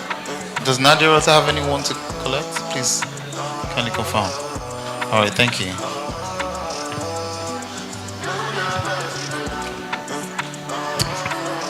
Thank you so much, Nadrat, for moderating this session. It was a very insightful one.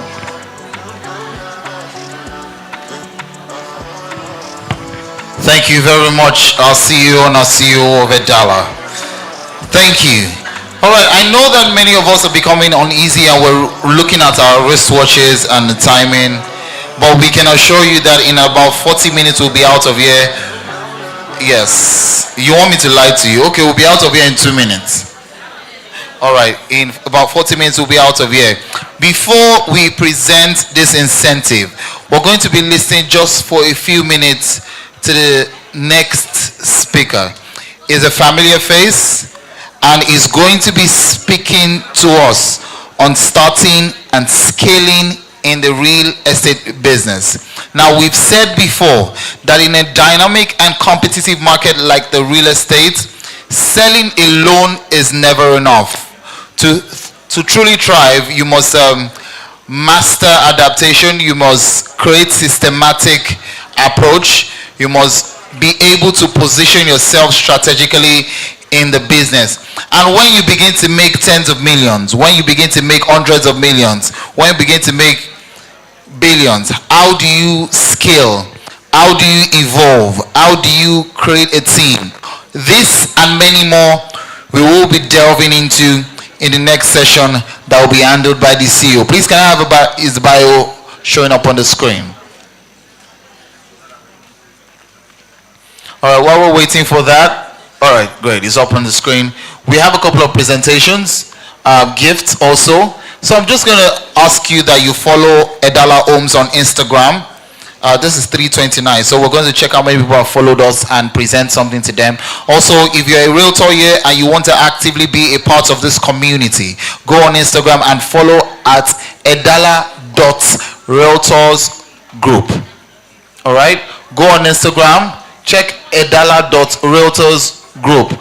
We are going to be presenting some gifts. I think they're here already. So the first 15 people that will be following the page right now, especially edala.realtorsgroup page on Instagram. So go on Instagram right now. Please, can I have an update on the names of people that have followed so I can give this gift before Dayo comes up? So make sure you're following Edala Homes and at edala.realtorsgroup. All right, so I'm just going to call out this name so that we can give them these gifts that we have.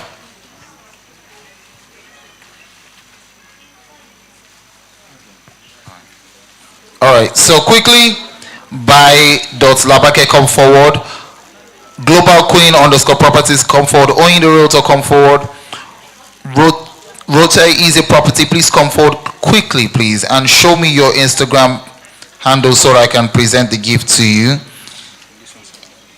And this one's new. Now people are rushing to follow. Interesting. This is a lot. Why are you guys following all of a sudden?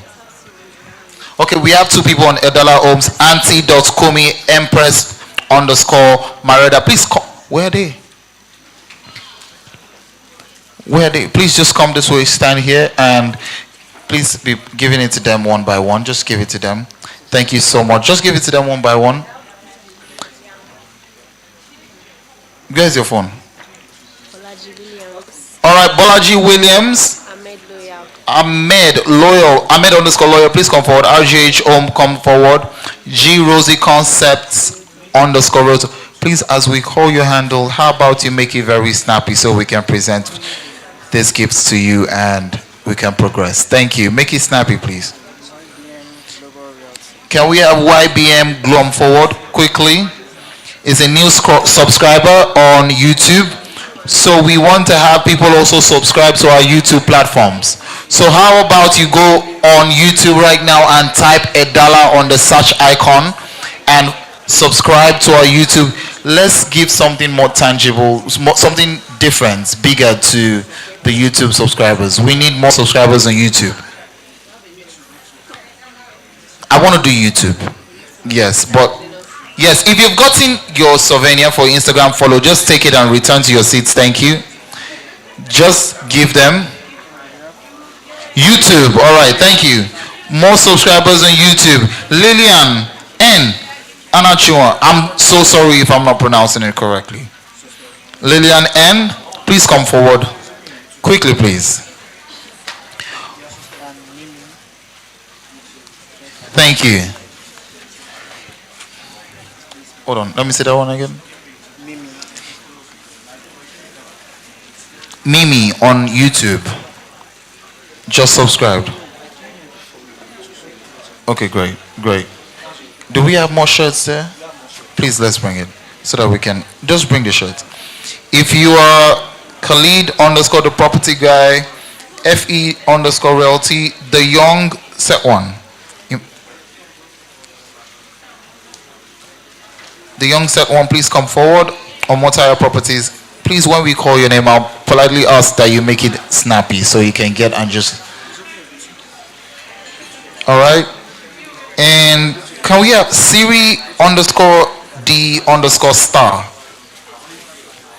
Also follow and subscribe on YouTube. Edala Ohms on YouTube. When you open your YouTube, you're going to see the search icon. Type in Edala Ohms on that search icon, and please kindly subscribe. All right. Not only subscribe, but also turn on your notification. How do you do that? You're going to see a bell icon. Click on that icon and you will be notified anytime we drop a video on YouTube. Thank you. All right, can we have real _ Ajo come forward quickly, please? Nest Finders _ realty, please come forward. Your Lagos Realtor, please come forward. And that's it. That's it. Yes, sir. Great. I called Nest Finders. All right, great. Very good. Say _ Tammy, and that's it for now. There you go.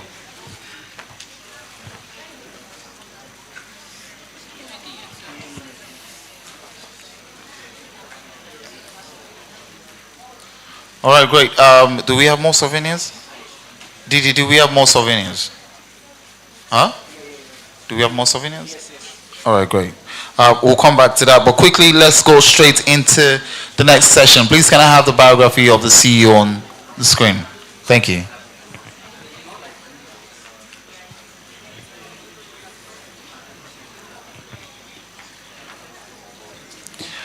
Ladies and gentlemen, to lead us into the next session where we'll be discussing about starting and scaling in the real estate business is the CEO and co-founder at Edala Development, a real estate development and asset management company that you know is focused on delivering high-yield residential, commercial, and hospitality projects across Nigeria. He's an experienced marketing and sales professional with a strong corporate background, having worked with leading multinationals and financial institutions, including Procter & Gamble, P&G, GT Bank, Sterling Bank. His foundation has shaped his data-driven approach to growth, capital deployment, and market expansion. Ladies and gentlemen, realtors that are present here, this man has done over $1 billion in sales in less than 24 months. I believe that you would definitely want to listen to what he has to say. Some of us behind where he is or behind closed door, we call him a badass in sales. All right, ladies and gentlemen, please, if your hands are not too busy, put them together as I make welcome the CEO of Edala in person of Mr. Temidayo Oloyede. For those of us that know him, we call him the Nimbla or we call him Batman. I believe we can do better with the applause. Okay. All right. Thank you so much, Mr. Ebi, for the introduction. Good afternoon, everyone. Hope we are all enjoying the session so far, and I hope it has been very, very insightful. So it's very difficult to speak after a lot of very great speakers have spoken here today. And for me, I would try as much as possible, because this is a very elaborate session, but I'll try as much as possible to make it as simple and as short as possible, because I know we are all tired as well. So the session, or the topic for today's session, is how to start and scale a. No, this is not it. Can you check? Can you quickly up this? Okay, so while we wait for them. So the session for today is how to start and scale an investable or an investment-ready real estate agency business. And I know, I think one speaker already spoke around this direction already, but just to give some more clarity to it. So, okay. And also to correct Mr. AB, it's over 1 billion in less than 12 months, not 24 months. So,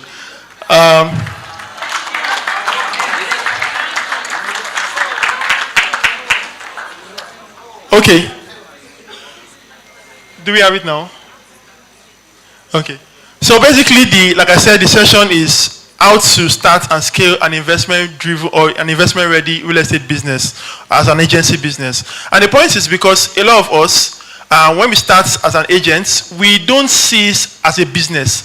And if you take a business very, very serious, and if you are thinking around finding investors, or if you know you have money to pay, either in debt or equity, you are going to take your business very, very serious, and you know that you don't have any excuse, right? And just to give some basic examples, there are a couple of people as either our sales executives or external realtors that have invested in, right? And we tell them, okay, this is your real estate agency business, right? We want to invest maybe 2 million naira with your business, or invest 2 million naira in your agency business. In 1 year, how much can you generate for us? And if you think that way as a realtor, it further changes everything you do, right? It changes the way you look at your product, changes the way you look at your marketing and sales strategy, changes the way you do every of your operations and every structure around your business. Okay, great. And that's really where I want to get us to. I want to shift your mindset from just being an hustler in real estate to a proper business person, such that you can go to a bank and take your revenue numbers, your sales numbers in 1 year, 2 years, and say, no, my business has done over 9 billion in sales. Give me money, give me 2 million, give me 3 million, give me 5 million, give me 10 million. In less than 1 year, we can generate this, give you this interest, or give you this equity in the number of sales and all of that, right? Next slide, please. And I would also like to make it as interactive as possible. I have some slides that after this slide, please help me share a screenshot. There's something called a business model canvas. So while you're here, just bring out your phone, Google what is called a business model canvas. A business model canvas is an all-encompassive business strategy document, right? That helps you structure your business. And I would just do some examples for you. By show of hands, you can just, once you raise up your hand, just mention any real estate, any big agency you know, or any big realtor. Let's just have 5 names. Big agents or big realtor that you know. Yeah. Okay.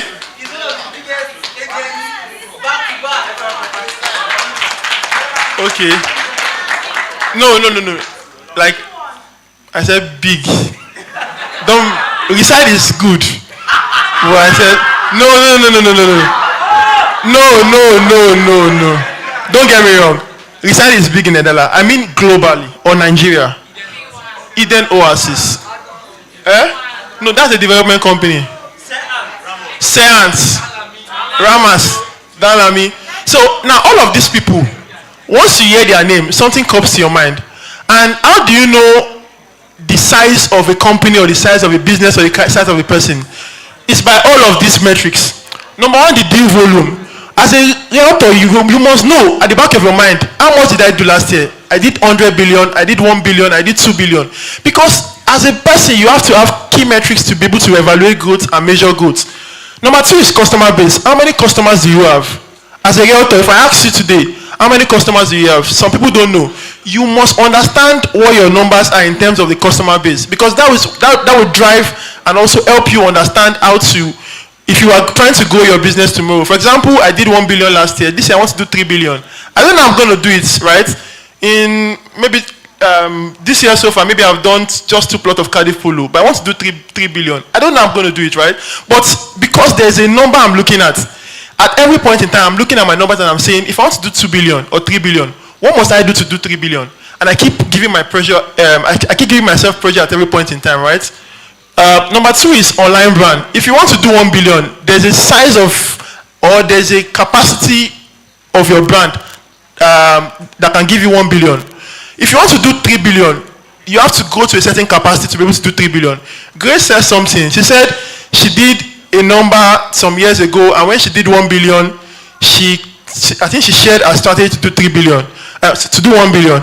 And what I saw from that strategy was she had to find a way to have a coalition of people that are working together with her to be able to do 3 billion, because there's little to what you can do on your own, right? If you want to do 3 billion, it means you have to on your own. Maybe you are trying to get the downlines that can sell for you, and all of you work together and ginger yourself to be able to achieve that result. Number 3 is offline trust. When you mention some people of maybe some real estate company, you know them without even seeing them online, right? You see them on billboards, you see them on different traditional marketing channels, right? The next one is partnership. Maybe the kind of partnerships they have and all of those things. Then the last one is sales structure. I don't know if any of us know Ubosi and Esele. Don't be surprised. They are one of the biggest real estate agents you know.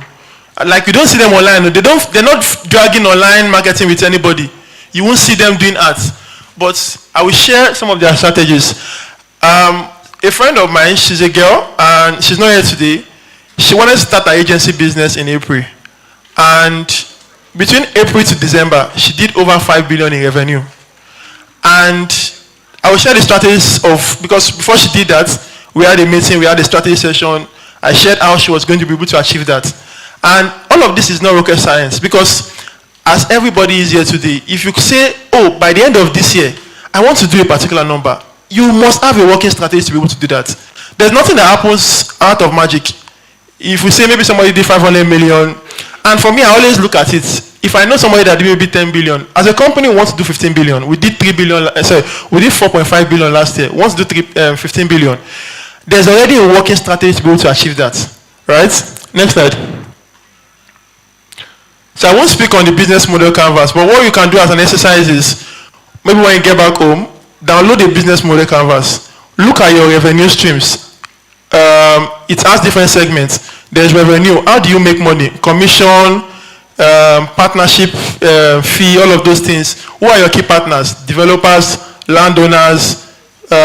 If you have a downline system for people that sell with you or sell for you, your agents, all of those things. If you're able to do that, it gives you a very clear picture of what your business is about and how you can achieve your strategy.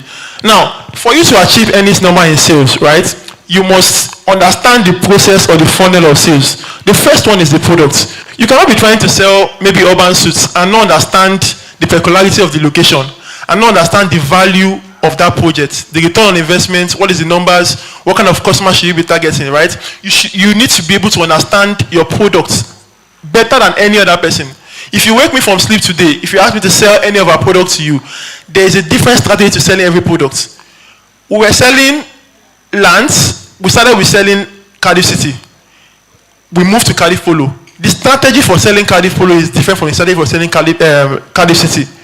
The strategy for selling urban suits is different from the strategy for selling the landed projects. We moved to Ibadan to do apartment projects. The strategy for selling the Ibadan projects is different from Lagos projects. So you need to understand your product individually and form a strategy on how to sell your product. So it means that on your own as a salesperson, you need to be very clear and you need to in-depth understand your product.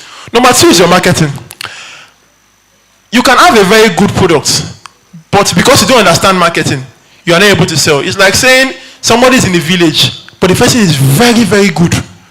But guess what? Nobody knows you, right? But somebody can be maybe staying in Ikoyi, and he knows the couple he needs to know. You that is very good, or no, let me not use that. Maybe they have the best wood in Ekiti, best wood, best furniture. and the guy is in the case, he doesn't have that marketing reach to be able to reach people in Ikoyi that can pay quality money for his service. And there's somebody in Ikoyi, he has quality circle around him, which is marketing channels. What he will do is he will talk to the guy that is good with that product in maybe Ekiti and sells that product as a premium to somebody that has, to the people that can buy from him. So the point is that marketing changes everything. No matter how good your product is, if you don't know how to sell your product, you are just like a local champion in the middle of nowhere, right? So, and when you look at marketing channels, marketing is in different angles, from physical marketing to digital marketing. Physical marketing, it means going to somewhere, speaking to people, doing billboards, doing all of those things, going to the gym. For me, everywhere I go to is a marketing channel for me. In my gym, I have closed my gym trainer, I have closed people in the gym. I go to different gyms because I have to, that 40,000 naira fitness is collecting for me. I have to sell at every gym location I go to. I've started going to Lekki. I've not closed yet, but I've already seen people. I've already started linking up with them. Because you must look at everything like that. That's your normal marketing. Networking is also a part of marketing. For me, I know one of the speakers spoke about networking. He gave some strategy, which is very profound. When you're networking with people, I've sold to people that at the beginning of the network, it was not because I wanted to sell to, but I know that the end goal is one day you buy. I have people that have bought my secondary school senior, my school father in secondary school, bought for me. My juniors in secondary school, they are buying party for me. My seniors in secondary school, my mates in secondary school, when they think about real estate, I'm the person they are thinking about. We went to Yabatek, we went to New Ilag. All my classmates, all people around me, you can, if me and you are selling real estate, and you are maybe we know the same person, I will sell to that person before you. Because for me, I take networking very serious. Anybody I meet is first of all from a value-based point of view. Sometimes people look at me and say, why is this guy doing this thing? For me, I want to bust your head so that you'll be indebted to me. So that when I say I have this I'm selling, you must, no, Dio, no be person like that. That's how to look at marketing. Now, digital marketing, you have social media. From social media, you have TikTok, you have Instagram, and all of these channels, you have to take them seriously because every marketing channel has its own marketing strategy. I sell on TikTok. I sell on Snapchat. I've sold Montesa on Snapchat. I've sold Cardi-Follow. I've sold different parties on Snapchat. But my personal brand on Snapchat is different from my personal brand on WhatsApp. WhatsApp, I don't post anyhow because some of my older clients, very mature people, they take me as their boy, they take me as their son. I have to post there, very serious guy. On Snap, if you follow me on Snap, it's vibes, it's cools. Because that is what the channel requires. That is what people on the channel needs to see. So my Snapchat, you see, if I'm driving, I post my lifestyle. If I go to the club, you're seeing me on Snap, and I sell there because that is the way to behave on that channel. I've not sold on TikTok before. I'm finding it difficult to sell on TikTok, but I know that if I keep putting efforts, I should get very good leverage on TikTok. On LinkedIn, you have to come out as a person that is very professional. Somebody from one of the biggest investment banks reached out to me on LinkedIn, and we have been having some conversation as regards him doing a project together with us. On Instagram, that's my biggest marketing channel. When you look at maybe all of the sales you have made in Nedala, Instagram carries out from maybe about 80%, 70% of the total sales generated. So every channel has its own opportunity. And if you look at one and say you want to leave the other one, you are sleeping on money. You are leaving money off the table, right? So it's important for you to understand every channel and how to leverage value from every channel. Some of the speakers also said MPC, Property Pro. I know somebody that has never sold on Instagram before or any marketing channel. MPC is his food. But you will now say, there's nothing on MPC when somebody is focused on MPC alone, right? So every marketing channel has its own value, personal brand, leverage, I don't spend too much time. Once you get your products right, you get your marketing right, then you need to lead to a call to action. Either you are calling them, you are having inspections with them. For me, the first call I have with the customer, I must bust your head. That first call defines everything. And the way you know if you're a good salesperson is until somebody buys from me at least 5 times. the 1 billion I've done last year, if I look at my sales number, maybe about 300 million came from fresh marketing channels like Instagram, Snapchat. The remaining 700 million, all my clients, I look at them. Please, can you switch to, there are some screenshots. I want you to go to some screenshots on WhatsApp.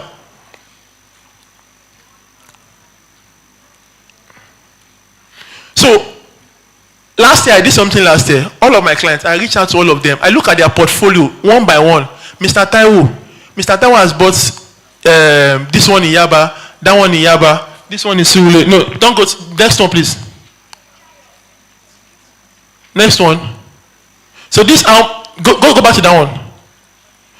This is one of my customer. Is a very older man.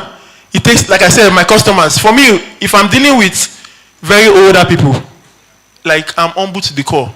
Sir, daddy. And some of them, they will refer you to big order there because they see that this is my boy, you must succeed. But if I'm dealing with my age mates, you want to add some pride because once they look down on you, you won't get anything. So you must be a two-faced you must be a multifaceted personality. You know how to react to different situations. Because if you say, oh, your own age mates, for example, I was trying to sell to somebody that uses a Rolls Royce, one of our age mates too. And when the person saw that, the person was trying to look at me, go, look everything they wear, look your hand. They will go and buy from, they will go and, for example, some people that their guy is selling car, but they will go and buy from Mayfair. Social profiling, right? But some other people that have the money, they won't go to Mayfair, they will go to somebody that, so different customer, different personality, different ways they look at things, and you need to be able to understand. On your call with that client, you need to be able to understand and say, this person, what kind of person is he? If I see a customer message me, I'll go to your Instagram, I'll go and do background check on you. So that when we're having a conversation, I am talking from an informed, because I've studied your life. I've known everything about you. Let me move on. So imagine a client telling you, my boy, you see the way I've entered him. If this man wants to do anything real estate, he cannot go to anywhere. A client of mine called me today when I was outside. He saw a land in Ikeja and he was trying to buy, he wanted to buy the property. We are scheduling inspection tomorrow. And an agent took him there, but guess what? He has to talk to his personal realtor. That is where you need, if somebody sells to your clients, then you're not a good salesperson. If I have a client, nobody can sell to that client too. Except in the same brand. If I have a client, nobody can sell to that client, except I lose track.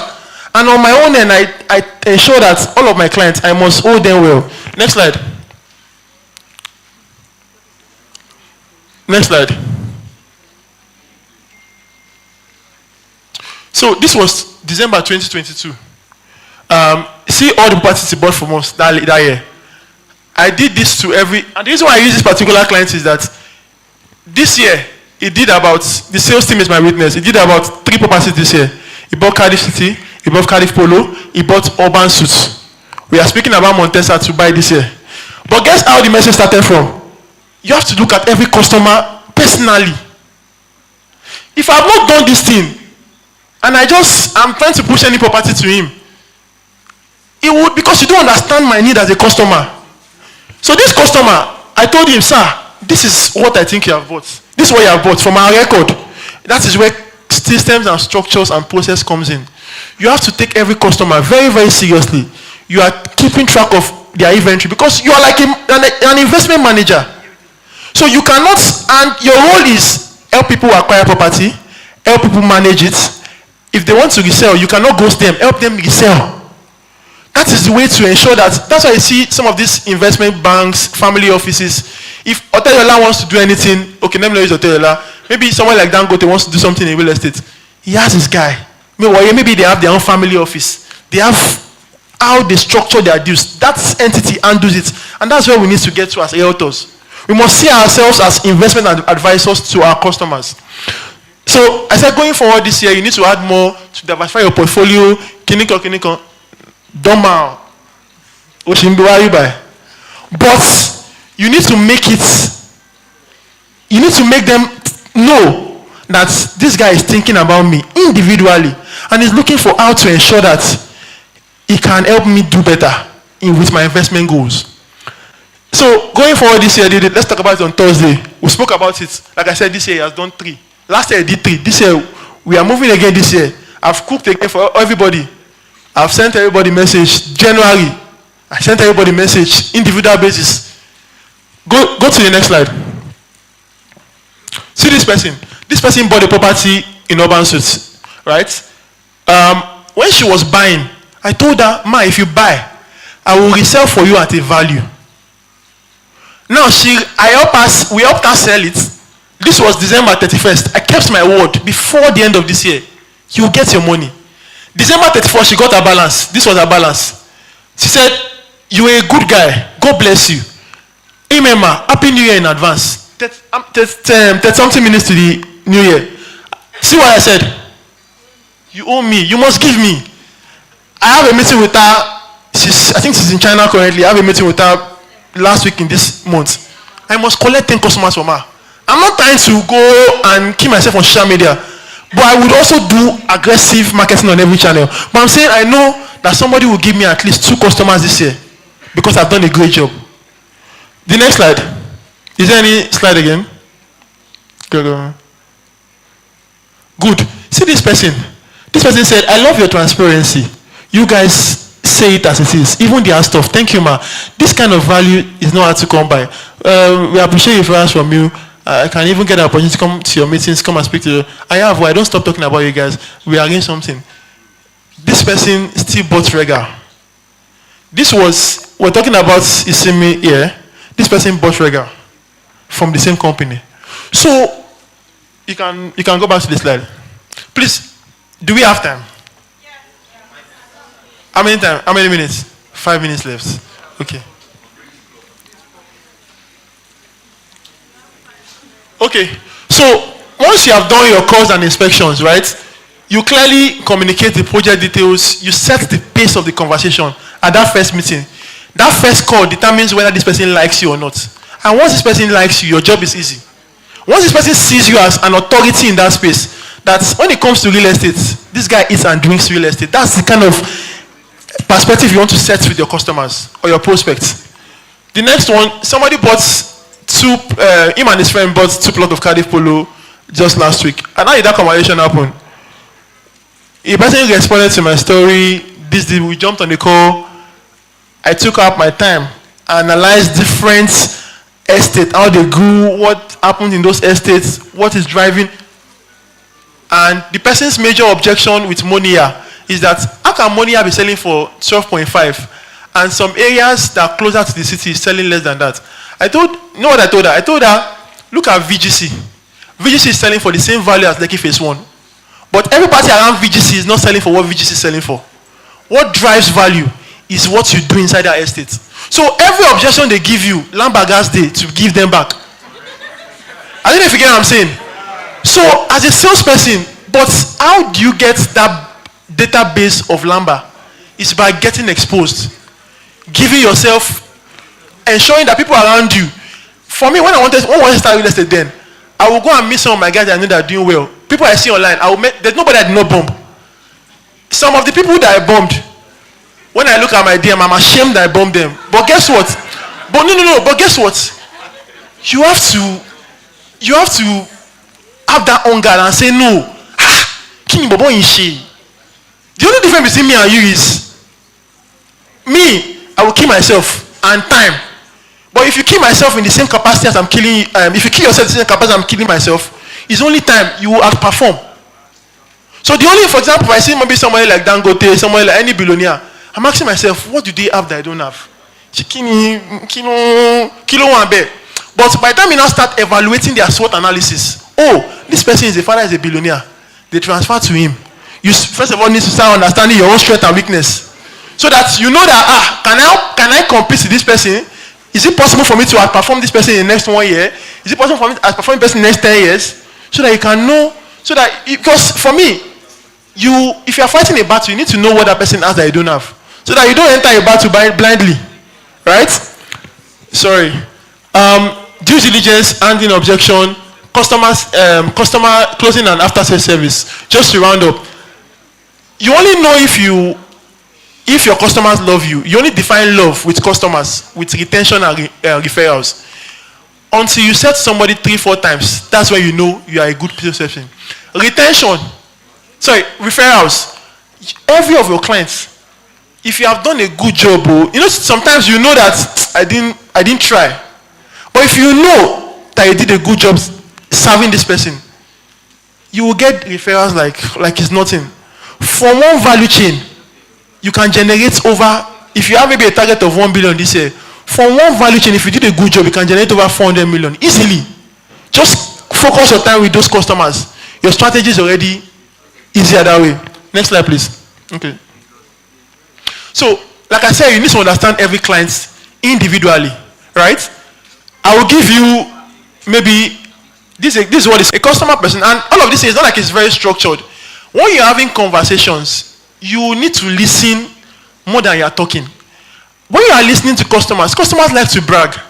They will tell you everything. They will tell you, I have house in Ikoyi, my wife is this, my wife is that. They will cap, accept, keep. When you are trying to, okay, let me get into, maybe when you are trying to toast a girl, right?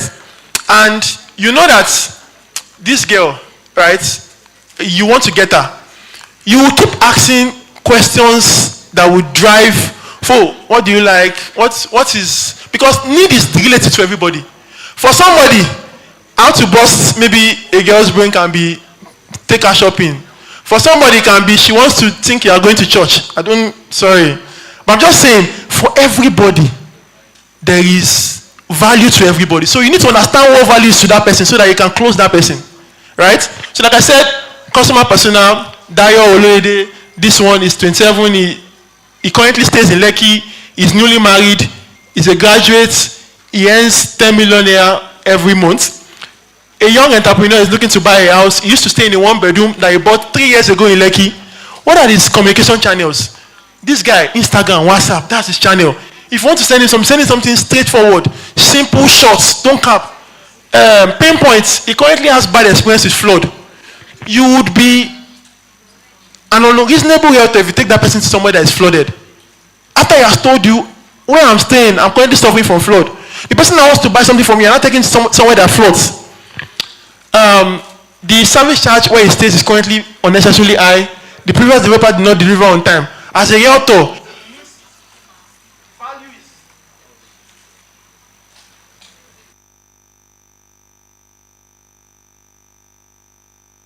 good. So it means to that person, value is delivering on time. So you want to be able to find a company that delivers on time. If on that call you keep hammering, this company has delivered over 5 projects in less than 1 year. That should, make your sales easier. He needs a 2 and 3 bedroom to accommodate his growing family. He's a very busy person. He doesn't like to waste time. He travels around with top people. It means that this guy, if you serve this guy well, in the next 1 year, you can get a lot of referrals and quality network from this guy. Purchase decision influencers. I saw the property in Surulere about 3 years ago. I took a client for an inspection on Sunday. One of my guy is also a developer now. One of my guy came also to the same property with his client. So when I finished Monday, I didn't go. I saw my guy. I said, now make I just deal with you. I saw that the woman was complaining about space. I just called him. I said, Alai, I have a property in Surulere. The biggest, a lot of people will know it, Lagos, Greater Lagos. Their rooms are very, very spacious. I told the guy, if you know, let's go to this place. And we took them there. The woman loved the place. I love this place. I already understood. I heard her saying, this place is too small. Immediately we went there, they bought that property. So it will not be that realtor, if that realtor has taken them to somewhere smaller, or maybe another one based on price, it will mean that person doesn't understand what that customer wants. Purchase influencer, central location design is very social media entrepreneur. She likes lifestyle. She likes somewhere that is cozy, aesthetically pleasing, all of those things. Agency, he likes social proof. He likes to buy from people that look like on social media that are also doing well, so that he can also be like, I bought car from Mayfair. All those. So then it's budget. All of these things, you need to ensure that by the time you finish a call with a customer, you need to understand everything you can know about that person, so that when you are going back to that person, you have all your equipment to close that sale. Why? Because you listen and you paid attention to his pain points. Next slide, please. So quickly, I will try to round up very fast. Goal setting. As a realtor, you cannot be a serious realtor and not have goals for yourself. This year, if I say I want to do 500 million in sales, what is my profit margin as a realtor? 50 million. That's 10% average on every deal. Break it down. If I want to sell property worth of 500 million in value and make 50 million commission, I need to break it down. I need to do an average of 4 to 5 million every month. So every week. So every month. And this means that I have to sell property valued at 50 million every month. You go back and say, okay, if I need to do this, I need to put out content on different marketing channels. Instagram, LinkedIn, Snapchat, this one, that one, everywhere. And you need to get maybe about 10, 20 prospects every week. You need to get you need to do at least 7 calls, do at least 4 inspections so that you can close one. The next week you do the same thing. It needs to be very clear. If you're not doing inspection this week, you cannot, it's not magic. You cannot sell next week. The deals you will chop this year, you have been cooking them from last year. So you need to be you need to know that it's garbage in, garbage out. What you sow, you reap. The way you lay your bed, the way you lay your bed, you lie on it. Right? So you break it down. And like I said, realtors need to see them. You cannot just be doing posting this one, posting that one. People push on you, repost it. It needs to be very clear. If I want to do 15 million, I want to buy G-Wagon this year. I need to sell Cardiff Polo, Cardiff Polo and Cardiff City. If I sell 5, I'm okay. Sell apartments, sell maybe 2, I'm okay. It needs to be very clear. Your product mix needs to be clear. So that you are able to focus your energy and your time on that, so that by the time somebody asks you, because you are focusing on that, there's nothing they can tell you about that property that you won't have an answer to. You know, sales is like a debate. Once a customer wins you with a point, that sale is gone. But they tell you this room is too small, or there's no car park. There was somebody that was saying there's no car park in Urban Suite. I told them, most hotels or most outlets don't have enough car park because people don't come with their cars. Lumber has to always be active. You need to always have your lumber. Every question, lumber has to be there to give it back. Now, the lumber is not lie, right? I'm not saying it's a lie, but it's because you understand this product so well. There's nothing you want to ask me about this product that I cannot give you. Somebody was saying he has experience with land grabbers in other lands he has bought. I told him, you know what? I don't want you to miss on Cardiff Polo. Do 1 million deposit. We'll get our CFO before March this year. The person paid 1 million. And I told him, if we don't get our CFO before March this year, we'll do a refund and give you 30% interest on that refund. The person paid immediately. Tomorrow I had a client that wanted to close. And I think the client lawyer came today. And the person has finished paying. But before they bought, the major objection was also title. We didn't have our CFO then. What did we tell them? We told them, oh, the commissioner launched the estate, this one. If you pay a deposit and we don't get this thing in the next so period, we'll give you a refund, we'll give you interest. The person has no other reason not to buy, except if they are not serious. Next slide, please. Now, case study. I was able to help somebody make 4.5 billion in last month. She used to work in a real estate company. She left the company in December. She started her own agency in about March thereabout, and she has no idea how to do real estate on her own. And we did a strategy session for about 1 day, and we looked at her, first of all, her strengths. She understands the island like anything. Focus on the island. Your channel selection. She has a good network of people that have bought from her before, and also a good network of HNIs by virtue of what she has been doing. She focused on that. But she was also marketing online. Her cost of marketing, she spent, this is not million, it's naira. She spent just 3 to 4 million naira to make revenue of about 4.5 billion in 1 year. Deal structuring. And this this is what made our work easy. Because she already knows landowners. Some of our clients have bought land in Lekki Phase 1. They have done JVs and all of those things. She was very clear. There were two projects as about 12 units each. She went to the owner of the land and structured and said, "Oga, me, I will sell this property for you in 6 months. But you know what you do for me? You give me a mandate on this property. Nobody can sell without me." She put her banner there. She put her banner on that property. She on her own sold, in one of them sold 5. The other sold 7. Guess what? She still collected commission inside. Structuring of deals. And that's what people like Ubosi and Osele does. Because they know the owner of the property. If you like, have your clients, you wait for Ubosi to come. If you like, have your clients, what's the name of this other big real estate company? No. I'm saying that's normal social media. I'm talking about people that don't have footprint on social media. Dia Fatime. You won't see them on social media, but guy, they do billions in transaction. So she structured this commission. She will go to the developer. He say there are some developers that she has to prove herself to, and say, "You will give me marketing budget." Some they will not accept. Some she will structure her own commission and say, "This is what I want to collect in commission. Give me this." Because if you know your value, I can't be collecting what other people are collecting. If you are paying 2%, me, I want to collect 5%, or I want to collect 3%, because I will do this. I will ensure that your inventory clears in less than 3-4 months, so I can focus on that. Good offers. She had offers because landowners' deals are the sweetest deals. If you know a landowner that wants a property, the property will be cheaper, and maybe a landowner did a JV with a developer. The landowner will be cheaper than every developer in that vicinity. Why? Because the landowner did not invest anything. He just owns the land. So if everybody is selling for 250, developer has spent money, inflation has, affected his project cost. The landowner can sell 220, 210. Incredible offers. When everybody is selling, 2-bedroom in Kate, 180, she's selling for 150. And she will boldly tell the client, "You can't get this anywhere." Even if you go to the property, you are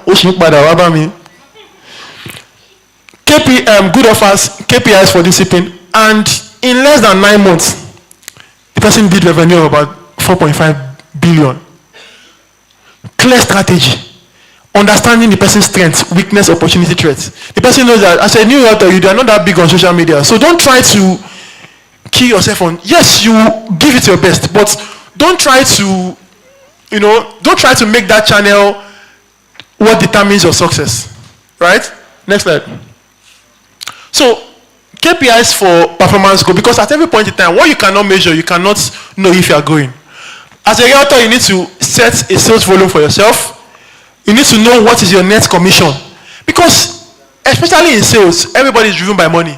If I know I'm going to buy a G-Wagon this year, the way our market is different from our market if I don't know I'm going to buy a G-Wagon. Or if I don't want to buy a G-Wagon. So you need to know, yes, because it's not by saying you did 4.5 billion. What is your margin? Right? You need to be very clear on how much you can make, because you have salaries to pay. You have social media managers. You have this. You need to take yourself as a serious. So that's why it's important to do that business model canvas exercise. You need to know your cost structures, office, marketing cost, this one, that one, so that when at the end of the year, you know if you are making loss or you are making profit. If you are making profit, you need to know what is your profit. So that if you know, if anybody has an offer, if you know you need money and you say, give me 1 million, I can give you 10 million in 1 year with a 1 million as an agent, you can do it. But you can only do that if you are very, very strategic, if you are clear that, and you take yourself serious as a business, that if somebody gives you 1 million, you can turn down 1 million, because real estate agency business is one of the easiest business to do. And I tell people a lot.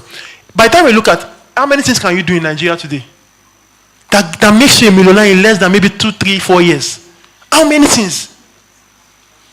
You are selling cars. What is your margin on cars? The margin on cars is even lower.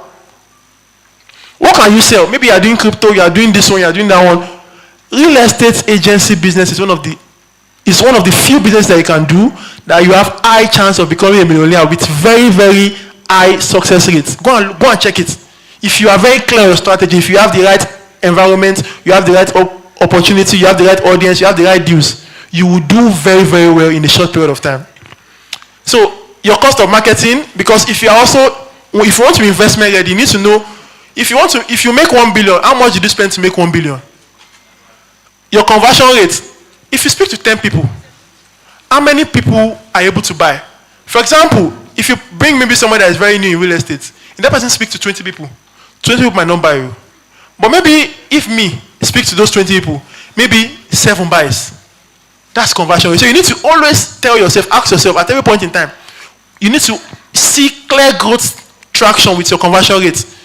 If in last year, if I speak to 10 people, 8 people buys. This year, I'm looking at how I can speak to 10 people and all 10 of them buys. What can you do to achieve that? Average deal size. You need to know if you want to make 5 billion, what's the average deal size? Some people, the average size may be 500 million, 250 million, all of those things. You need to be able to clearly identify them and strategize. The next, okay, number of referrals, number of repeat customers. Next slide. Now, rounding up, questions to always ask yourself as a realtor. Where is my next deal going to come from? In next month, I already have an idea of where my next deal is going to come from. And I will already start doing the work to ensure that my deals come from that channel or that source. What is your most effective marketing channel?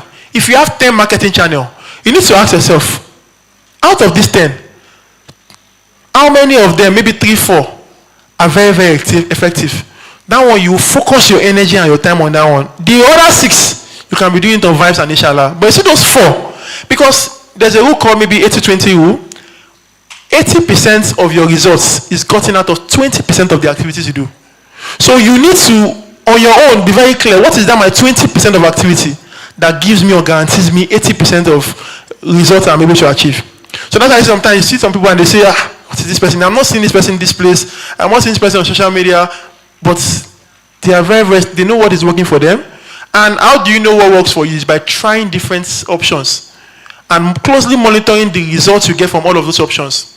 So that in 3 months, in 4 months, in 5 months, in 6 months, a new realtor, by the time you sell land, sell Eco, you sell this one, sell that one, you need to ask yourself, okay, I've done this for 3 months. Out of all of these places I'm playing, which one, when I run ad, because the determinants of a good offer or a good business or a good sale possible business is the market. The market will tell you whether your offer is good or not. So for me, if I have 2 offers, I'll tell myself, I want to know. Because most times, when we look at it, we think we know what is good for the customers, and we don't. You can analyze, but the market is what will tell you if this is what they want. So by the time I look at this and I say, okay, I have these 2 offers, I want to know the one that is best. I will run this ad, I will run this ad. The same target, the same everything, the same timeline, the same budget. The one that gives you the best results, you now double down on that one. That's how you know what works for you and what doesn't work for you. Now, somebody else can try that same thing and something else work for them. But as a person, that's what some of the speakers, they said, everybody has his own unique selling points. Everybody has their own strategy. For me, my strategy can be that maybe when I'm selling, I'm very passionate about selling. For you, it can be that the way you talk.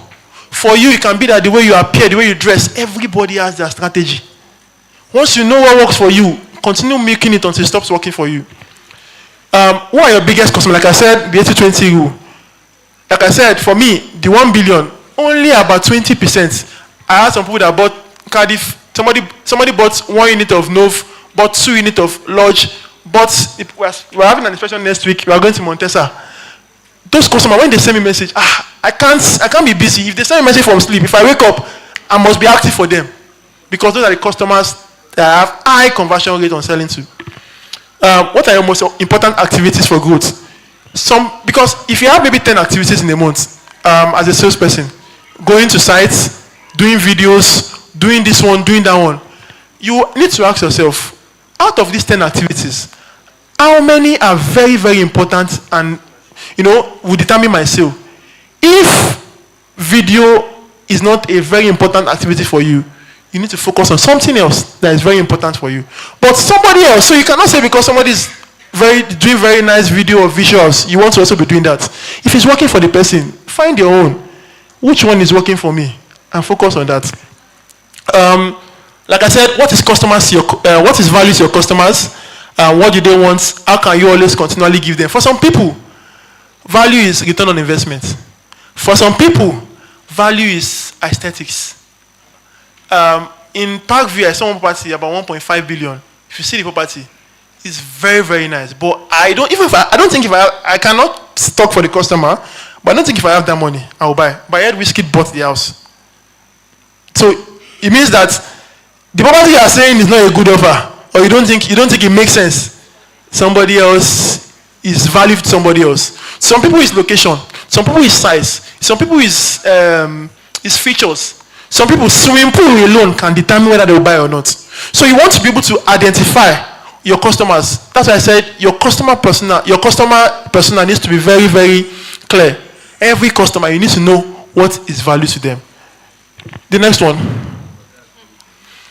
In rounding up, after all being said, success in business, to me, I can be wrong, I can be right. But to me, I think it's a combination of work and luck. If you put in the right amount, it's like rolling dice. You cannot tell me you were strategic enough to get 6-6. But the rate of success of somebody that rolls 6-6, that rolls the dice, 2 dice, 10 times is higher than the rate of somebody that rolled the dice just once and left it. You can be lucky. I'm speaking to new realtors here. You can be lucky, and that's why if you make any sale, you need to be very clear. Why did I make this sale? You only know if something is repeatable and achievable over a period of time if you are clear on what gave you that success. If somebody buys from me, I know if somebody just channel me and buy from me. I know if my strategy was clear to achieve this sale. So, for me, your success, so as a realtor, your 6s can come in the first month. Your 6s can come in the 6 months. Your 6s can come in the 12 months. But what you cannot do, or what you cannot afford to do, is to give up and stop showing up every day. I hope that with this few points of mine, I've been able to help you ensure that if you give real estate 2 years, and your life doesn't change, with the right environment, right company, right process, right systems, and you don't achieve success, I will give you the money back.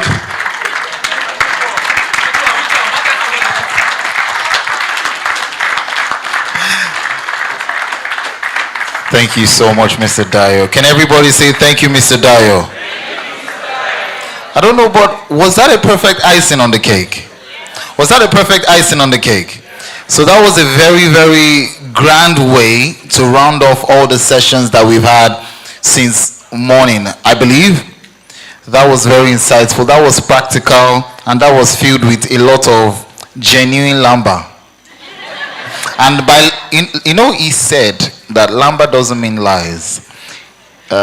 In his own illustrations, those were methods of handling objections. Am I correct? Am I correct? And they were data-driven, fact-proven responses that he was giving. I'm trying to clarify that because some of you, it's only that lamba that you heard. Don't go and say lamba that will end you in EFCC court. All right, that was very, very, very expository. Can you jab your neighbor a little bit and say, I hope you've learned a lot? Listen, if your neighbor is not motivated, maybe the next activity we're about to carry out would motivate your neighbor. So one more time, jab your neighbor and say, I hope you learned a lot. Very insightful. He gave you sales tips, practical steps, things you should pay attention to. And I think he also gave us a take-home task, right?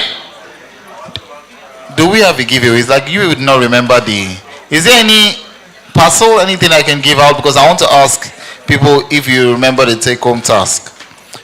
What did he say you should go online to check? Say that again. Business model canvas. That's correct, yeah? So go on it, check it, pay attention to how you can set up your business model and what to pay attention to in details.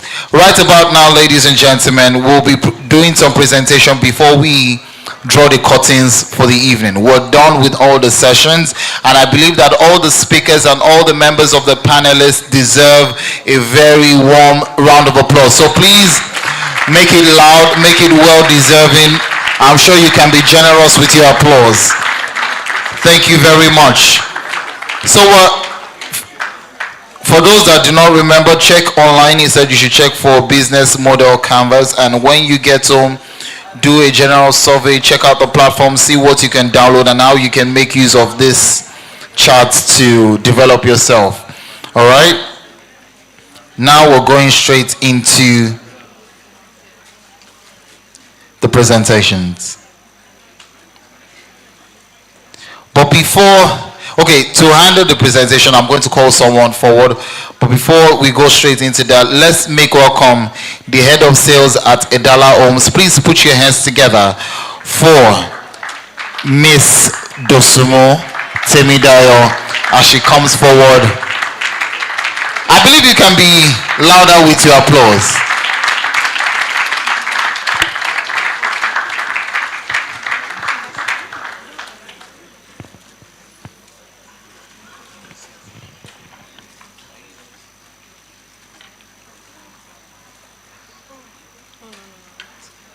Okay.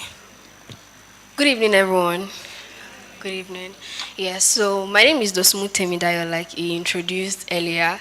So we want to keep the floor open and also to let you guys know that we are going to have a follow-up training next week to take you guys through the sales guide that I started this afternoon.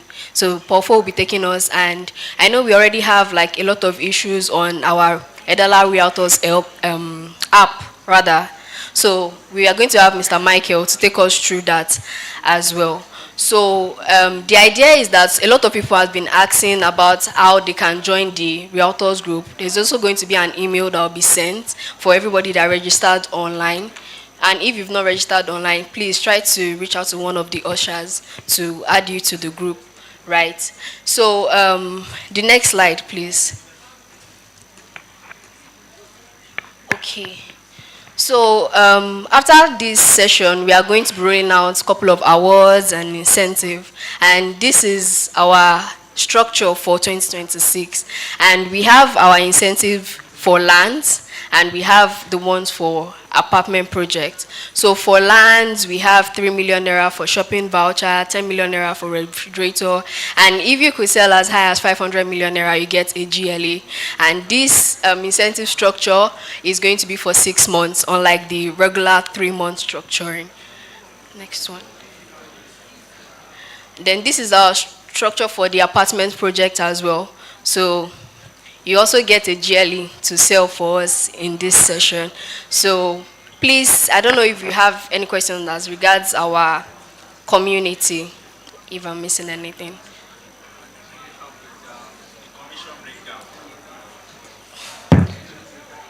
Okay. So well, that one would be sent after, during the onboarding session. It will be communicated during the onboarding session. The person asked about commission. The breakdown. Yeah, it will be communicated on the onboarding stuff. So that's it. Thank you.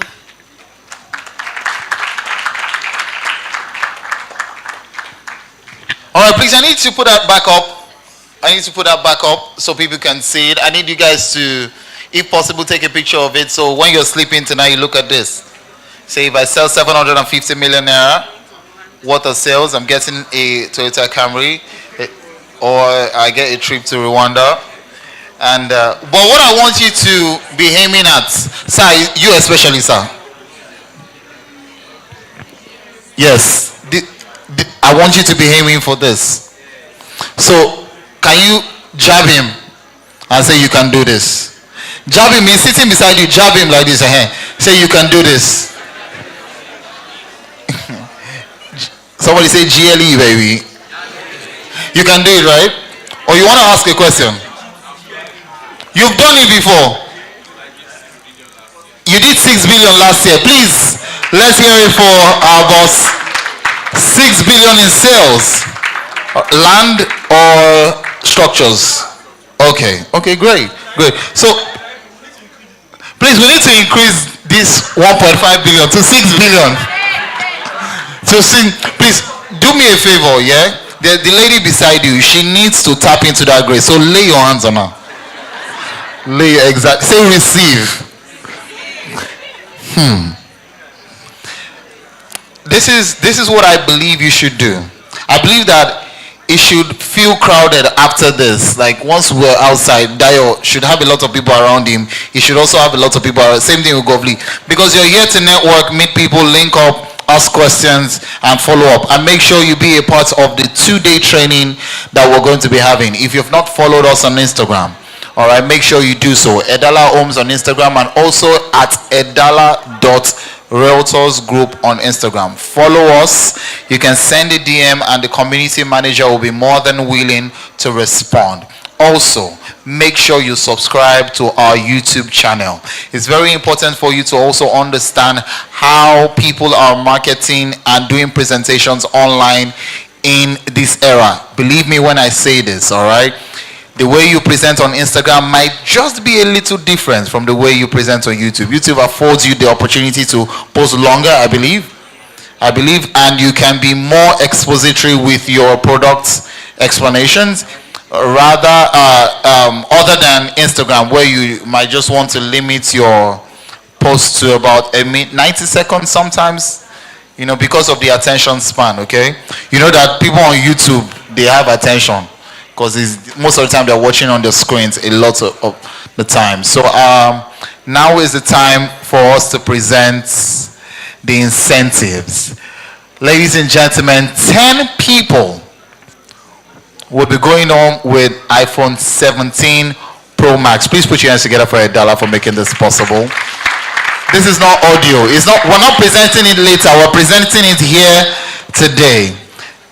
And I'm going to invite up on stage the Chief Operating Officer of Edala in person of Mr. Samuel Olatune. He's here already. So, sir, are you ready, sir? We're doing the presentations now. But we'll do the awards first. Can we have someone come assist? You don't expect... Let's have the awards. Thank you. Thank you. No, bring it here. Bring it here. You can still put it at the back. Not you. The checkbox. You can bring it here. You can just put it here so they don't see it immediately. Oh, I thought you were with your cordless mic.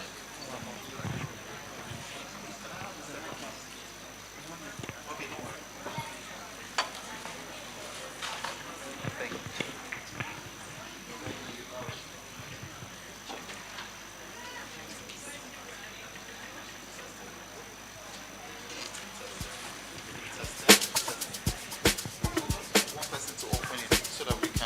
We check.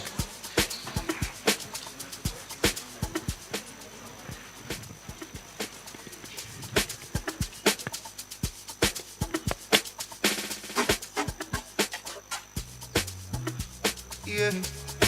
Stuff to do, yeah, yeah. Oh, sha. Good boy. Easy now, me, take it easy. Got you some cruise with my cheese. You spoke one for days. Come on for the body, know the breathe. Put on your shoe, make it stand at this. All your sorrow, make it dance them free. If you know be kalala, yeah. If you know be kalala, go to the booty. Mama jogo, ijogo, ijogo, what you want, my jojo? Ijogo, when you my jogo, and if you know be kalala, go to the booty. Odupa, Olua, yeah. Okay. Good afternoon once again. The awards are so much. At this point, I'm confused. But I think it is well deserving to everybody that's going to receive one of these awards. And we decided to tag this award Excellence in Real Estate Award. And we are giving all of these awards to all of our partners that has contributed to, the growth that you see at Edala today. Right, it's possible to do a couple of millions on your own, but when you start to cross into billions, right, multiple Bs, right, it takes a team to do that, right? So that's why there are so many people here, right? And I'll start by calling on Kebu Limited to get the first award for excellence in real estate. Okay. And then number 2, Adebanjo Omotolani. Please, we're going to ask that you move faster because we have a long list to present awards to. So when we call you, please kindly hasten up as you come up on stage. Thank you. Kebu and Mr. Tolani, please quickly.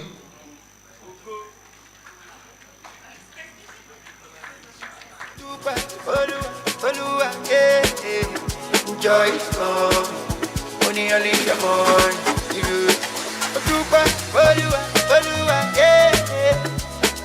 All right, please, Tolani, please come pick your award pack. All right. Please pick your award pack here before you leave. And I have Ayomide Otemuyilo, that's Bellox Properties. And I also have Eniola Oloyede.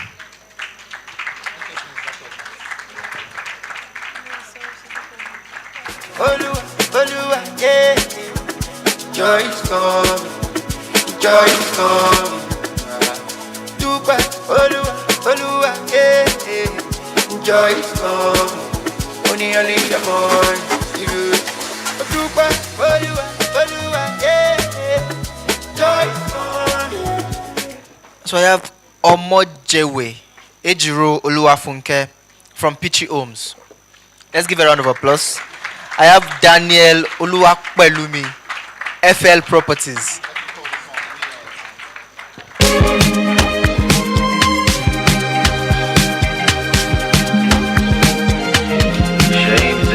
Shame's gone. Oh my God. All my life been on the road, and it's dark and very cold. Don't even know when I'm coming home. So I have real estate millionaires, so that's REMS. If we have the representative here, kindly come forward. I also have Ajayi Olaitom, Prime Hills Consulting. I also have Olani Ikrahim, Grenzelos Properties. Please, if you're present, please kindly come forward. Let's put our hands together for them. We don't know if they're present. All right, they're not present. All right, so let's have, okay, only one person is. I must to show. Didn't know the cons and all the pros before I left my comfort zone. Please, we ask that when you're called, kindly walk forward very fast because we have a long list of awards to present.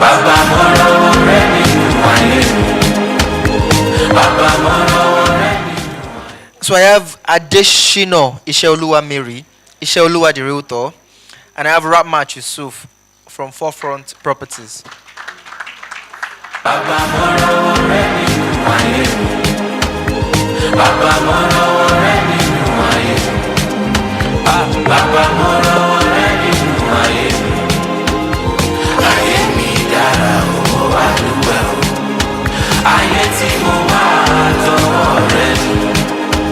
Ìgbà tí bá lọ máa jẹ́ kó ṣẹ́yìn rẹ̀ bàbá. Bàbá mo rọwọ́ rẹ̀ nínú ayé mi. Ayé mi dára owó wá dúpẹ́ o. Ọ̀nà pẹ́ mi fọ́. Grateful for your love. I don't care how much. I will trade it all. Congrats to hustle of my brother, don't stop. Now we're cruising in the drop top. We go celebrate, now we gon' pop. We gon' pop, we gon' pop, we gon' pop. I'm in the age, if you see my throat, skeleton one. So I have Declan Ilo. I also have Rabiu Mustafa, meet the property guy. My button has removed. Rabiu Mustafa and Declan Ilo.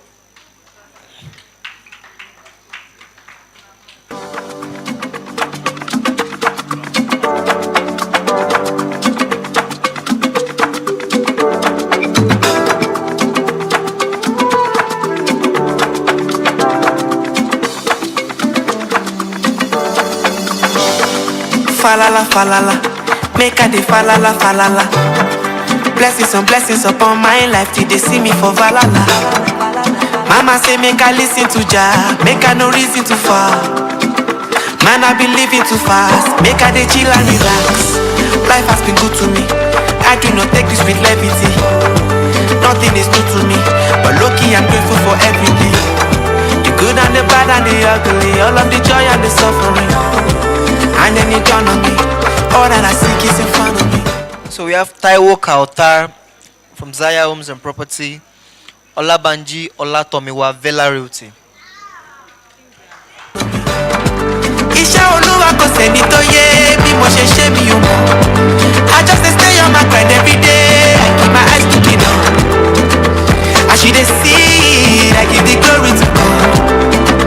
As you dey see, I give the glory to God. Iṣẹ́ Olúwa kò sẹ́ni tó yé bí mo ṣe ṣe mi ò mọ̀. I just dey stay on my grind every day, I keep my eyes looking up. So we have John Bakare from John Bakare Homes.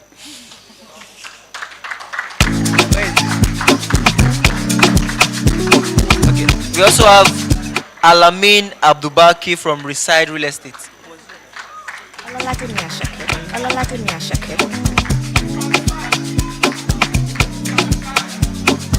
Tune into the king of songs and blues. Alpha my G mo fẹ́ pawó ni mi ò fẹ́ wèrè fún mi lówó mi.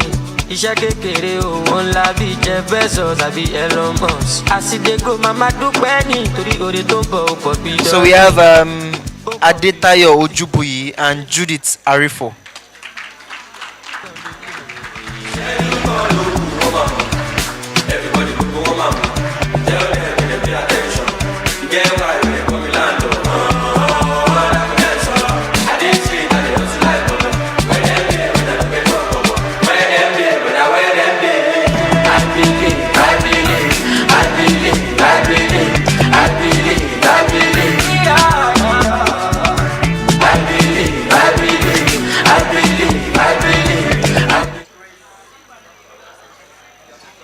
Grace Babalola from Metro Edge Realty and Temidayo Dosumu.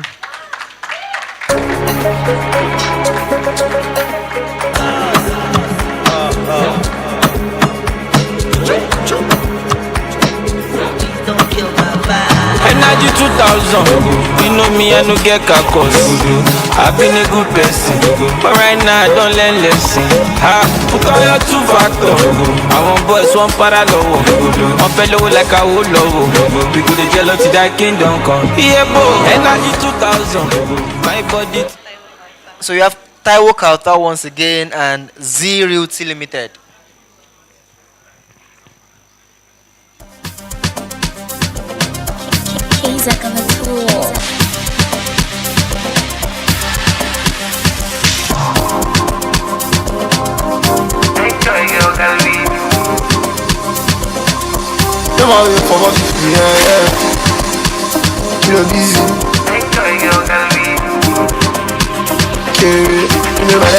Show you one smile, smoke on me smile. Give me body, me my go read this stand. I give her my kiss, she on that. Shita Omotola from Tanis Properties, Wasiu Ibrahim Oluwaseun, Murad Realty.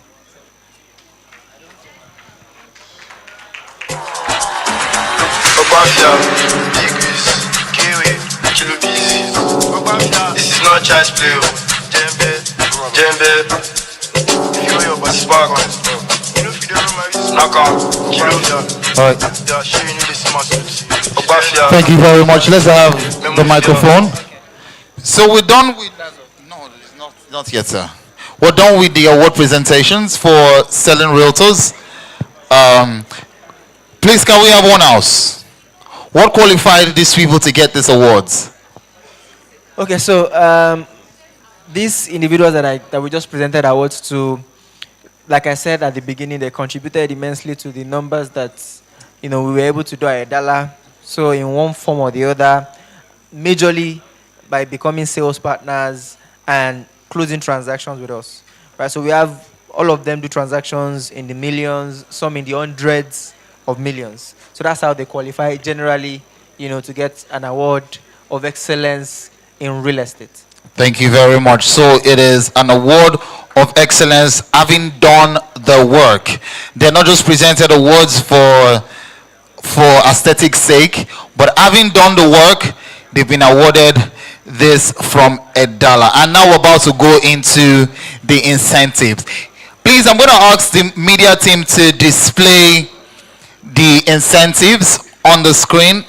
And while that is going on, we're going to be calling forward our recipients for the incentive of, this is for the last quarter in 2025, between the month of October to December 31st.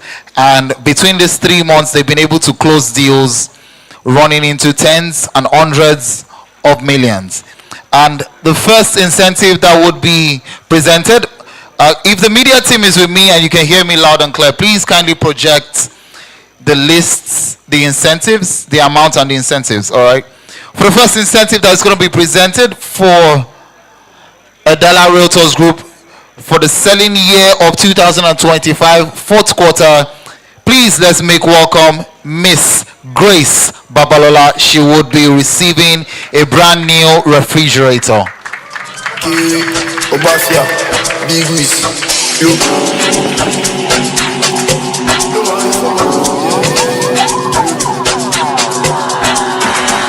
Sassy girls from my city, Lagos. Please, the multi. Can I have more volume on the microphone, please? Don't talk too much, you going. Thank you. Please, the media team, can you display the incentives, the amount, and the gift? The next recipient of our Edala Realtors incentive would be Miss Taiwo Kata. She's receiving a brand new generator. Obafia, get my side. Play months, off a restart. Anytime see my money, go and closer. If you owe me my money, you go pay me my money. Money no go complete, money no go come. Through my color, oh my Insta bro, my sister. Ash plug go jembe, ash plug go dance. Kese, baby. Ash plug go jembe, ash plug go dance. All right, we're ready for the iPhone rollout right now. Who's ready? Let's start from 15. The recipient of the iPhone 15 Pro Max from the Edala Realtors incentive is Mr. Rabiu Mustafa.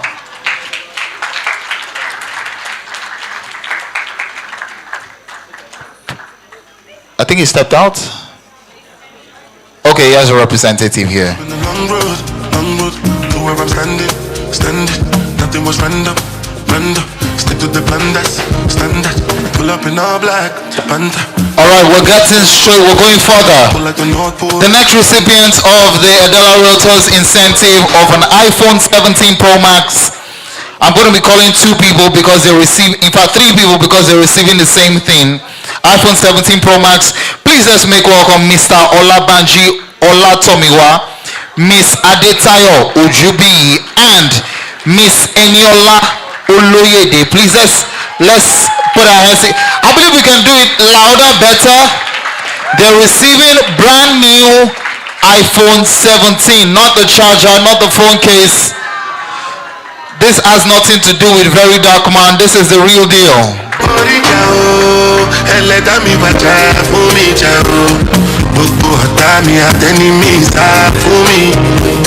guys want to see it?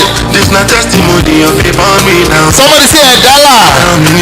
Say doings. Congratulations to you, Tommy One. Congratulations to you, Adetayo. Congratulations to you, Eniola.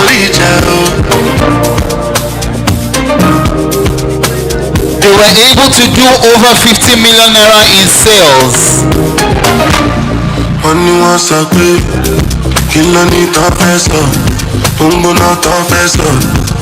Ladies and gentlemen, I also want to let you know that this iPhone was provided by iGadgets Max. Thank you.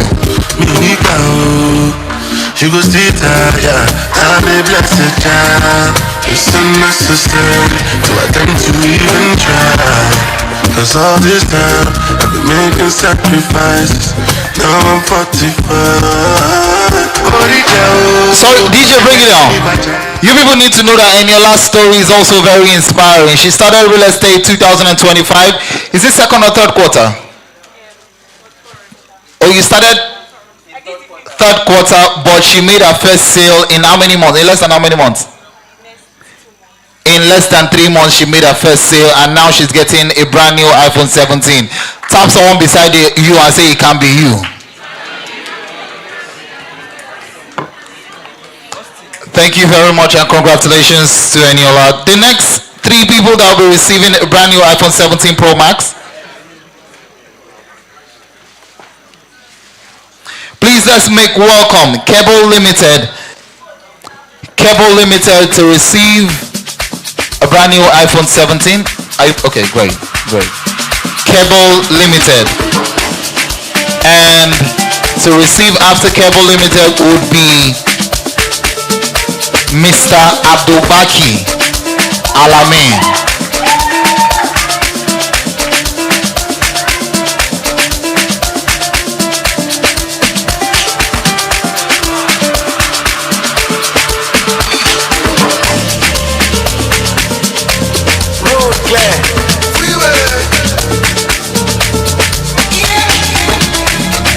Ladies and gentlemen, the next recipient is an evidence of consistency. Since 2025, he has been collecting realtors incentives from $1. He has received, this is not the first phone, just so you know. He has received a phone last year. Last year he also got a car. And now he's getting a brand new iPhone 17 Pro Max. Coming up next, please let's make welcome to receive an iPhone 17 Pro Max Z Realty Limited. Z Realty Limited.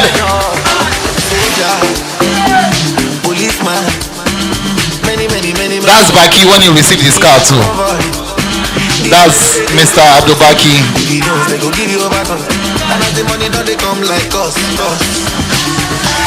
Thank you. Z-Realty. Coming up next, we're going to call 2 people to receive, okay, 1 more person to receive an iPhone 17. We've given out 9, just 1 more person. Please put your hands together as I make welcome Goodness Nabese to receive, not presents. Is someone going to receive it on our behalf? Or they will deliver it to her? It will be delivered to her. Okay. Guys, the incentive does not stop at iPhone 17. We're also giving out free trips to countries. I didn't say country, I said countries. Ladies and gentlemen, for an all-expense paid trip to 2 countries, Kenya and Rwanda. Please put your hands together for Ige Emmanuel.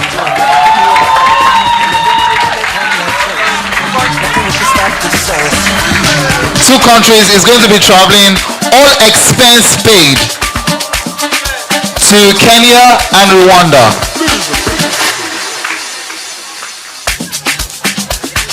And it's not just one person. Apparently, it won't be flying alone. It's going to be going with another recipient of this incentive of a trip to Kenya and Rwanda. Please make welcome Mr. Adebanjo Tolani.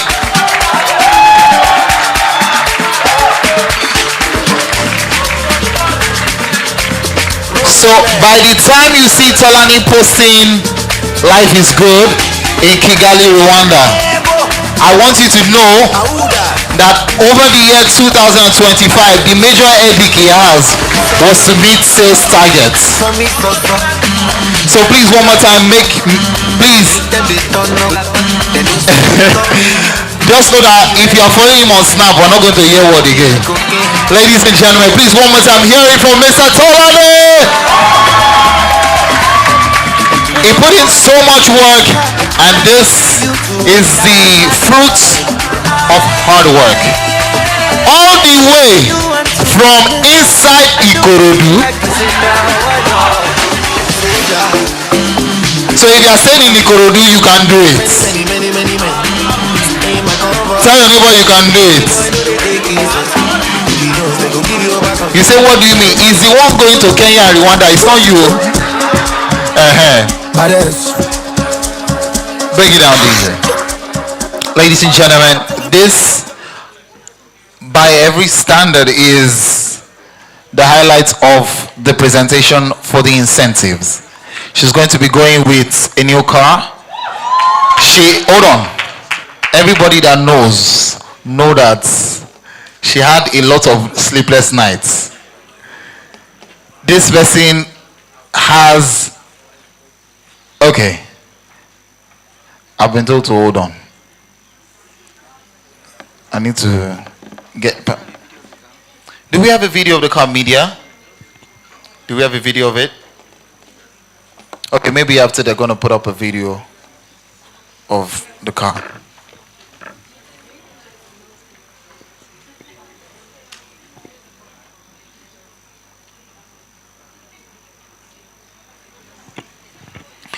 All right, so we gave out an all-expense paid trip to Kenya and Rwanda for 2 people. Because the recipient of this next one is unavoidably absent, we still need to mention it so people can know how enormous the advantage is when you sell for a development company like Idala. The recipient of one of the incentive is also getting an all-expense paid trip to Dubai. She's not present, but please put your hands together for Miss Moyo Sore da Silva. She's going to be getting that. You don't sound like you're happy for someone going to. You don't want to travel. Clap first for the person that is going, so that they will clap for you later. All right, so this, you know that people are traveling a lot this year. Kenya, Rwanda, Dubai. Let me ask, out of faith, if you believe that this year you're also going to get an all-expense paid trip to, I think we want to do Marrakesh and want to do Qatar this year. So if you believe that you're going to win that, let me see you signify with a wave of hands and say hi. Your voice is low. You don't sound like... it's not by your voice, so... It's by action. Somebody say doings. Jab your neighbor. Say doings deal. Now we're about to present the most revered incentive for the evening. She's going on with a new car. All right, and this is having sold properties worth over how much now? What's the target? Over 500 million. If you sell over 500 million, you get a new car. So ladies and gentlemen, the recipients for a new car for the incentive of the 4th quarter 2025, having sold properties worth over 500 million naira. It's been endless nights of meetings, sleepless nights, calls back and forth, negotiations, numerous inspections, people that are close to closing and eventually did not close, but eventually she was able to hit the hallmark of over 500 million naira in sales. If your hands are not too busy and you can rise on your feet, please put your hands together with a warm, lusty, well-deserving, generous applause for the top-selling realtor Edala 2025 4th quarter. Please put your hands together for sales in person of Miss Temidayo Dosunmu.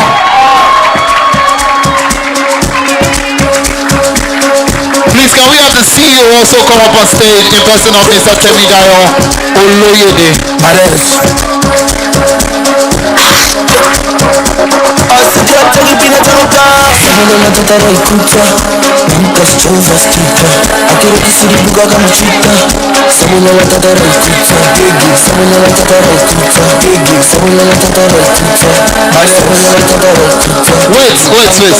Wait, sir.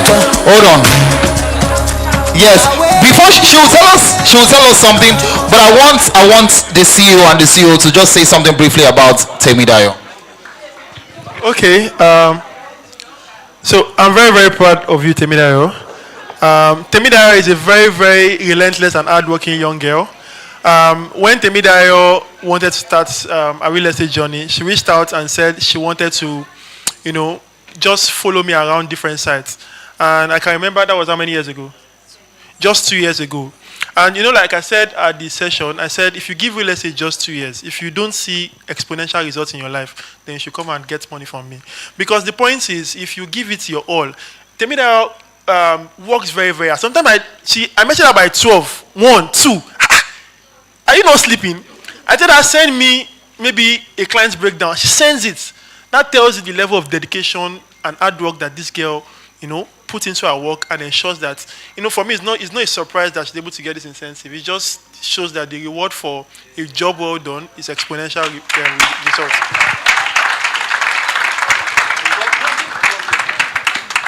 Okay, so I'll try to be very brief. At the beginning of last year, Temida did something. She called me and said she wanted to have a one-on-one with me outside of the office.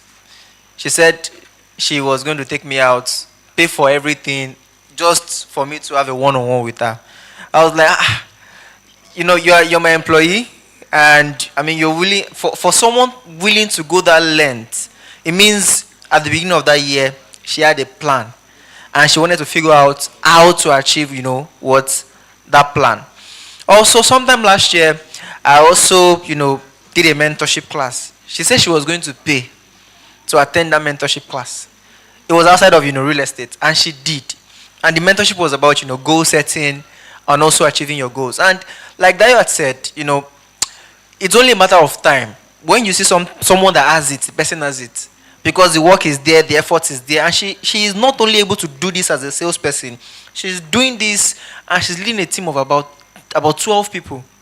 And mentoring them also to close deals. And this is not the major, this is a win for her. But in addition to this win, she's also able to mentor and coach some of the people that got incentives here. To show you guys that, she not only won for herself today, but she also won for her team. So, well done, Temidayo.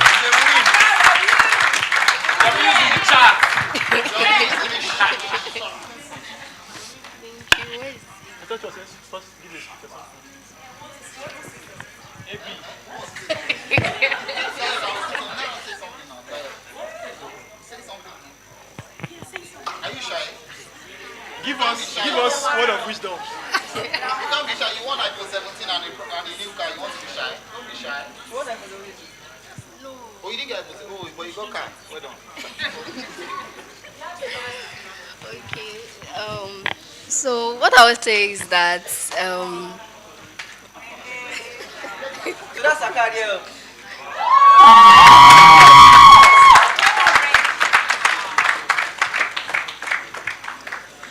okay. Registered in her name. Yeah. You're shy. Yeah, don't say something. Your appreciation or something. Okay, so I want to thank my two bosses here. First off, I have a lot of people that I would thank. People like Grace, Miss Moyo, like they've been a big part of this journey. Like reaching out to them, this issue, that issue, not just sales, leadership stuff. It has actually been a very complicated journey. Even there are months whereby I'll be like, how will I make sales and also manage these people as well? There was even a month that I didn't sell at all. Me that I've been keeping strict since January. I didn't sell for a month. I had to sit back and, okay, what can I do? I think that was when I joined Govlee's training. And he said that instead of looking for more people, why don't I double down on people that I had? Okay, so I started reaching out to people. And then I reached out to my boss because he already told me that if I got to a certain, the volume itself, that I would get a car. And I was already on 200. So imagine by September, you're still in 200. What is left, right? And then in October, I was, after a series of reaching out, talking to people that had already bought from me, I was able to do about 250 in just 1 month. And after that, I was able to surpass my 500 as well. So thank you very much. On the third count, all right? On the third count, I want everybody to say congratulations, Tay. Are you ready? Hold on. I said on the third count. On the third count, you say congratulations, Tay. Are you ready, guys? Yes. Video, are we getting that? Are we getting that? Are we on track? All right, on the third count, let's do it. 1, 2, 3. Please, one more time, give her a very warm and deserving applause. as she takes a leave. Thank you so much. It's been very motivational seeing you win and get this incentive. Thank you so much. All right, thank you, DJ. That's a perfect way to round up the evening, isn't it? Or is it a perfect way to round up the evening?